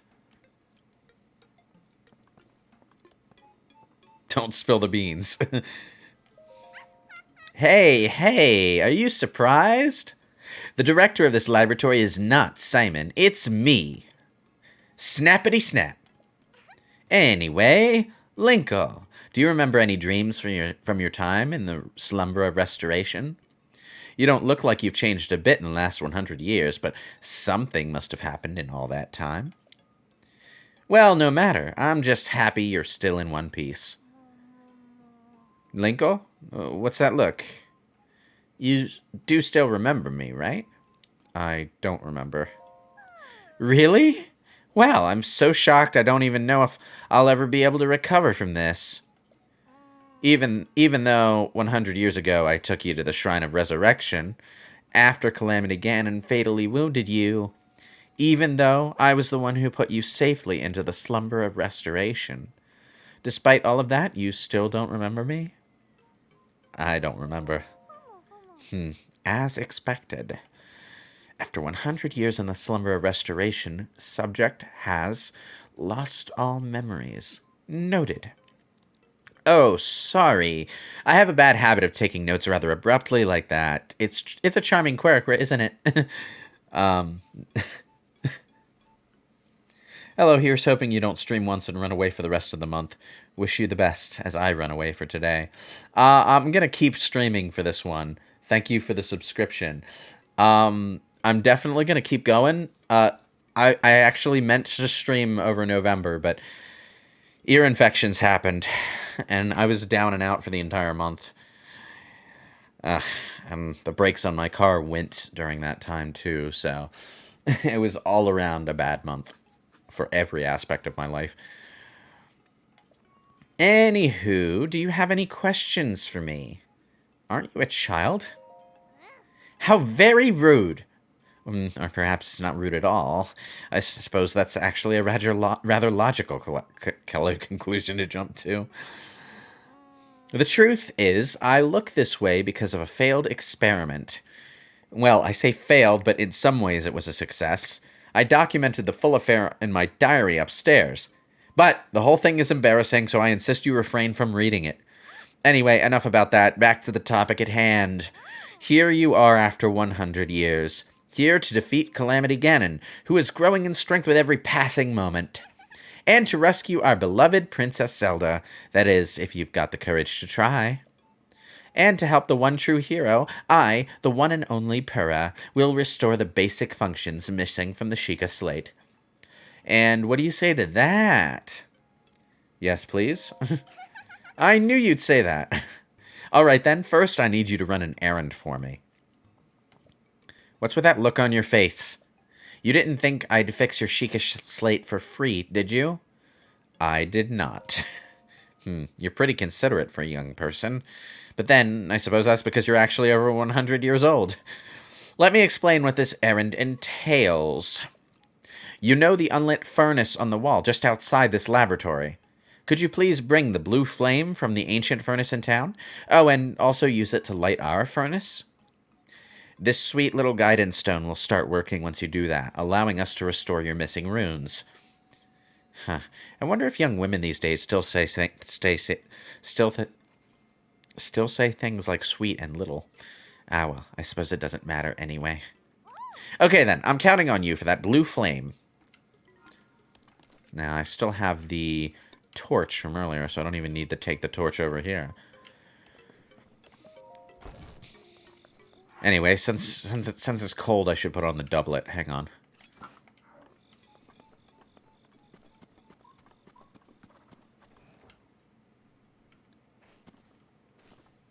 Okay.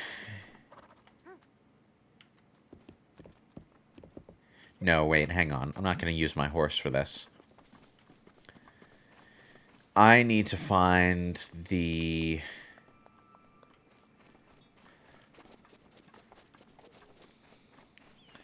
the Blue Flame kiln, which is partway down the mountain. Far enough down the mountain to be annoying. Ah, there it is, by that pond.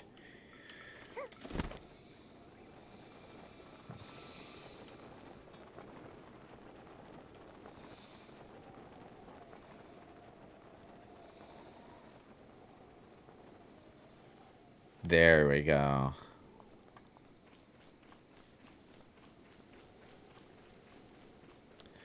It is nice that in the rebalance you don't actually slow down when you're out of stamina, which is a thing that happened in the original game. It made running out of stamina in certain situations, actually really bad.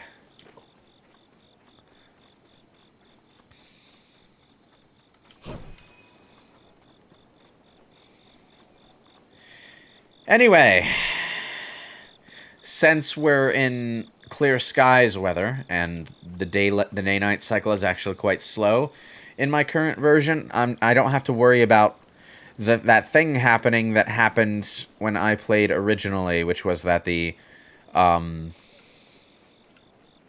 weather just went absolutely batshit crazy the moment I started doing this thing, and I had to wait for like 2 separate rainstorms to stop. What I do need to do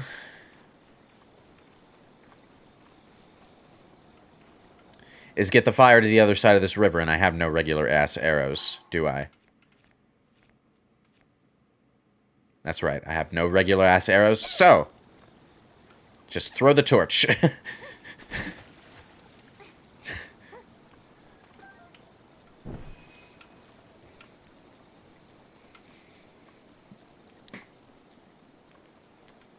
In my previous playthrough, I of course had arrows for this section, so I just lit one of them on fire and shot it at the thing.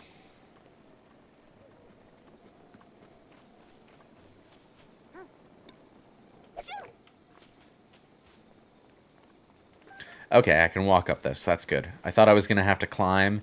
And if you go into the climbing animation at any point, it causes the torch to go away.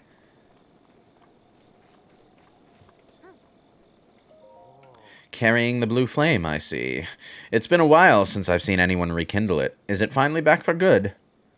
It was once a common sight to see Miss Pura of the Hateno Ancient Tech Lab go around setting the lanterns alight.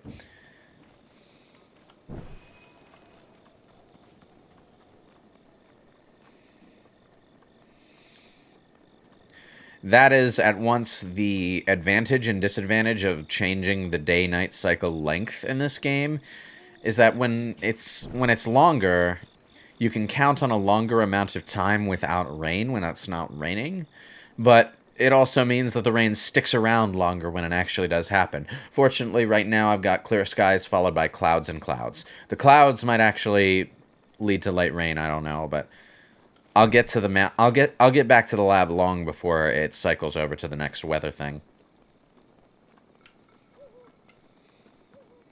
That's the other thing about the game that people complain a lot about is the rain. But because, like, you can see the weather down there, the weather forecast in the corner of your eye, you can always tell when the rain is coming. It only ever, like, really surprises you when you change weather zones and it happens to be raining there.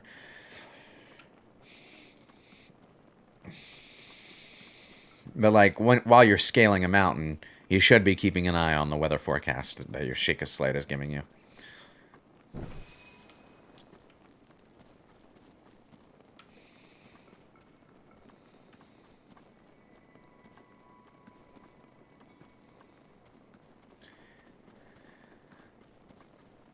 Hey there, True Heart. How you doing?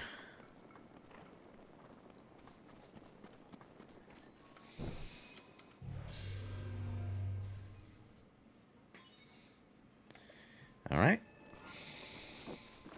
And that's neat that they have travel gates at the research centers. Linkle, thank you so much. Now then, take a look over there. The guidance stone must be starting to react. There's nothing mysterious about it. This is pure science. My sweet little guidance stone. You sure know how to make this old researcher's heart flutter. Well then, let's go ahead and restore those Sheikah Slate runes for you. Give me a nice snap. Go on, no time to be shy about it. Snap! Nice one! Okay then, Sheikah Slate repair underway. Guidance stone lock removed. Now then, let's do this thing. It's kind of cool because in Age of Calamity you get to see what Purah and Robbie were like when they were actually young. Their behavior makes a lot more sense when they're young. But also, it's just funny to see Robbie still doing that thing as an old codger here in Breath of the Wild. Camera, Hyrule Compendium, and Album missing files confirmed. Starting repair.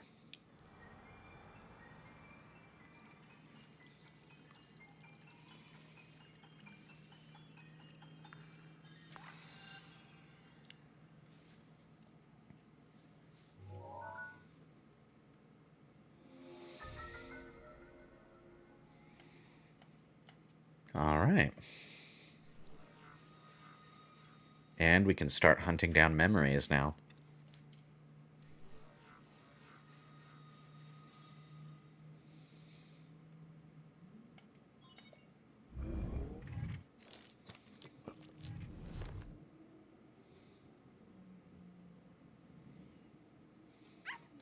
And it's done. So, is it all fixed up now?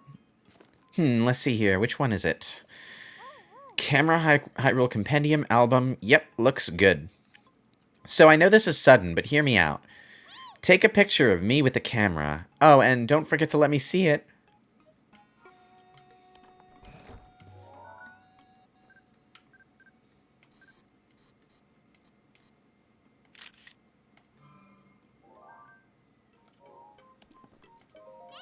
Snap! How's the picture taking going? Did you get a cute pic of me with the camera? Ooh, I can't wait to see it. Let me see, let me see.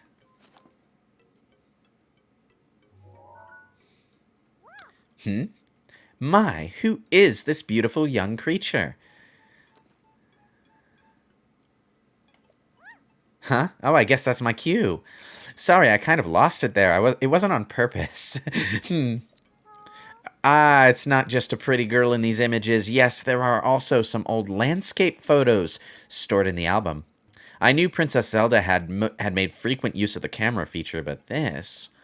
Hey, Linkle, it dawns on me that you were Princess Zelda's appointed knight, which means there's a strong possibility that you accompanied her to all of the places where these pictures were taken. Oh, right, the lost memory thing could prove troublesome, but don't lose hope. It just means these pictures could be the missing piece to help restore your lost memories. If my hunch is correct, I suggest you check in with Impa. She knows more about Princess Zelda than even I do. Oh yeah, there's just one more thing I need from you. You don't have to worry about this until after you see Impa, but I want you to bring me back some ancient materials. Bring them either to me or to Robbie at the Akala Ancient Tech Lab. As if my joy weren't enough, if you bring us ancient materials, we'll give you something good as a reward. Alright, let's do this. Hey! Something on your mind? So, what do you mean, something good? I'm glad you asked. If you bring me some ancient materials, I'll power up your runes. You'll need 3 ancient screws to power up your Sheikah sensor. You'll need 3 ancient shafts to power up your remote bombs. You'll need 3 ancient cores to power up stasis. If we're on the same page, stop staring at me. Hurry up and bring me some ancient materials. Snap. I think you should go see Impa first, but if you're saying you already have some ancient materials, then why don't we go ahead and power up your Sheikah Slate? Now then, in exchange for those ancient materials, I'll power up a rune on your Sheikah Slate. So, which rune do you want to power up? Let's go with the Sheikah Sensor. Sheikah Sensor power up time, yahoo! For that, 3 ancient screws should do the trick. Yes. 3 ancient screws... 3 ancient screws and a cute snap. Here I go! Snap! Hey ho, got it. Okay then, Sheikah Sensor upgrade underway. Alright. I still need 2 more ancient cores, so I won't be able to upgrade stasis just yet. But maybe I can solve that problem when I go over to Hyrule Field.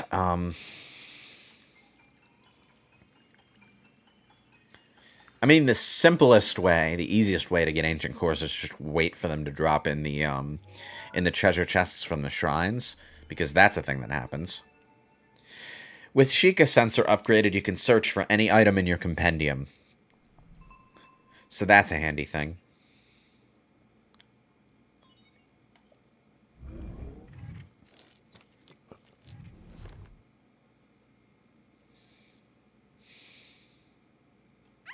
Yahoo! My little guidance stone did the trick.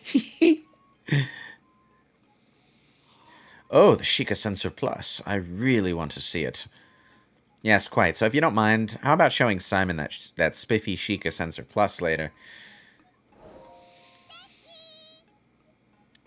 Snap. I think you should go see Impa first, blah, blah, blah. Let's go. The other one that I can power up is the remote bomb right now. 3 ancient shafts and an epic snap. Okay.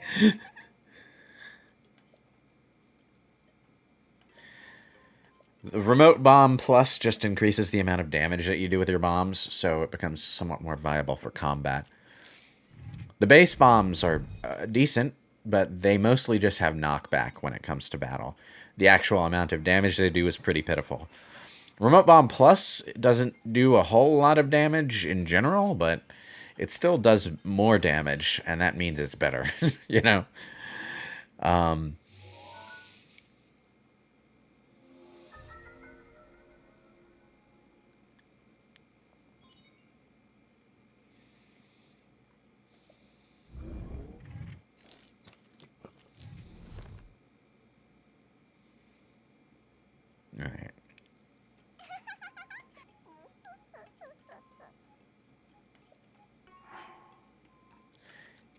And yeah, I only have 1 ancient core, so I'll need 2 more of those. But before I leave, let's talk to Simon about the Sheikah Sensor Plus.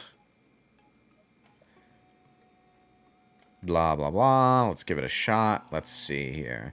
Go take a picture of a sunshroom with a camera. There's one behind the lab. I bet there is. I didn't see it, but I also wasn't looking super hard. It might not be here, though, because of the Rebalance mod. In which case, I'm going to be a little annoyed at the mod creator. Ah, here we go. I think this is what we're looking for. That's not a camera.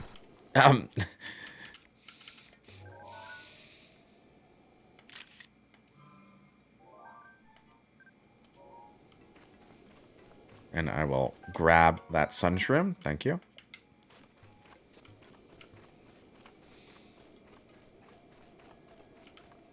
Also, before I completely forget,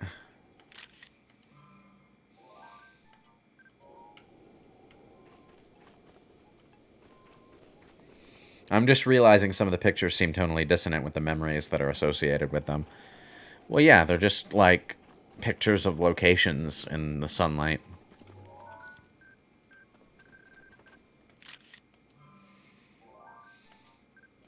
I'm getting just the worst pictures of these things because I'm taking them all at night.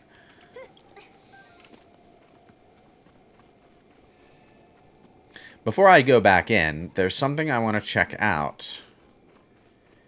And that would be upstairs. Where's the staircase? How do I get upstairs without climbing the entire literal building? There it is. This is fun.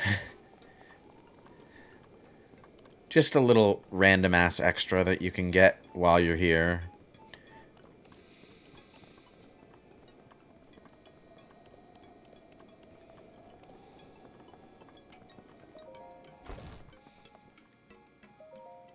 Research diary for anti-aging rune. Classified for Purra's eyes only.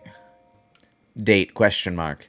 Work has finally begun on my anti-aging rune. If all goes to plan, I believe it will effectively reverse the aging process.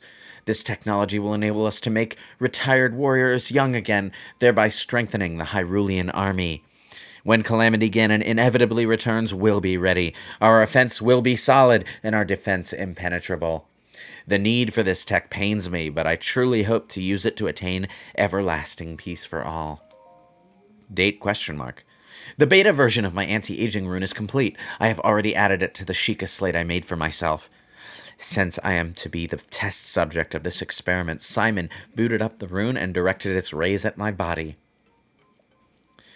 After 20 seconds of exposure, I felt extreme fatigue and broke into a fever, forcing us to cease the experiment. Unable to stay awake, I went to bed immediately. Tomorrow I will try to figure out what went wrong. Most people don't take pictures to commemorate something sad, no, but they take pictures to commemorate nice places.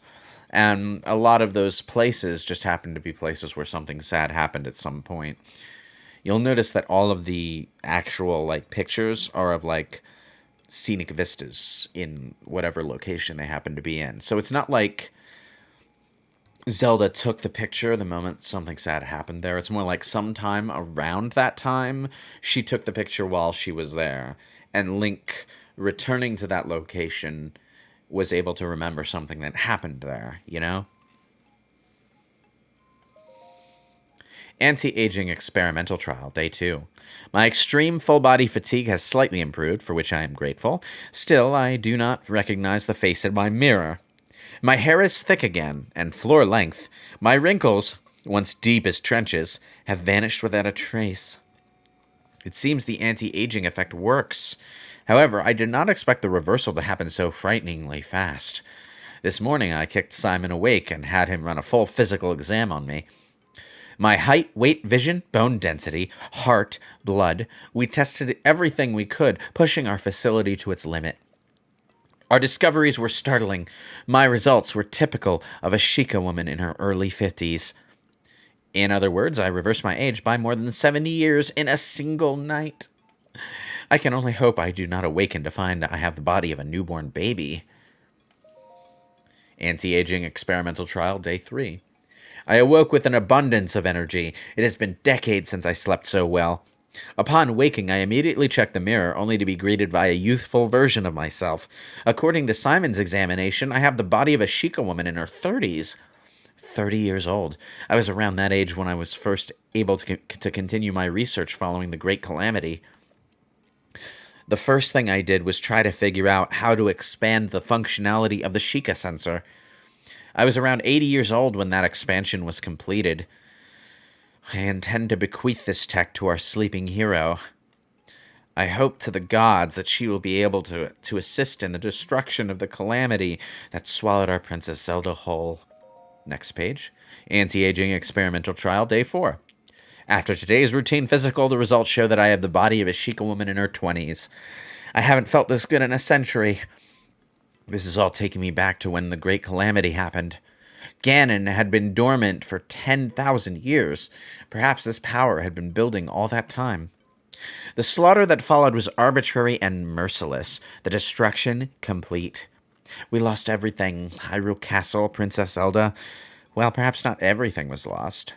A youth named Linkle was brought to me 100 years ago, covered in wounds and on death's doorstep.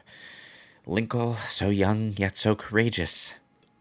She was the youngest knight to have ever been appointed to the Imperial Guard at Hyrule Castle. She was also a gifted swordsman who was selected as captain of Princess Zelda's personal guard. I thought her skills would be enough to defeat Ganon in glorious fashion. Since ancient times, the royal family of Hyrule and us Sheikah researchers have had a strong bond. Their pain is our own. We took the swordsman and the Sheikah slate Princess Zelda left behind to the Shrine of Resurrection.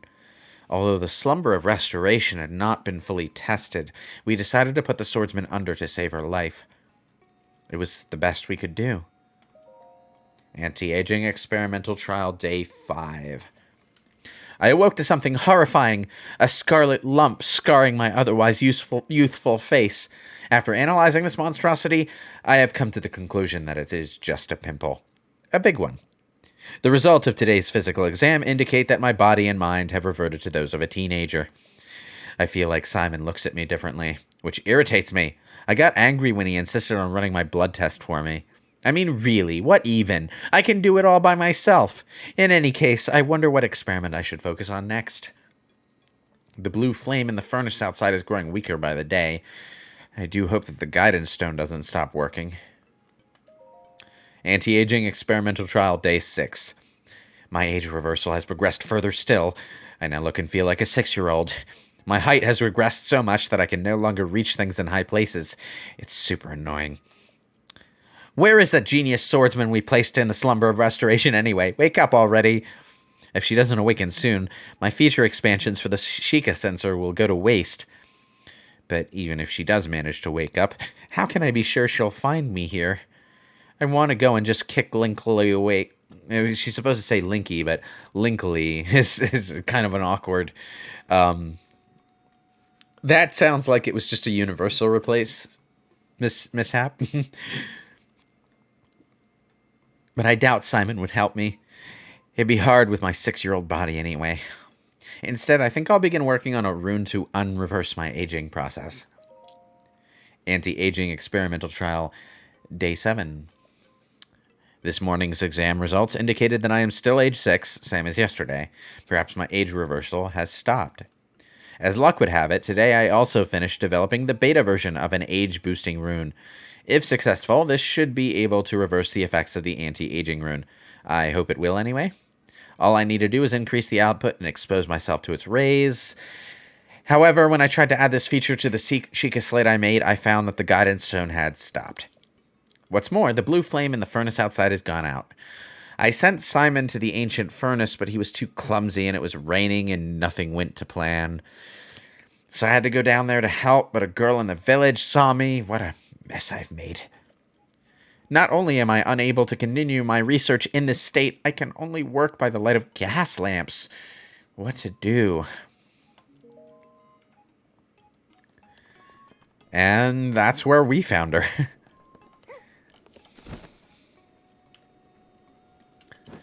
And now, to complete this little misadventure, we actually need to go talk to Pura.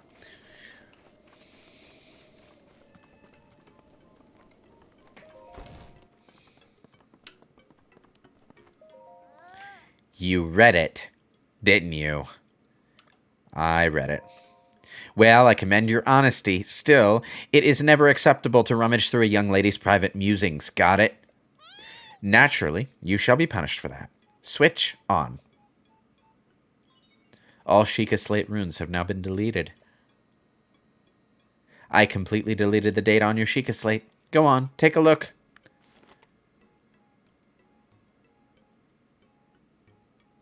Gotcha!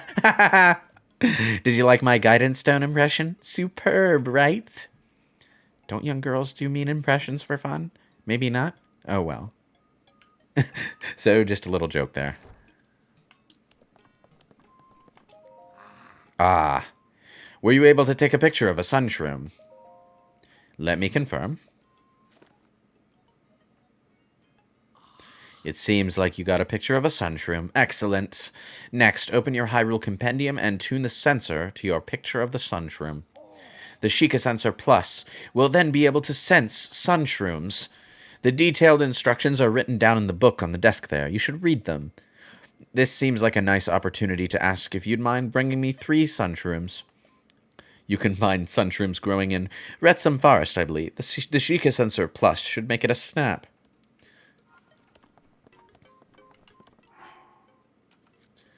Right, sun shrooms, which I only have 1 of.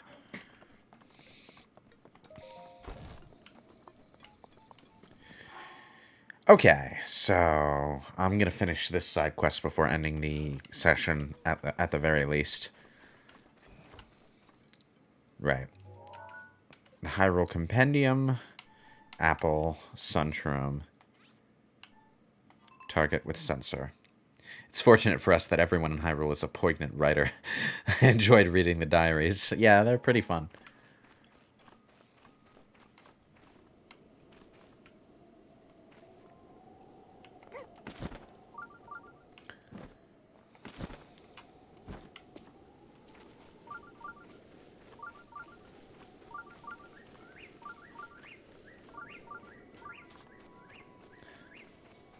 Ooh. Okay, I was in the wrong... going in the wrong direction entirely.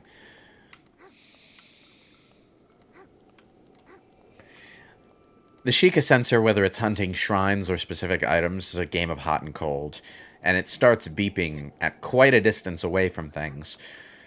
So, actually finding whatever you're sensing can be a bit difficult, but it at least, you know, gives you an idea of what direction to be going.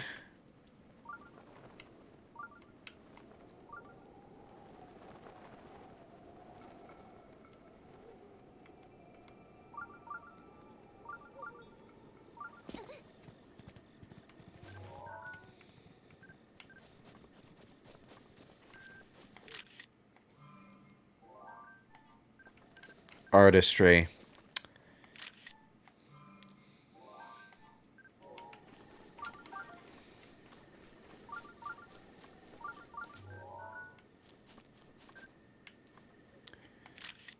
It's amazing that this Sheikah slate can even tell what's in this picture. Let's see. Oh, wait, hang on.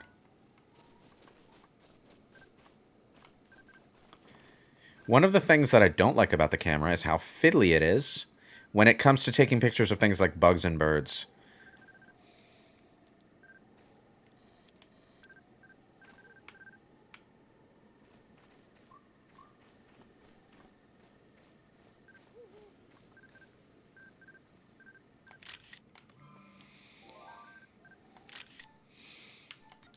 You see what I mean?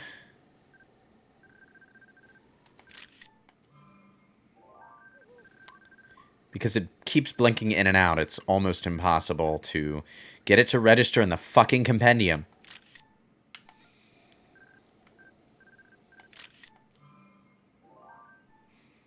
Finally!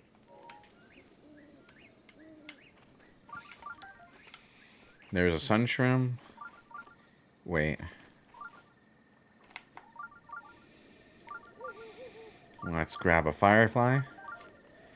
And another firefly. Ah, damn it, I missed a cricket.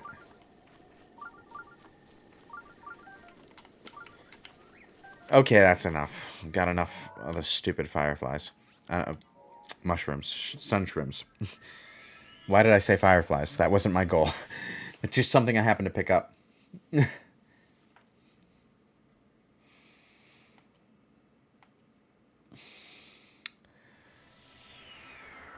Okay. Let's turn in this stupid side quest.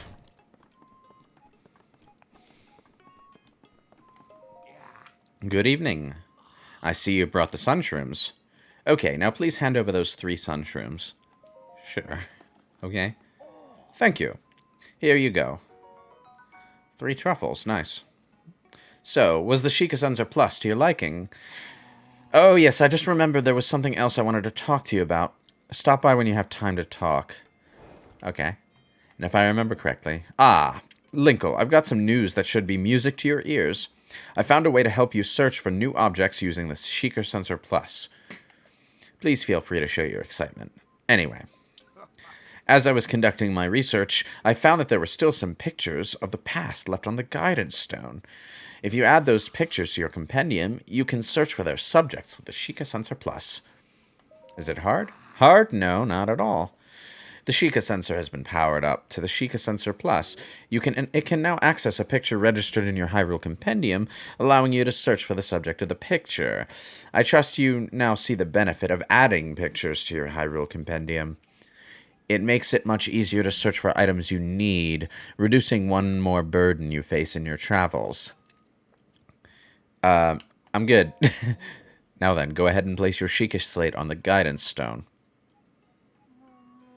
I don't normally like to let people use my little guidance stone for free, but I kind of want to see what'll happen, so just this once I'll let it pass.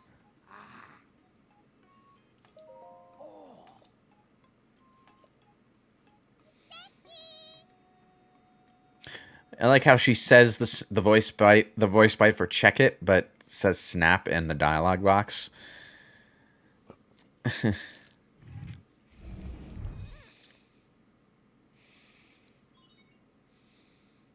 Now, what this does is it just takes a random thing that you don't have a picture of yet and adds a picture of it to your compendium. Come to think of it, I probably should have dropped every item that I had in my possession on the ground and taken a picture of it before doing this. What am I going to get? I got the bananas and the zap shrooms, which are 2 items that I have in my inventory. In other words, yes, I wasted this. Great. Wonderful. On the other hand, I probably got better pictures of those.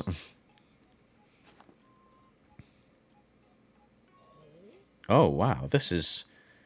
It seems the Hyrule Compendium recovered a picture from the past. It appears the picture from the Guidance Stone was transferred to your Hyrule Compendium. You can't restore transferred pictures, so be careful of overwriting it.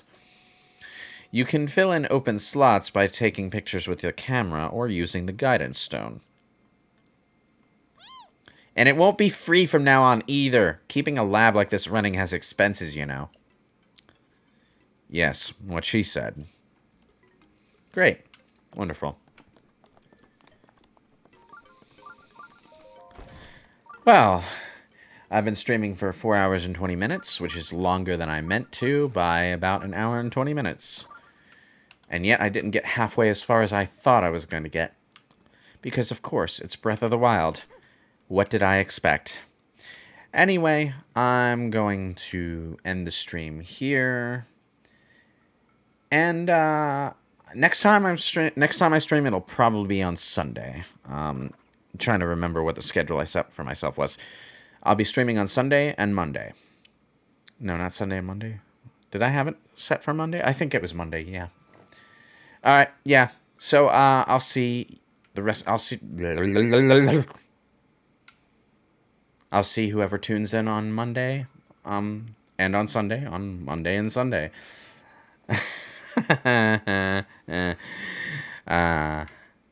I went and made a jumbled mess of that outro, didn't I, True Heart? Maybe I should be like Link and just be a complete mute for the rest of my life.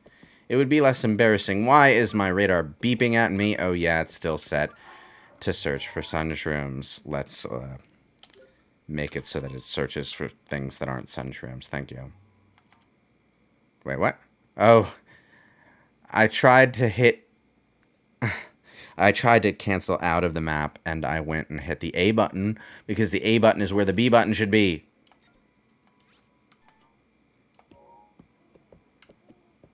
Anyway. Have a good night.